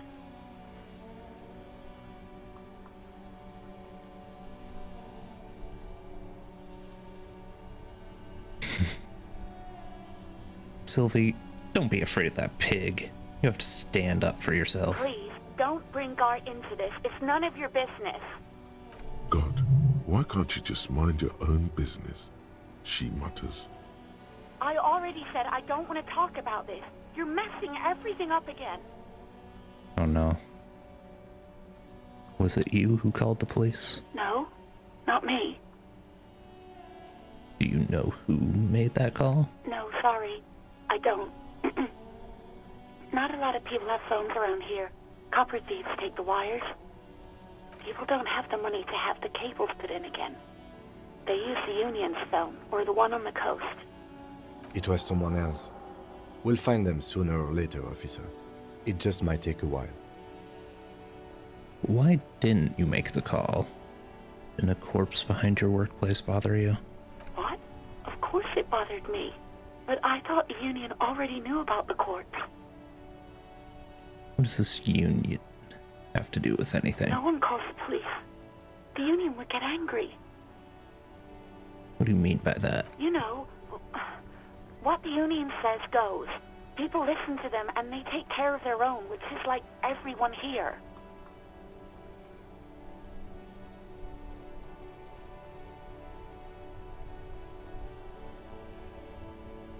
I am the authority around here. Okay. She obviously doesn't want to challenge your authority. You feel much better now.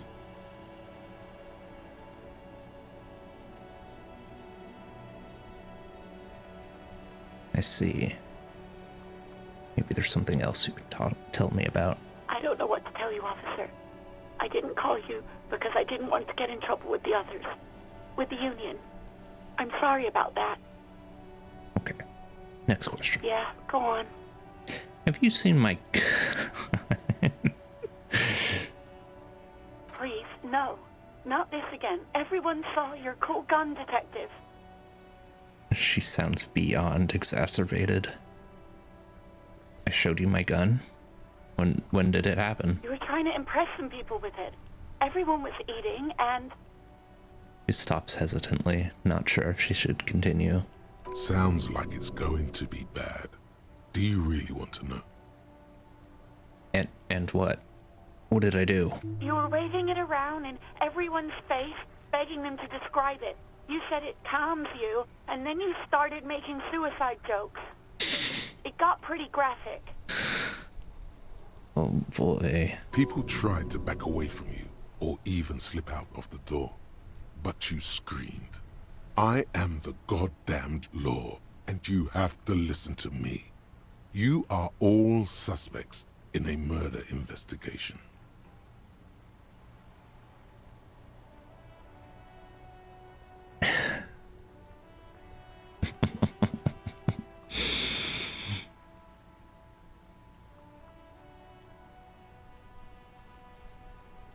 Okay, I don't know what to say. Me neither.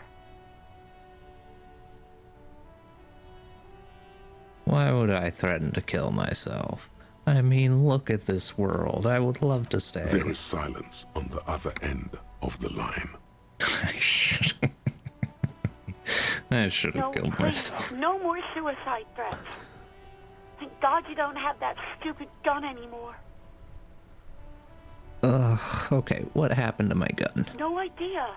All I know is next you were waving around money instead, saying things like big butts cannot lie and guns can't buy money, but money can always buy guns. It almost looked like you pawned it, but believe me, I did not ask. Oh boy. Hey, you want to grab a coffee with me sometime? No, absolutely not.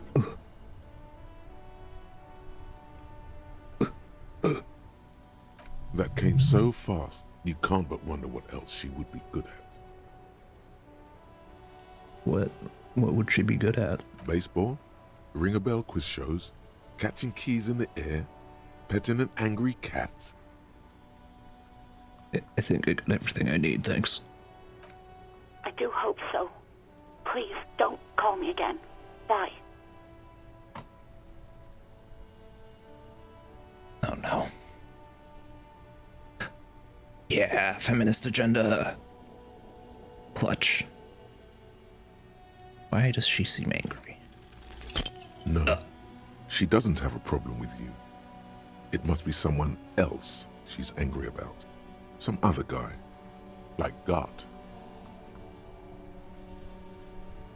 Yeah, it's definitely some other guy. A guy like Gart. You know women and their constant problems. Yak, nag, nag. How's one supposed to get the love going like that? Oh no. That's where you step in. You're Lieutenant Love. Lieutenant Matchmaker Love. extraordinaire. Help the poor girl out, lest she turns into a spinster.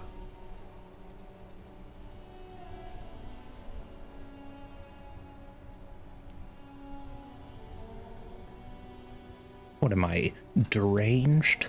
A woman doesn't have to be married. She doesn't even have to be in a relationship. Also, feminism. What deranged? I'm just telling things the way they are. Can't a man even be honest in his own head anymore? Oh no. You have to act, Lieutenant Love. You have to calm that hysteric girl down. Tell her you've got everything under control. And then go and have a little boy's talk with the man himself. Think you can do that, Lieutenant Love?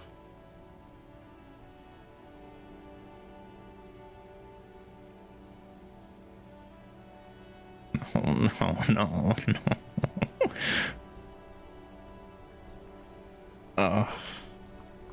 Oh, God, no.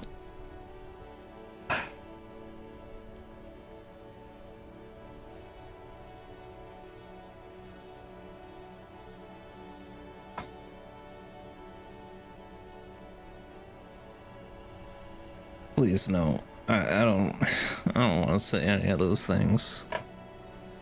You're just a gimp. What? You want to be more empathetic? Call was terminated by the other party. Anything else, officer? I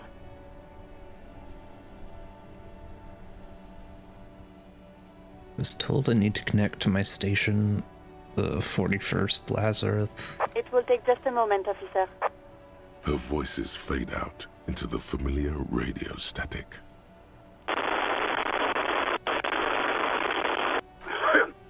Gottlieb, what do you want?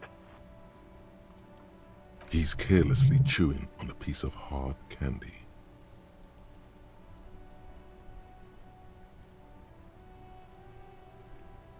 I was told to call the Lazarus. People are worried about me. Oh, it's you. Yes, it's Firewalker here. Firewalker? Oh, yes, you are. Just don't breathe in the general direction of your fire feet. Actually, wait. Do exactly that. Put yourself out of your misery. Take a deep, diaphragmatic breath in and...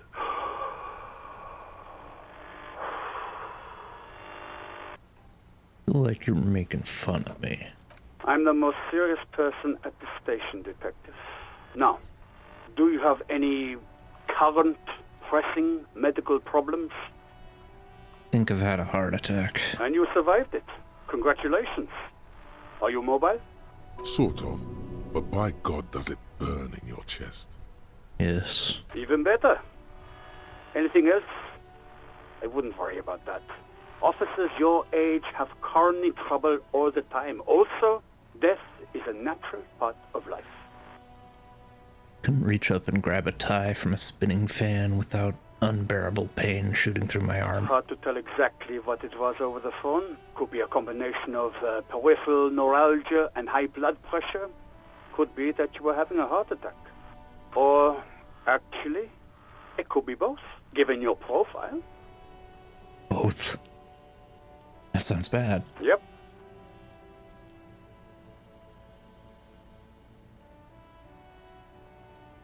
Still feel pretty good, though.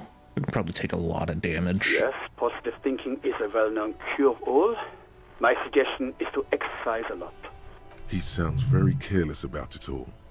Positively breezy.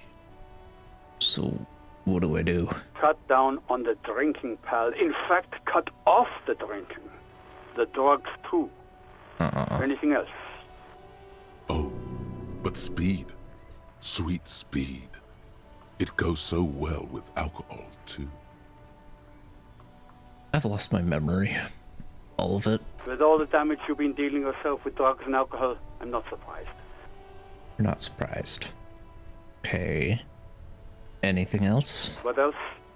I'm not a brain doctor. Look on the bright side. You've got a whole new life now. Use it wisely. Is there anything you can do for me? What? You want me to do blood work for you again? Tell you just how bad things really are across the board? You want another rundown of everything collapsing inside your body? I see your point.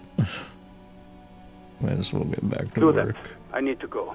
Some idiot has glued his eyelids shut with cyanoacrylite. It looks like Mactorson, but it's hard to say because his eyes are swollen. It's not fucking cryoacrylate. It's super glue, Doc.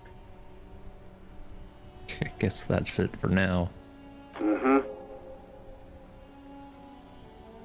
Phone clicks. Suddenly you hear the already familiar voice. Anything else I can help you with, officer? Could you connect me to the 41st Precinct? I have something I need to report. Just a second, officer. To on hold. Static crackling softly like a bonfire. After a while, you hear an old man greet you from the radio. His rattly voice is oddly familiar. 10-2, 10-5. This is 41st. Come in. Over.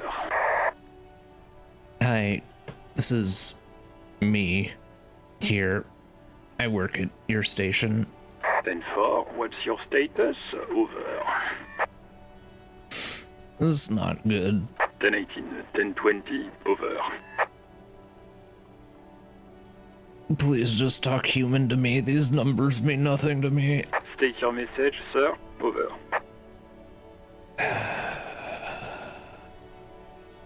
I need to report my badge missing. 10-9. Repeat message. Over. My badge. I can't find it anywhere. Basically, it's gone. 10-4. Message received. This is a very serious situation. I need to 10-22 the captain. Over. 1022, the captain. This sounds bad. Bad and scary. Like being called to the headmaster's office in school. Is it him? What does he want? Says he lost his badge and needs to report it. He what? He lost his badge? Who lost his badge? Dick fucking Mullen. Who do you think? It's Officer Dick Mullen from the bestseller Dick Mullen and the Lost Identity. Dick Mullen is not your name. It's the name of a fictional detective who would not lose his badge. Defend yourself. Immediately. They're laughing at you. Haha, officer has lost his badge, haha. Like I'm the first cop to ever misplace his badge. He says this has probably happened to other policemen before him and laughs sarcastically. Oh goddamn it. Is he fucking kidding? The whole station's gonna be dicked for this. Satellite Officer Vikmar is wondering if you might be joking and adds that this tarnishes the reputation of the entire station. Over. Mullen dicked us. Come on, operator. Tell him to stop. This is serious. He's asking you to stop. Says this is serious. Of course it's serious. He lost his fucking badge. Satellite Officer Vikmar concurs. Losing your badge is serious. Over. We just move on. I want to get it reported and be done with it. 10-4, I hear you, officer. I'm just going to make a note here that you are in pursuit of your misplaced badge. Over. Fuck me. Mac, come here. You've got to hear this. Dick Mullen lost his badge.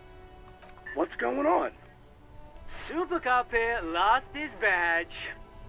He lost his what now? His badge. He lost his goddamn fucking badge. Can you glue your eyes shut earlier? Now you're making fun of me. Lost a badge. Could you all please just stop saying lost his badge for a moment? He asks you to please stop saying he lost his badge. Why? Did he find it? Room at the other end. The line erupts in volcanic laughter. Sergeant Person was wondering if you found your badge yet. Over. You don't have a comeback. Sorry. It's hard to think like this. He's not replying. Looks like he's still looking for it. Your laughter in the background. Enough with this. I have other things to 10-9, discuss. come again. I didn't get that. Over. The animated conversation in the back is making it difficult for him to hear you. New heights even for Captain Sober. Ask him. Ask him if he's lost his gun, too. Sergeant Orson wants to know if you lost your gun too. Over. Oh, fuck. Fuck. Oh. Ooh. Ooh. Help. This will not help me.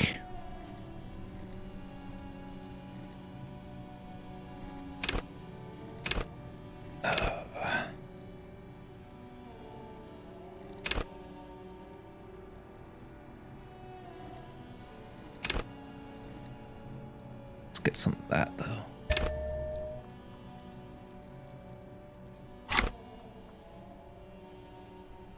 Yeesh. 10-1, you're breaking up. 10-9, repeat please. Over. 10-9, come in officer. Over. Remain silent with terror. Come in officer. 10-9, repeat message please. Did you misplace your firearm? Over. The silence is almost deafening after you flick off the switch, severing the connection. That did not go well. I guess the important thing is that you followed protocol and reported your lost items. Did we need anything else here?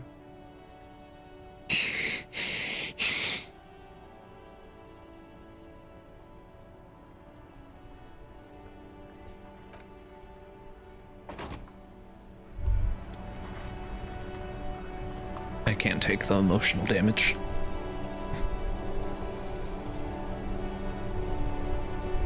I won't survive.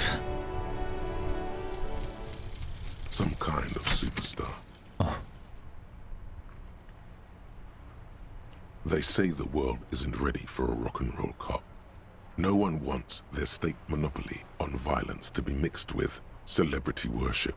They claim to know it would be dangerous for detectives to rise to the ranks of demigods and have sexual encounters with barely legal cover girls. It would be insane, they say. To all this, you say, fuck off and die, in a cool voice. You people have no idea how good these cops are gonna get. They're gonna crack 20 cases a day. In the future, cops will be like astrophysicists, or prime ministers, or prophets. And you're the first one. Real. -1 logic. Price of self-delusion. Learning cap for visual calculus, suggestion, electrochemistry, and composure. All raised to 6. Pretty cool.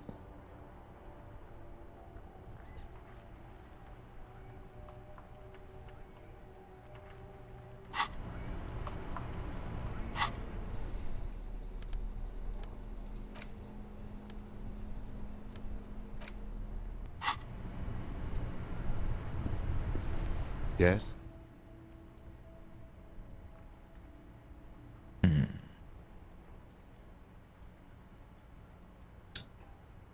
Definitely a sexy, dark mystery twist here. Only banal things strike you.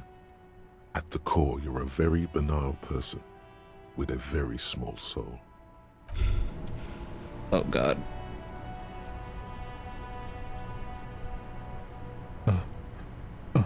I fucked up. Oh no.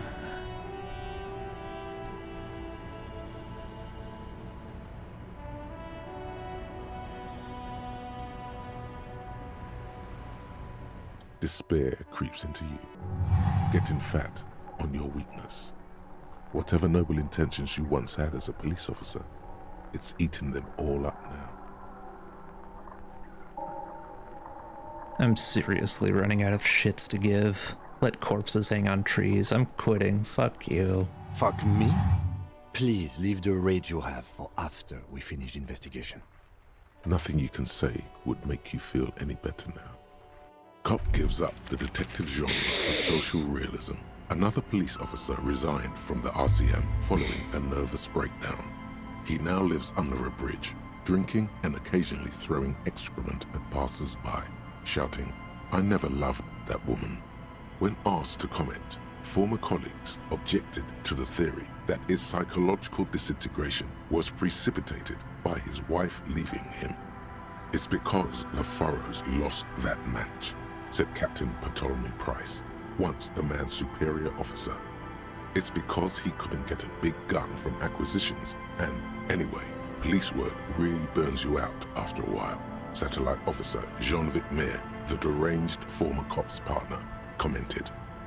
Sergeant Matt Torson, another former colleague, did not propose any theories, merely saying, whatever happened to him wasn't about birds. He got fucked, that's all. Well, that was Disco Elysium.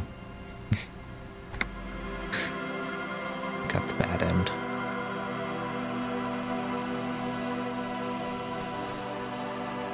Oh, God.